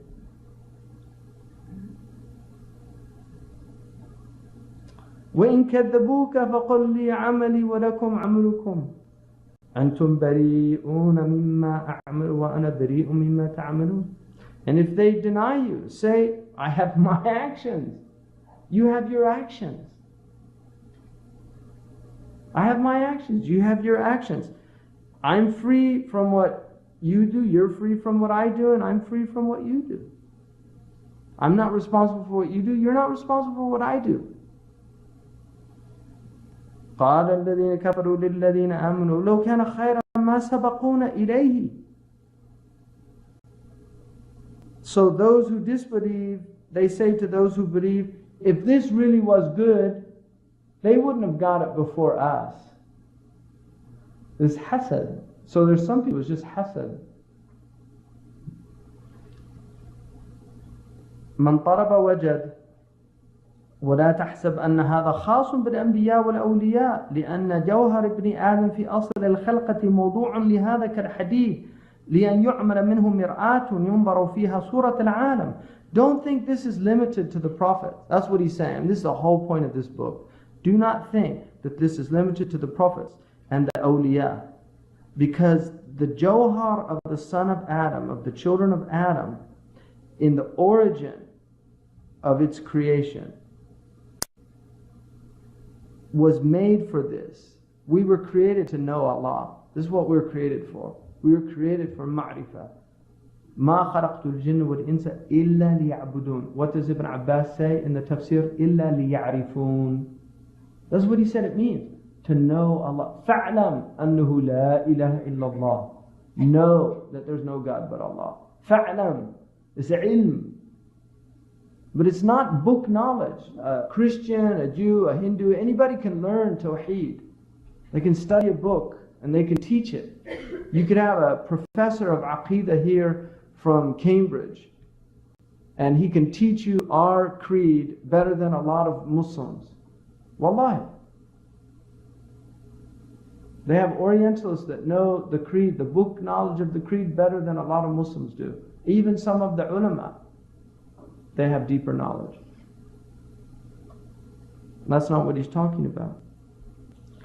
Like iron, the iron was created to make mirror out of it, so that you can see the forms of the world in it. إِلَّا الَّذِي صَدَأَ, unless it oxidizes, فَيَحْتَاجُ إِلَى إِجْلَاءٍ, deoxidizing it, removing that rust. أَوْ جَدُبَ فَيَحْتَاجُ إِلَى صَقْلٍ, or it becomes dried and it needs to be polished. أَوْ سَبْكٍ لِأَنَّهُ قَدْ تَلِفْ, or it needs to be reframed because it was broken. So you have to recast it. وَكَذَلِكَ كُلُّ قَلْبٍ إِذَا غَلَبَ عَلَيْهِ الشَّهَوَاتُ وَالْمَعَاصِي لَمْ يَبْلُغْ هَذِهِ الدَّرَجَةِ. And just like that, every heart, if it's overwhelmed by desire and by disobedience, it can't reach this degree. It can't reach this level. وَإِن لَمْ تَغْلِبْ عَلَيْهِ تِلْكَ الدَّرَجَةِ كما قال النبي صلى الله عليه وسلم ما من مولود إلا يولد على الفطرة. No child except that it's born on fitrah. There's a fitrah, it's open to this knowledge. The child's open to this knowledge, it's born like that. وقال الله تعالى وأشهدهم على أنفسهم ألست بربكم قالوا بلى.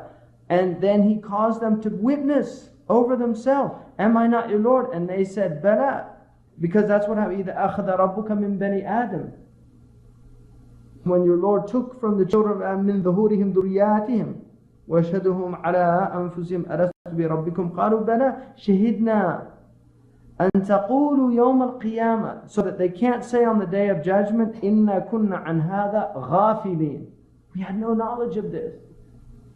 So we've already witnessed this. It's just a reaffirmation of what we've already witnessed. We've already witnessed our Lord in the unseen world. We've already witnessed Him, that He's one, and that He's our Lord. And so it's a reaffirmation in the dunya of this reality. كذلك بنو آدم في فطرتهم التصديق بالربوبية كما قال سبحانه وتعالى فطرة الله التي فطر الناس عليها. And also Banu Adam in their fitrah, they believe in the Lordship of Allah subhanahu wa ta'ala. Just as Allah subhanahu wa ta'ala said, this is the fitrah of Allah. This is the original nature that Allah has created the human being on. فَطَرَ النَّاسَ عَلَيْهَا وَالْأَنْبِيَاءُ وَالْأَوْلِيَاءُ هُمْ بَنُو آدَمَ. They are the children of Adam. So they're the models. The prophets are the models for human beings, but they're human beings. قال سبحانه وتعالى قل إنما أنا بشر مثلكم. I am a man just like you. يوحى إلي. But I have this revelation coming to me. وكل من زرع حصد. All those who sow the seeds will reap the fruit. ومن مشى وصل. And if you set out on the path, you'll arrive. ومن طلب وجد. And if you seek, you'll find. I mean, that's in the gospel too, right? If you seek, you'll find. وَالطَّلَبُ لَا يَحْصُلُ إِلَّا بِالْمُجَاهَدَةِ. But seeking is only achieved through struggle. If you sit on a couch and somebody says, "What are you doing?" And he said, "I'm seeking my provision." It's not. You're not seeking your provision. You're sitting on a couch. If somebody's sitting there and I'm hungry, he doesn't get up and go to the kitchen and make himself something to eat. He's waiting for somebody else to do it. I'll wait till the wife comes home. Right? Seriously, that's what people do. They don't want to struggle themselves. They want somebody else to struggle for them. So he's saying, no, you have, and then he says, so بالمجاهدة وطلب شيخ بالغ عارف قد مشى في هذا الطريق, and also finding a truly Gnostic, a knowledgeable person who has this knowledge, who's gone on this path. وإذا حصر هذان الشيئان لأحد فقد أراد الله له التوفيق. And if you have these two things come together, it's tawfiq from Allah subhanahu wa ta'ala. If you struggle with yourself, and if you have the company of people that have struggled with themselves until they've achieved that, overcome themselves, khalas. And that's tawfiq from Allah subhanahu wa ta'ala. فقد أراد الله له التوفيق والسعادة بحكم أزلي حتى يبلغ هذه الدرجة, until he himself or she herself achieves this level. إن اللذة والسعادة لابن آدم معرفة الله سبحانه وتعالى. And this is خلاصة القول. The true joy and the true delight of the children of Adam is in knowledge of Allah subhanahu wa ta'ala. اعلم أن السعادة كل شيء ولذته وراحته تكون بمقتضى طبعه وطبع كل شيء ما خلق له. So know that the joy of everything and its delight and its repose is that which is in accordance with its nature. The joy of everything is that which is in accordance with its nature. وطبع كل شيء ما خلق له. And the nature of everything is that for which it was created. So you have to know, if you want to know the nature of a thing, you have to know its telos. Why was it created? What's its purpose? So if you look, he says, فَلَذَّةُ الْعَيْنِ فِي الصُّورَ الْحَسَنَةِ. The delight of the eye is in its witnessing beautiful things. قُرَّةُ الْعَيْنِ, it's if you see a beautiful face, the eye is delighted. تَتَمَتَّعْ. If you see a beautiful flower, the eye is delighted. تَتَمَتَّعْ. Why? Because it was created to witness beauty.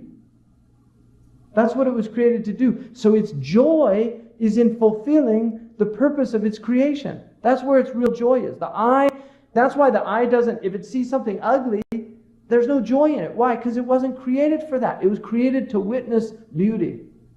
That's its purpose. And that's why Isa alayhi salam, when they all looked at the dead carcass of the dog, they said, Ma ansanahu, the dog. And he said, Ma abyata asnana. How white its teeth are. Because he was in that state of mushahada. So he looked at the beauty even in the ugliness. That's what he saw. He saw the beauty even in the ugliness. So the delight of the eye is in seeing beautiful. وَلَذَّةُ الْأُذْنِ فِي الْأَصْوَاتِ الطَّيِّبَةِ. And the delight of the ear is in beautiful sounds. The ear delights in beautiful sounds because that's what it was created, to hear good things, to hear beautiful things. It delights in wisdom. It delights in the speech of the righteous. It delights in truth because that's what it was created for. And likewise, it يَمُدُّ أَصْوَاتًا إِنْ أَنْكَرَتْ أَصْوَاتٍ لَصَوْتَ الْحَمِيرِ. The ugliest of sounds is the sound of the donkey. Because the ear hears it, it's ugly sound.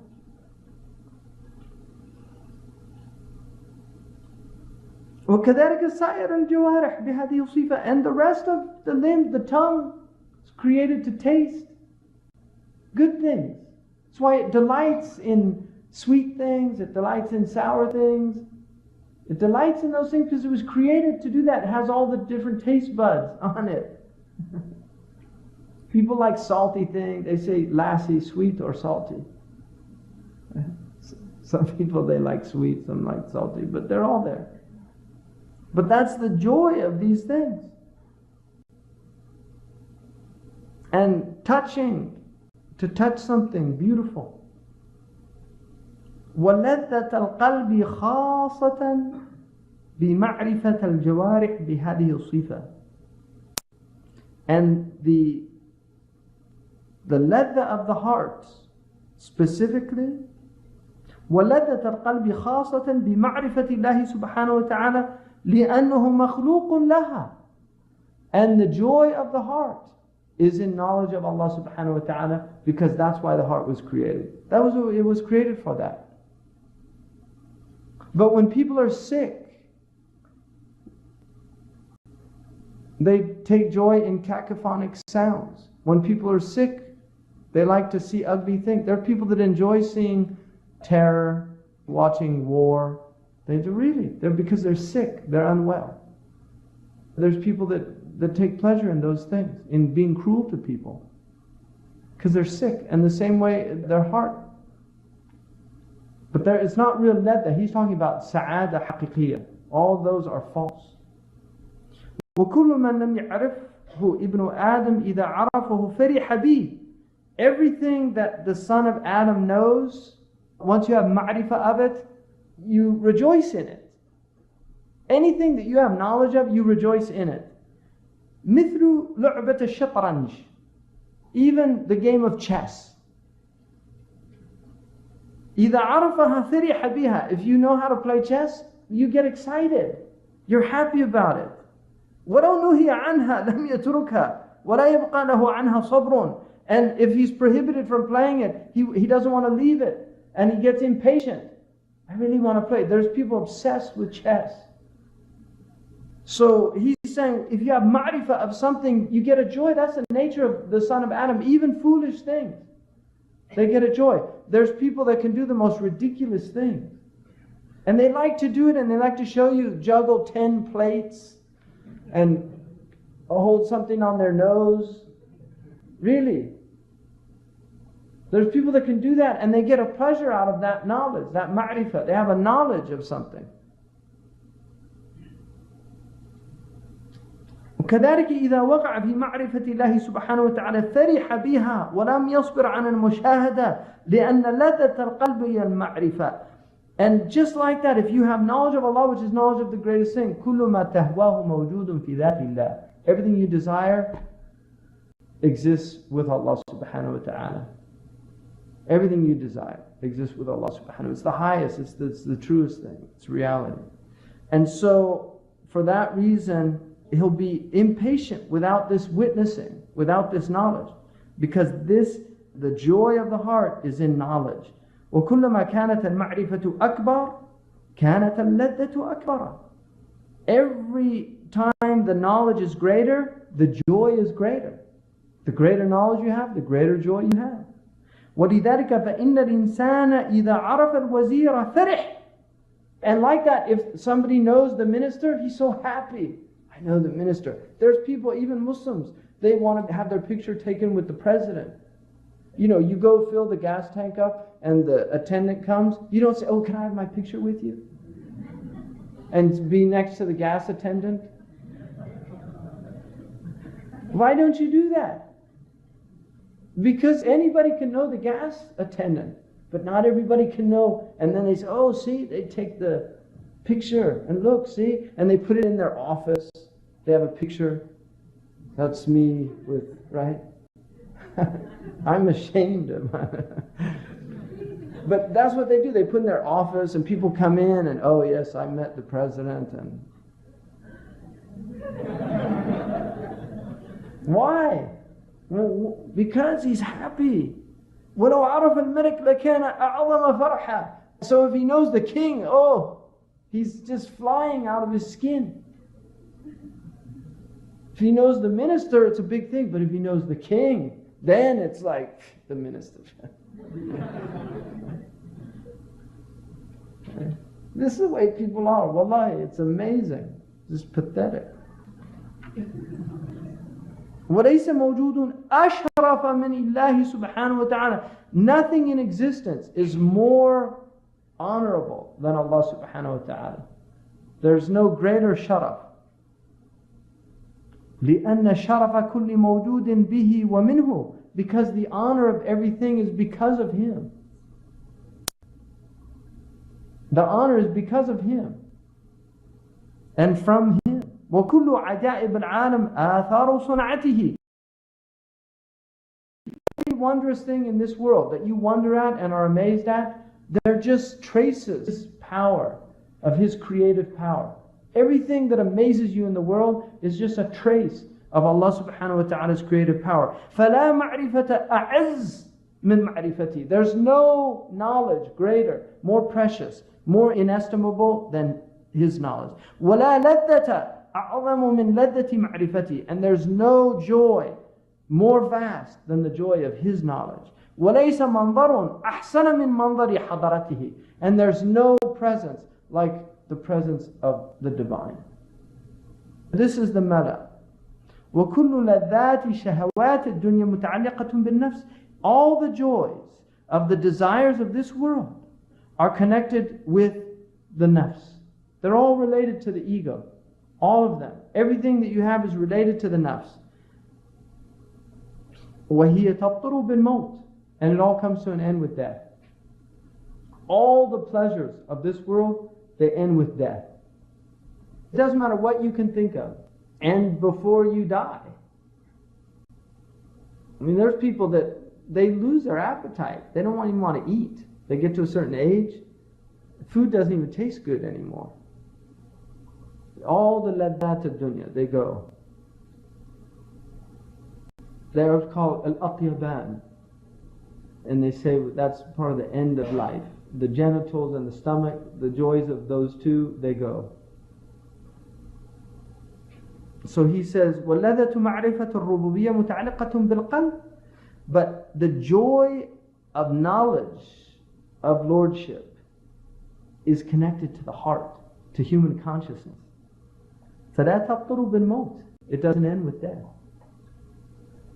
So all the joys end with death, but the joy of knowledge of Allah doesn't end with death, because all the joys in this world are connected to the senses, and the heart is not of the senses. Consciousness is not of the senses.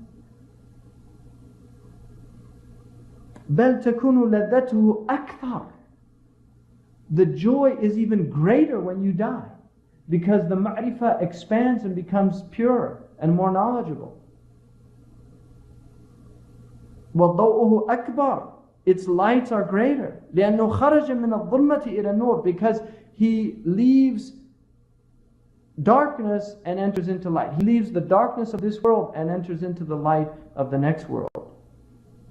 وَاعْلَمْ أَنَّ النَّفْسَ إِبْنِ آدَمْ مُخْتَصَرَةٌ مِنَ الْعَالَمِ. Know that the soul of the children of Adam is an abridgment of this world. It's mukhtasara. That's what Imam Ali in his diwan said, تَحْسِبُ أَنَّكَ جِرْمٌ صَغِيرٌ وَفِيكَ انْطَوَلَ الْعَالَمَ الْأَكْبَرُ. You think that you're some insignificant mass, no real significance to you, and in you the entire cosmos exists. And one of the extraordinary things about the human being, and this is something that a Nobel Prize winner discovered, was that if you measure the greatest things in the world and you measure the smallest things in the world, their sizes, the biggest and the smallest thing, and then you add them together and divide by 2, it's approximately the human being. So we are the barzakh between the physical world, the subatomic world, and the macrocosm, the microcosm. We literally are the barzakh between these two things. This is where Allah has put us. So we're an extraordinary creature. I mean, there's a beautiful book called The Power of 10.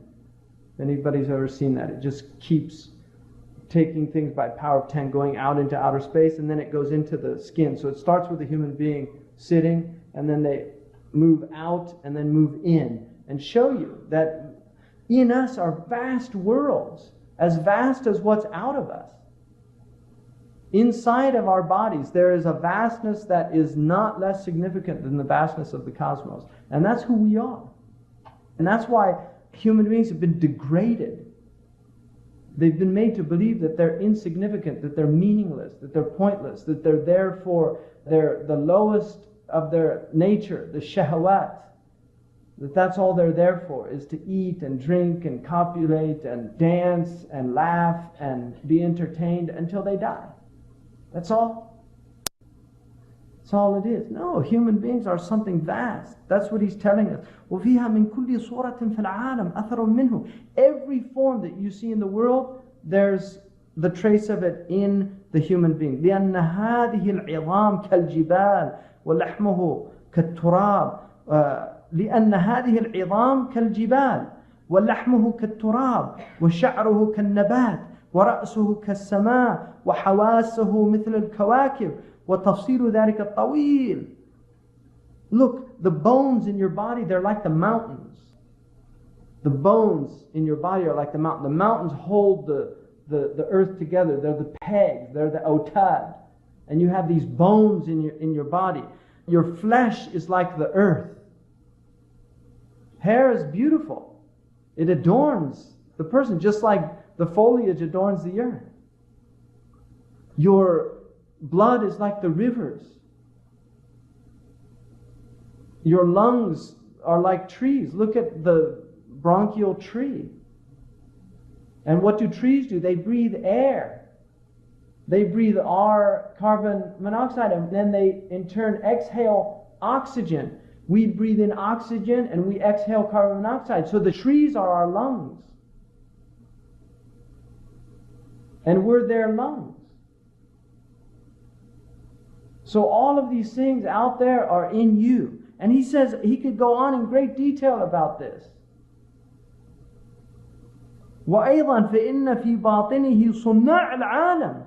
And in your interior are all of the craftsmen of the world. لأن القوة في المعدة كالطباخ. The power in your digestion is like the cook. There's a cook that's mixing. There's ingredients that go in Chinese medicine, they call it the soup of the stomach. It's a soup. And just like you can ruin soup, your digestion can be ruined. You put the wrong ingredients in. Eat the wrong things. وَالَّتِي فِي الْكَبِدِ كَالْخَبَّازِ. And what's in the liver is like the baker. The liver is like the baker. It takes the glucogen and it stores the glucogen, and then when you need it, it releases it into the... this is all happening in your body. وَالَّتِي فِي الْأَمْعَاءِ كَالْقَصَّارِ. And in your intestines is like the tanner. As it's coming through, it's taking the impurities out. That's what a tanner does. Takes the impurities out and it keeps what's good, what's useful. وَالَّتِي تُبَيِّضُ اللَّبَنَ وَتُحَمِّرَ الدَّمَ كَالصَّبَّاغِ. And the thing that's making the milk white in the breast and the blood red is like the dyer. You have the dyer who makes the wool and dyes the wool. That in your body there are things that are giving color. The hemoglobins in your body, he's saying these are like the dyer. So you have all these crafts. وَشَرَحُ ذَلِكَ يَطُولُ. I could go on in great detail. He's saying, but you get the idea. وَالْمَقْصُودُ أَن تَعْلَمَ كَمْ فِي بَاطِنِكَ. My whole point is to tell you how much is in your interior that's going on. مِنْ عَوَالِمْ مُخْتَلِفَةٍ كُلُّهُمْ مَشْغُولُونَ بِخِدْمَتِكَ. All these worlds in you, and they're all preoccupied with your service. They're at your service. They're all doing this work for what? To serve you, your consciousness. That's all it's there for. To serve your heart. They're all there to serve your consciousness. What's your consciousness there to serve?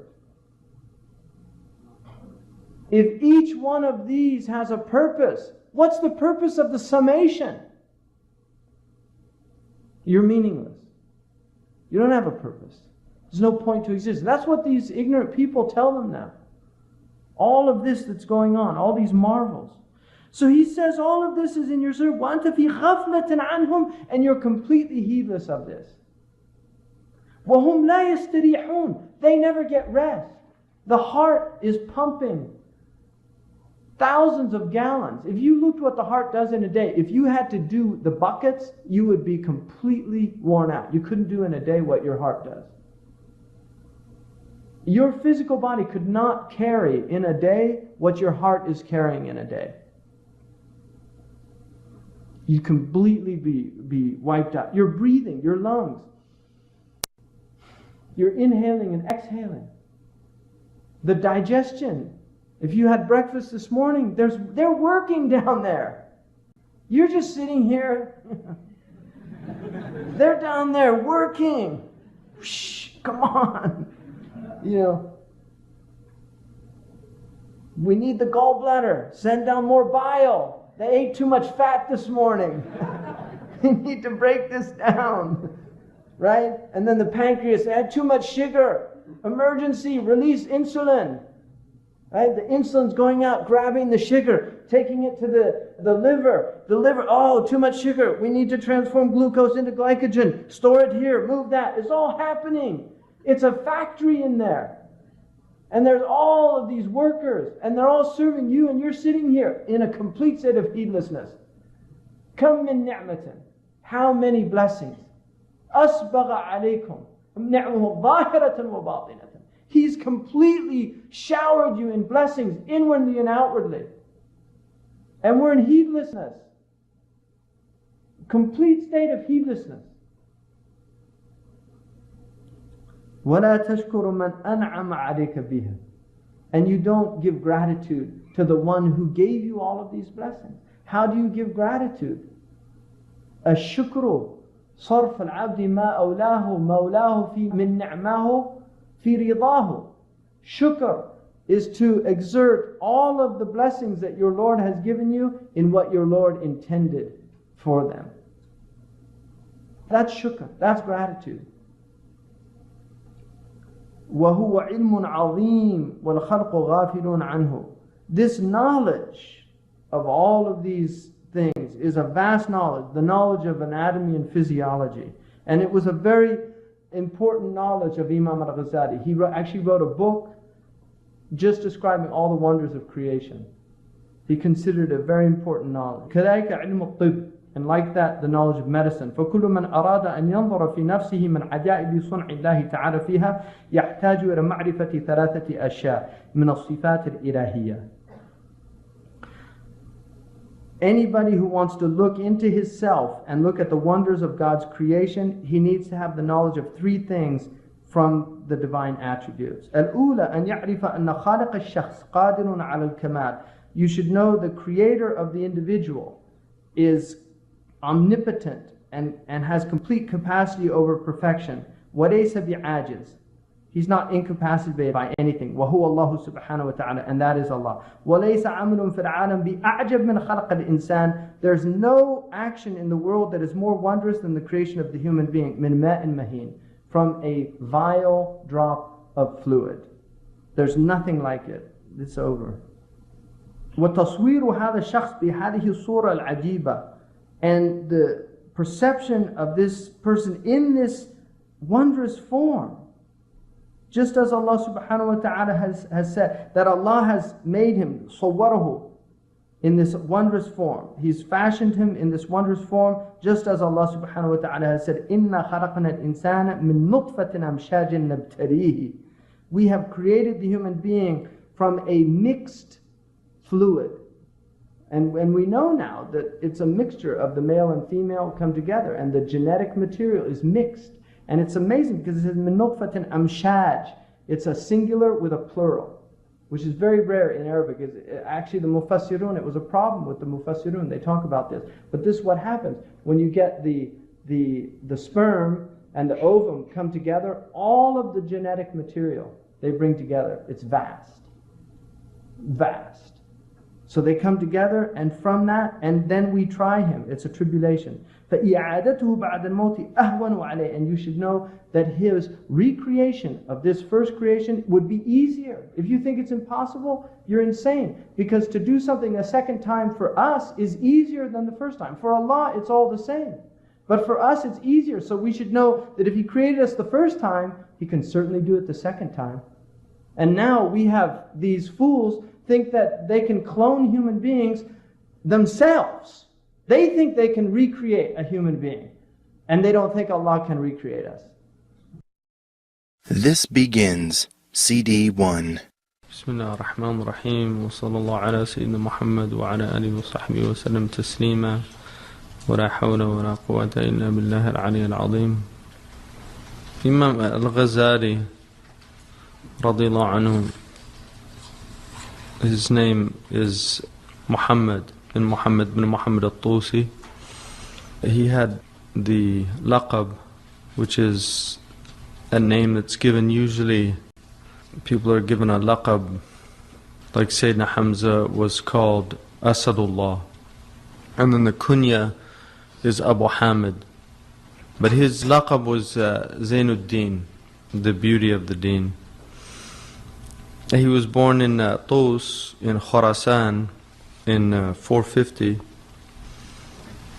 after Hijrah, which is about 1058. He was born into a very poor family, not poor, extremely poor, but poor. His father was a weaver.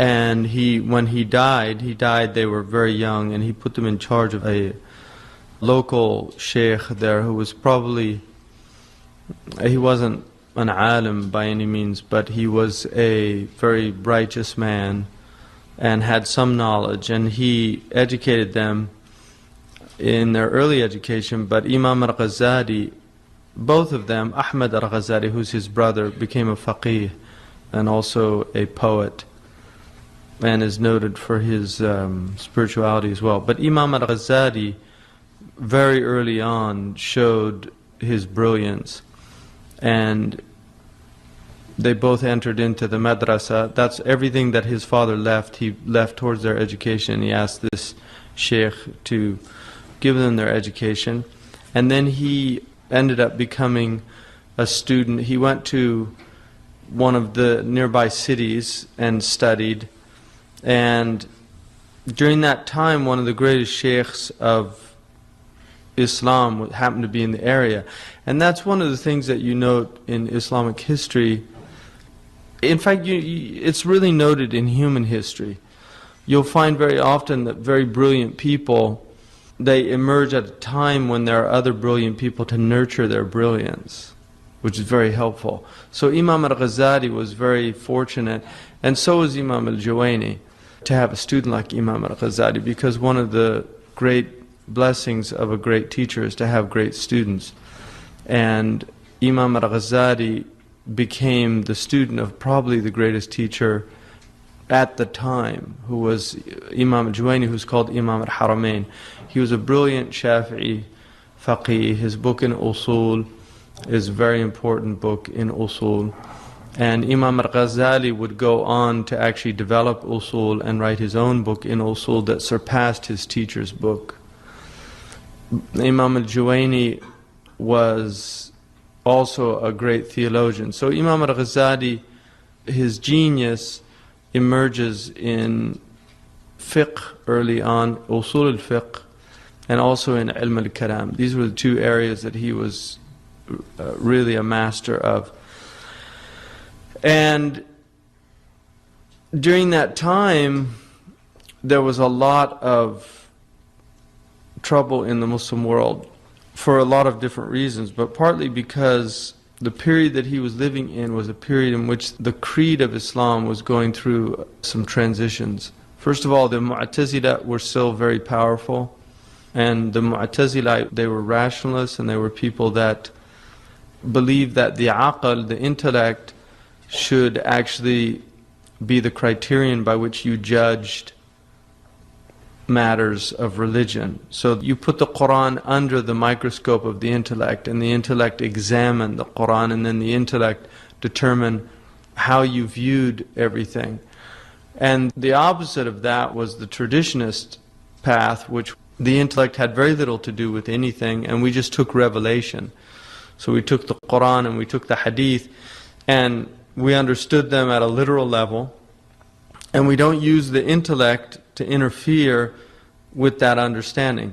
Imam al-Juwayni was probably in the middle of that, and Fakhruddin al-Razi, a later scholar, said that in the verse that Allah says in Surah An-Nur, in Ayat An-Nur, when He says Nurun ala Nur, that this is light upon light, He said it was Wahyun ala al-Aql.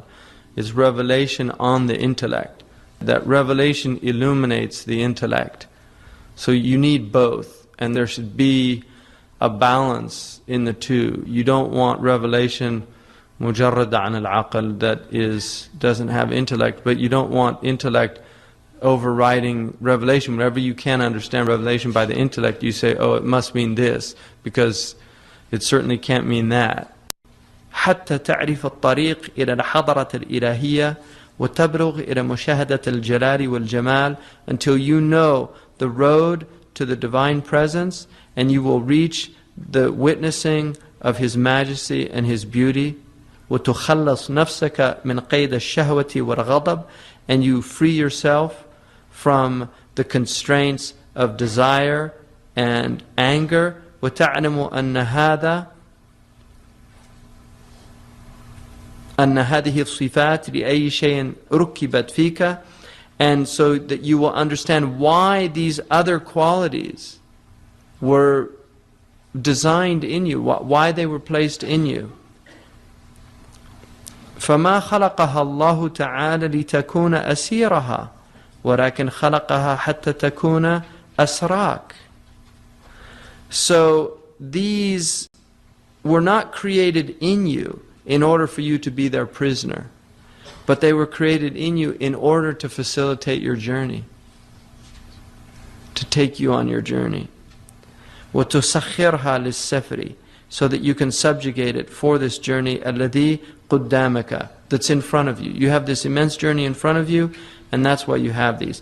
وتجعل إحداها مركبك, so that you can make one of them your vehicle. والأخرى سلاحك, and the other your weapon. حتى تصيد بها سعادتك, in order that you can hunt your joy, your felicity. So one is your beast, and the other is your sword, so that your weapon, so that you can hunt your felicity. That's what you're here in life to do, is to go out and hunt your joy, which is to know Allah subhanahu wa ta'ala and to be in His presence. And that's why you have these things. فَإِذَا بَلَغْتَ غَرَضَكَ فَقَاوَمْ بِهَا تَحْتَ قَدَمَيْكَ. So if you have reached your goal, then struggle with it under your feet. Like when you capture your prey, you have it under your foot. وَارْجِعْ إِلَى مَكَانِ سَعَادَتِكَ, and return to the place of your joy. وَذَلِكَ الْمَكَانِ قَرَارُ خَوَاصِ الْحَضَرَةِ الْإِلَهِيَّةِ, and that place is the place of the elect of this divine presence. وَقَرَارُ الْعَوَامِ دَرَجَاتُ الْجَنَّةِ. So the elect, their final abode is this divine presence, and the common people is the different degrees of paradise. And this is an articulation of what you can call the path of sanctification and the path of salvation. The path of sanctification is the path of the elect, which is to literally struggle in this life for a sanctified soul, so that you actually purify yourself in this world and you're free of the dross of your humanity in this world. And that's the path of the awliya, the path of the khawas, the path of the people, what we call in English the saints. These are the saints. And these are the people that are in the divine presence. They're in the divine presence here. And this is the path that the Prophet ﷺ definitely tread. And this is the path of the majority of his companions. And in fact, all of his companions, if you use the meaning of the companions, which is specific to a certain group of the people, of the Sahaba, but certainly the majority of his companions, it's enough just to have seen the Prophet ﷺ to have arrived. So those who saw him and truly believed in him, they were sanctified just by that, by seeing and being in the company of the Prophet ﷺ, in that presence. So the path of salvation is people that just get into paradise. And there's nothing belittling about that at all.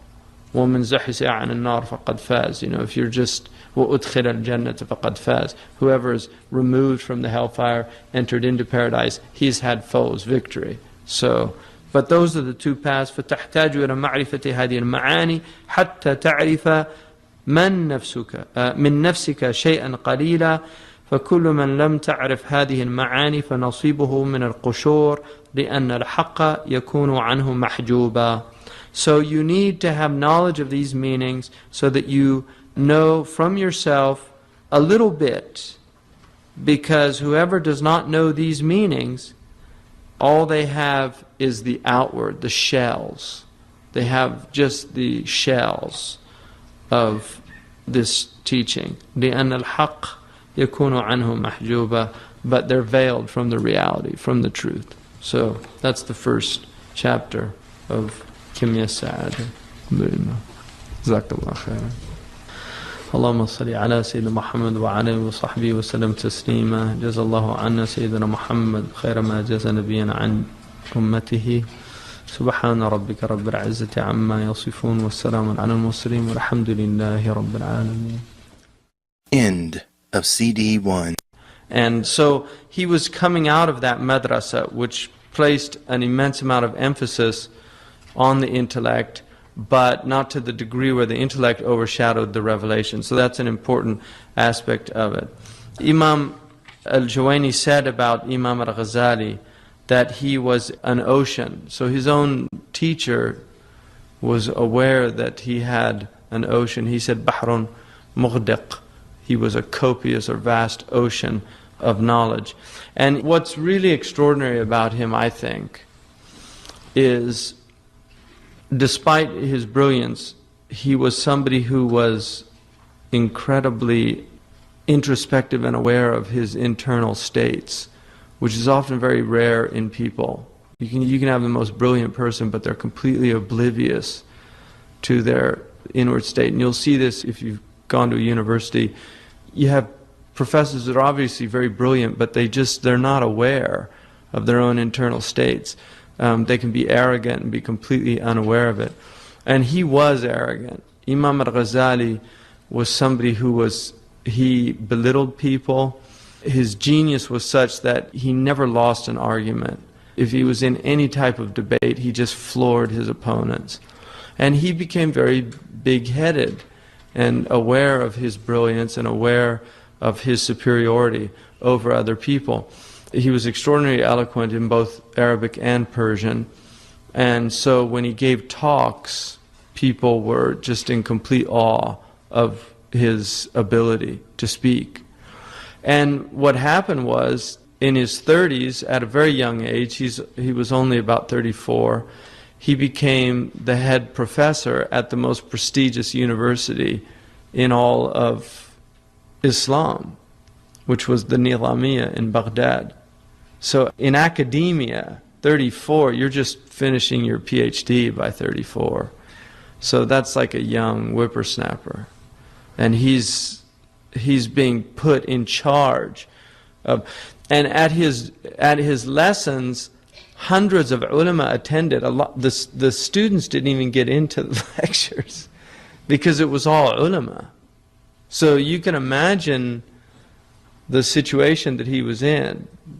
It was the ulama that were attending his lectures. It wasn't the students, because a lot of them couldn't understand what he was talking about. So the thing about Imam al-Ghazali, I mean, this is really an unusual. Every discipline that he learned, he would write a book in it, and that book would become the definitive book of that discipline. In every single subject, he became the authority of that subject during his time. And just to give you an example, he wrote a book called Maqasid al-Falasifa, meaning the intention, the aims or ends of the philosophers. He learned philosophy in 2 years, he said, in his autobiography, in his spare time. When he says he learned philosophy, that meant he learned what philosophy was at that time. In other words, he knew the subject of philosophy, because at that time philosophy was limited. Now you have a lot of different philosophies. At that time you only had certain philosophies, and you could actually learn all of the philosophies. He mastered Plato, Aristotle, Ibn Sina, Al-Farabi in his spare time. He says he read it when he had free time.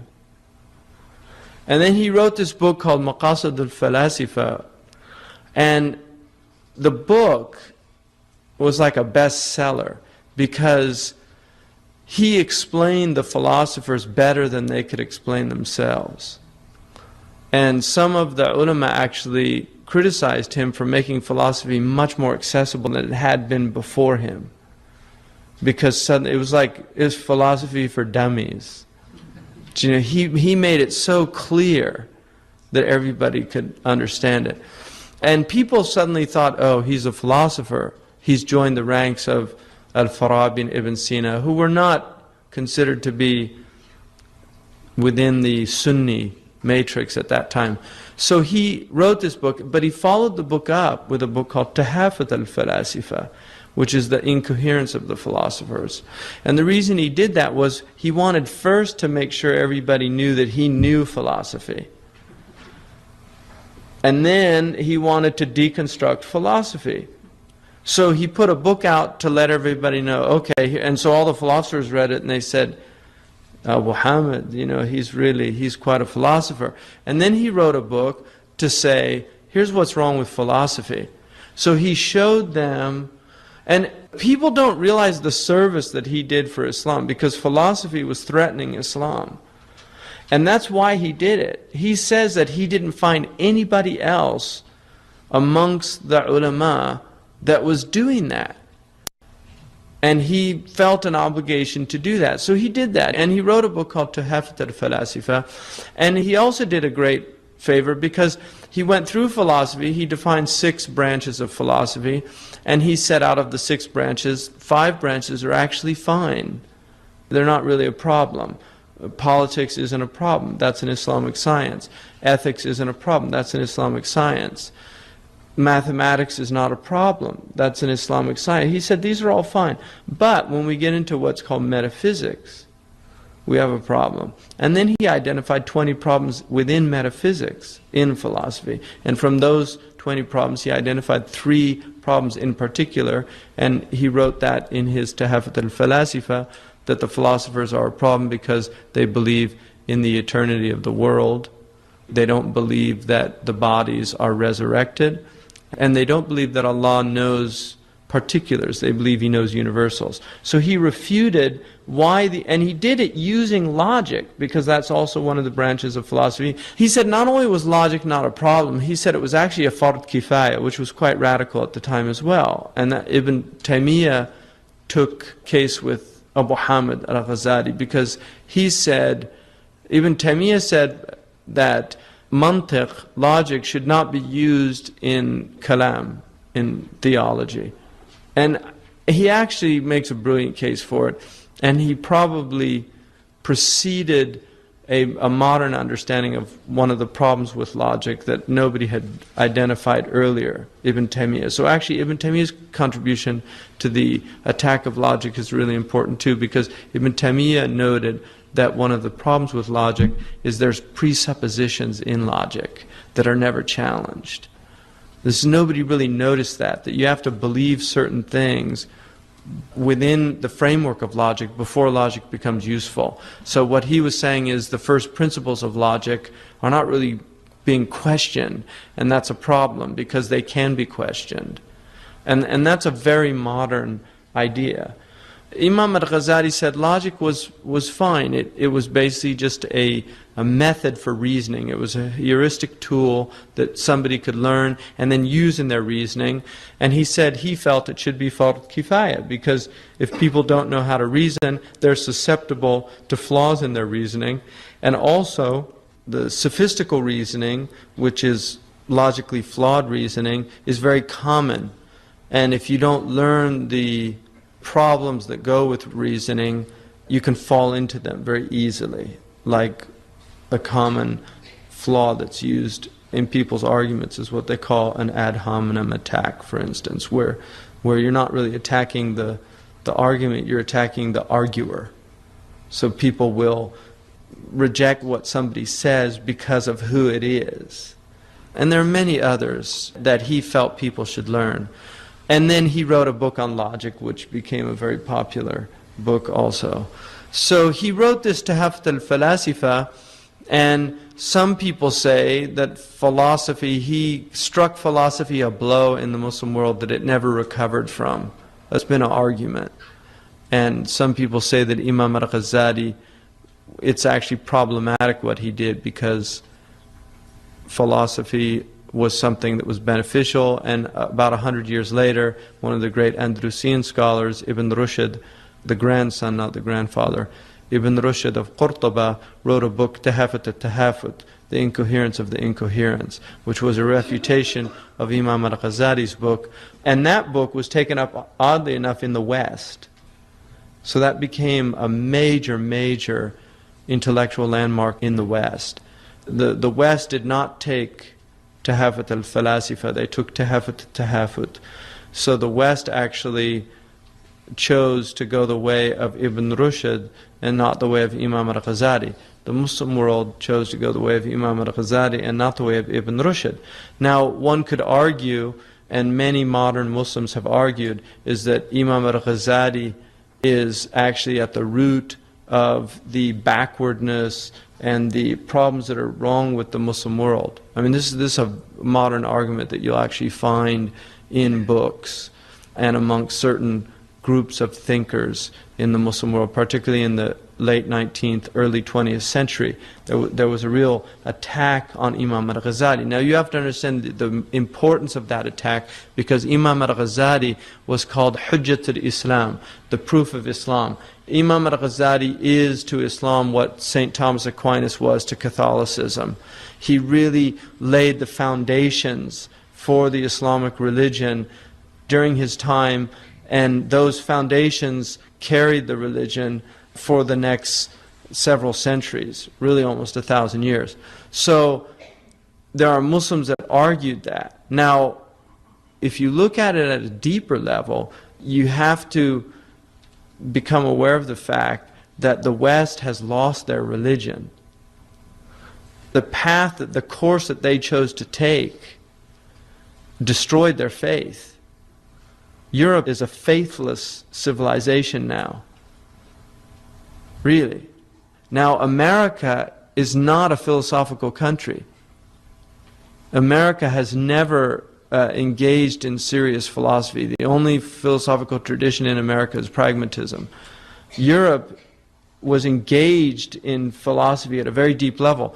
It's a pragmatic country, and it's had a very interesting relationship with faith. It's kind of a love-hate relationship, but it's had an interesting relationship with faith. But Europe's faith, the underpinnings of it were beginning to erode in the 17th and 18th century. By the 19th century, at the intellectual level, there was serious erosion. The 20th century, with 2 world wars, pretty much wipes out the faith of Europe. That's what happens. Now, one of the real interesting aspects of the modern world is the faith of the Muslims. I mean, this is something that if you look at the modern world, the faith of the Muslims is an anomalous aspect to the modern world. And what's interesting about the faith of the Muslims is the faith of the Muslims is still very strong amongst even the intelligentsia, although we're seeing the erosion of it now, which is a very dangerous sign, because secularity is becoming very strong in the intellectual classes. Like if you go to South Asia, if you go to Pakistan, and you meet with the intellectuals, the people that are at that very high level, you'll often find that they're opposed to religion. The same will be true in the Arab world. You'll find a lot of the intelligentsia, the people that study thought, philosophy and things like that. You'll find that. So that is becoming the case, but it wasn't the case. So Imam al-Ghazali, he dealt this blow to philosophy. Now, the second thing that he did, which is extremely important, is Imam al-Ghazali took the esoteric element to religion. And if you look at any religious tradition, you will find there's very often a split occurs early on between exoteric religion and between esoteric religion. Exoteric religion is the formal aspect of the religion, the outward, it's the body of the religion. And so you have, for instance, in Judaism, the exoteric aspect of Judaism is the 613 laws that they have to follow to be a Jew. So you learn these laws, and they become often ritualized, and people tend to forget what they were originally there for, and begin to really make that outward aspect of the religion the sole aspect of the religion. That's exotericism. Esotericism is when you focus on the inward aspects of the religion and forget the outward aspects of the religion. In Islam, probably the most significant example of that is Ismailism. Right? The Ismailiyah were probably the most significant example of esotericism, where the religion is all secret esoteric meanings, and the exoteric religion is for the common people. It's for the people that don't understand what true religion is, that they need those outward forms. And during Imam al-Ghazali's time, probably the biggest threat to religion after philosophy was esotericism. So not only did he defend Islam from the philosophers, he defended Islam from the Ismaili Batinists. And that's why they do not like him to this day. The Ismaili tradition does not like Imam al-Ghazali because much of his emphasis was against the Batinists. Now, one of the aspects of the Batinists were the assassins, who were very powerful at the time. They were like terrorists. I mean, they really did terrorize the rulers. They were assassins. They would live amongst a ruler for 10 years to get their secret message, and then one day just in the court literally stab the ruler. Everybody thought it was a loyal servant, but he was actually a spy for the assassins. So he was fighting these, and you can't imagine the courage of the man, because it was an incredibly dangerous thing to do at the time. So he had immense courage in doing that. Now what happens to Imam al-Ghazali in his late 30s is he begins to have an internal crisis. I mean, what some people might call a midlife crisis. But he was deeply troubled by his personality. And he was troubled by the fact that all the things that he was teaching, he wasn't really practicing. And so he was having this crisis of being the teacher who wasn't practicing. One of the things that he says in the Ihya is he says, the zakat of wa'al, the zakat of being a preacher, is itti'al, is practicing what you preach. That's the zakat of wa'al. That you can't tell others, أَتَأْمُرُونَ النَّاسَ بِالْبِرِّ وَتَنْسَوْنَ أَنفُسَكُمْ. You know, the Quran says, do you command people to righteousness and you forget about yourselves? And he was aware of that he was teaching and he wasn't practicing. And it was really troubling him, and his personality was bothering him. He noticed that kibr, you know, the Quran says that avoid the outward sins and the inward sins, right? ظاهر الإثم وباطنه. You know, avoid the outward sins and the inward sins. And so he felt that the formalists, he called them mutarassimun, the people of the rusum, the people of the form of the religion. And he said that the ulama of his time were mutarassimun. They had really turned Islam into a formalist tradition. And he said that the spirit of Islam was lost. And he said the esoterics, on the other hand, had removed the form and had this esoteric tradition that didn't have the protection of the exoteric tradition. So he saw this crisis in Islam, that the inward and the outward were not unified. And so that was another challenge that he took up. But he realized he couldn't do that if he wasn't real. If he wasn't living that thing, he couldn't do that. He couldn't tell people that this religion is about purifying the heart, and his heart wasn't pure. He couldn't do it. So at the age of about 38, at the height of his eminence, literally everybody knew about this man. His books were, his book of ethics was the book that surpassed all the previous works of ethics, Ibn Miskawi, Raghib al-Isbahani. I mean, there were many great ethicists, but it was his book everybody was reading. His book on logic, his book on aqidah, his book in usul is still considered. I mean, I asked Shaykh Abdullah bin Bay, because he's a master of usul, I asked him, of all the books of usul, which one did he, I said, if you were on a desert island and you could only have one book of usul, what would it be? And he said the Muwafaqat, which is Imam Shatibi's book. And I said, but that doesn't really have all the, it doesn't have all the books of usul. It doesn't deal with all the subjects of usul. And he said, well, if I had to have a book that dealt with all, then it'd be Al-Mustasfa of Imam al-Ghazali.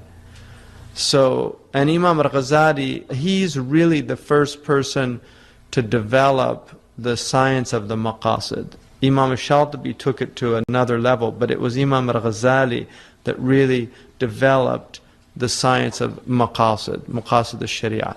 So, Imam al-Ghazali at that time, he said that internally, one day he would say you have to give up all this dunya and you have to turn away, and the next day he would say you can't give up, how can you give up your position, and this is just whisperings. And so shaitan would come and say things, and he really was, it was happening internally. He was going back and forth between these two states.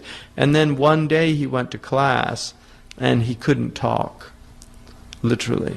He just looked out, which would be incredibly embarrassing for a teacher, obviously, to come, and literally couldn't talk. So he's looking at hundreds, possibly thousands of people, many of them ulama, and he can't talk, literally. Just imagine that state. And they take him home, the doctors come, and he's described all of this, and the doctors are all looking, scratching their heads. Some say it's this, some say it's that. This humor's overridden the other humors. He needs bloodletting, he needs this, he needs that. And finally the doctors concluded this isn't in his body, it's in his soul. And they said, we're not psychiatrists, we're physicians, so he needs a psychiatrist. I mean, at that time they said ilm al-nafs, he needs somebody who knows the psychiatry, the knowledge of the self. And Imam al-Ghazali at that point realized that he had to set out on this journey. So he puts his family in a situation where they were taken care of. He had daughters. His only son died, Hamid. And his wife was taken care of. And he said he was going to go on Hajj. And he set out. And he spends 10 years of his life pretty much just traveling in the Muslim world and not telling people who he was and living in a total state of abasement. His livelihood was done by copying books out. He used to copy books and sell them. And he actually became a janitor. He became a janitor at the Umayyad Mosque in Damascus.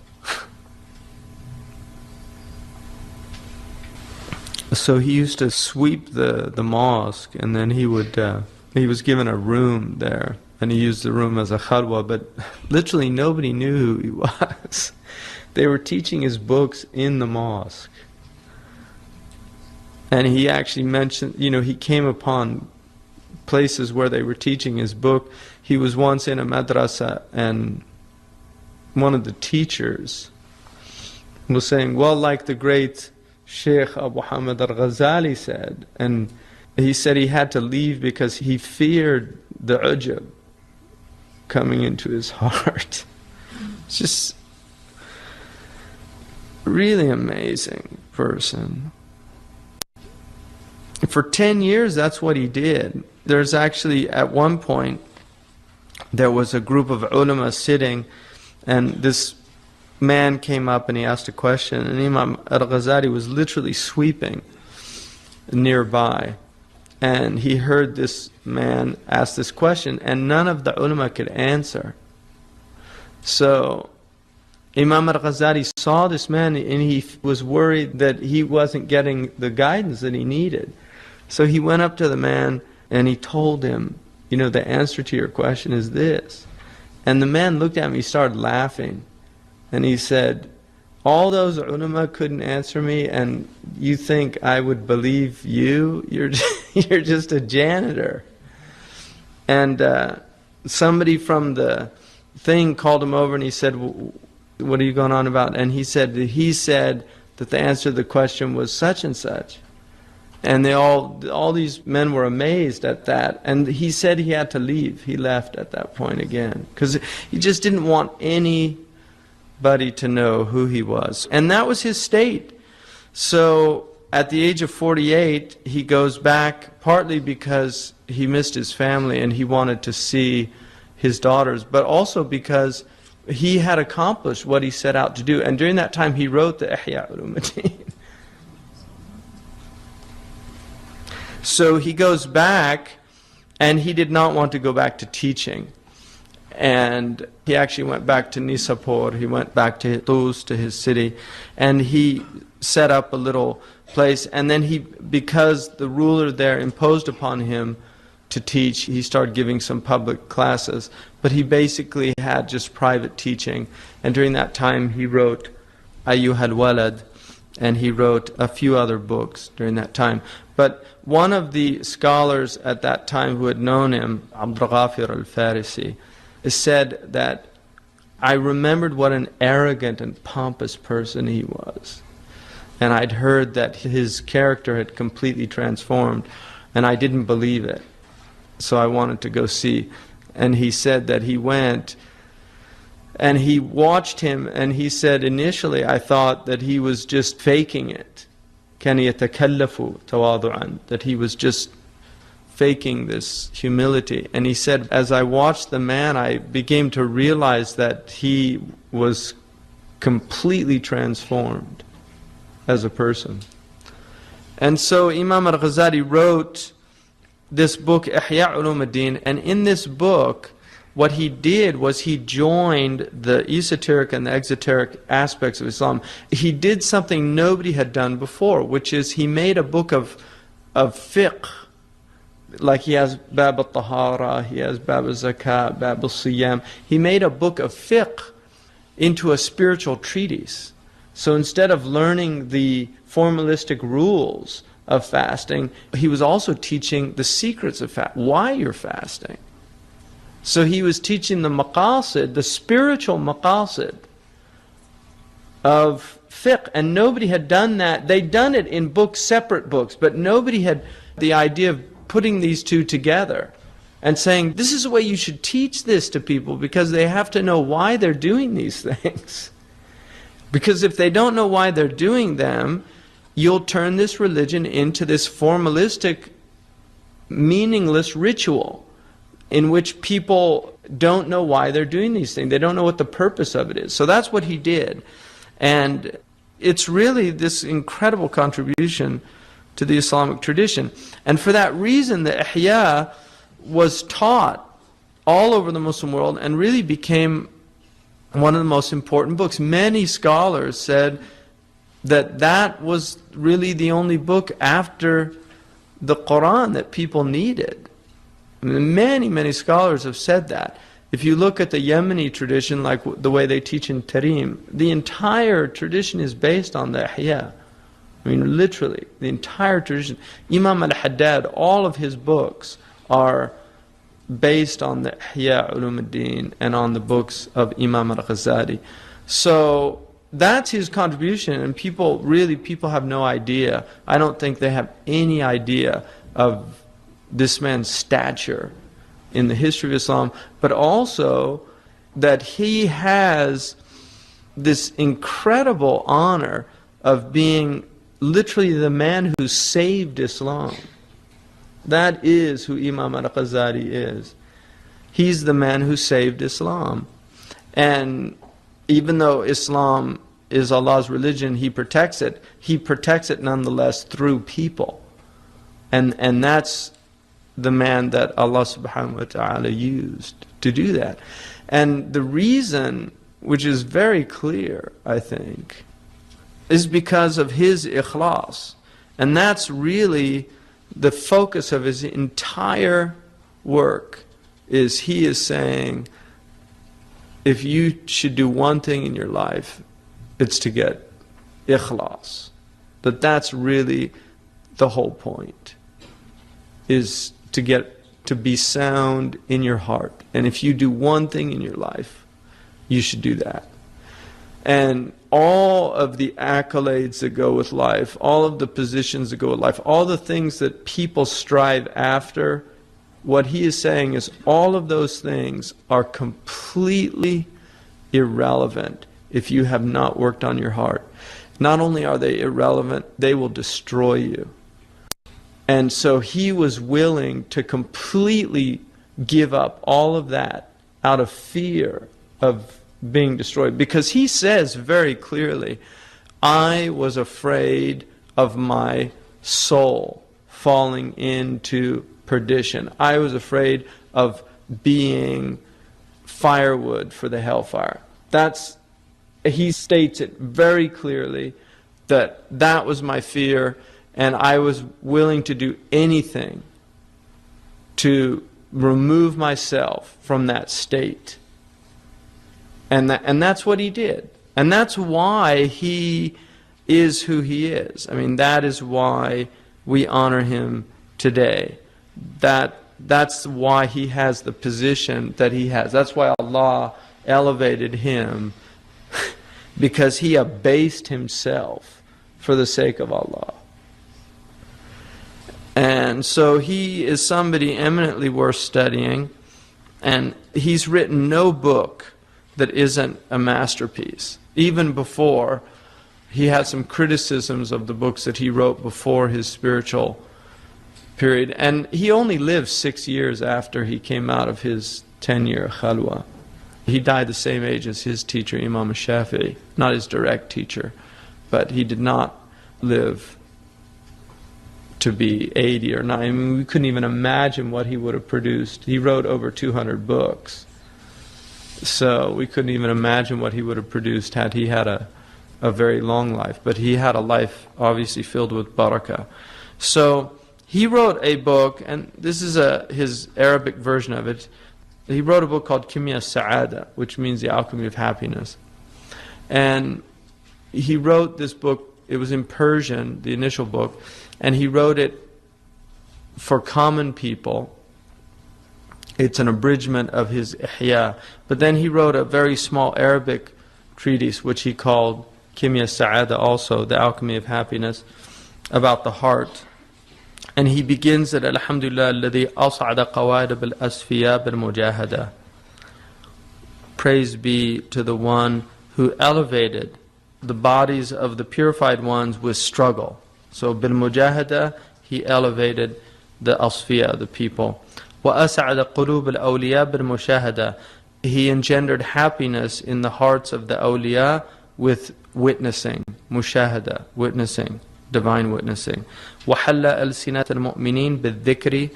And he ornamented the tongues of the believers with remembrance. وَجَلَّ خَوَاطِرَ الْعَارِفِينَ بِالْفِكْرِ. And he cleared the thoughts of the Gnostics, of people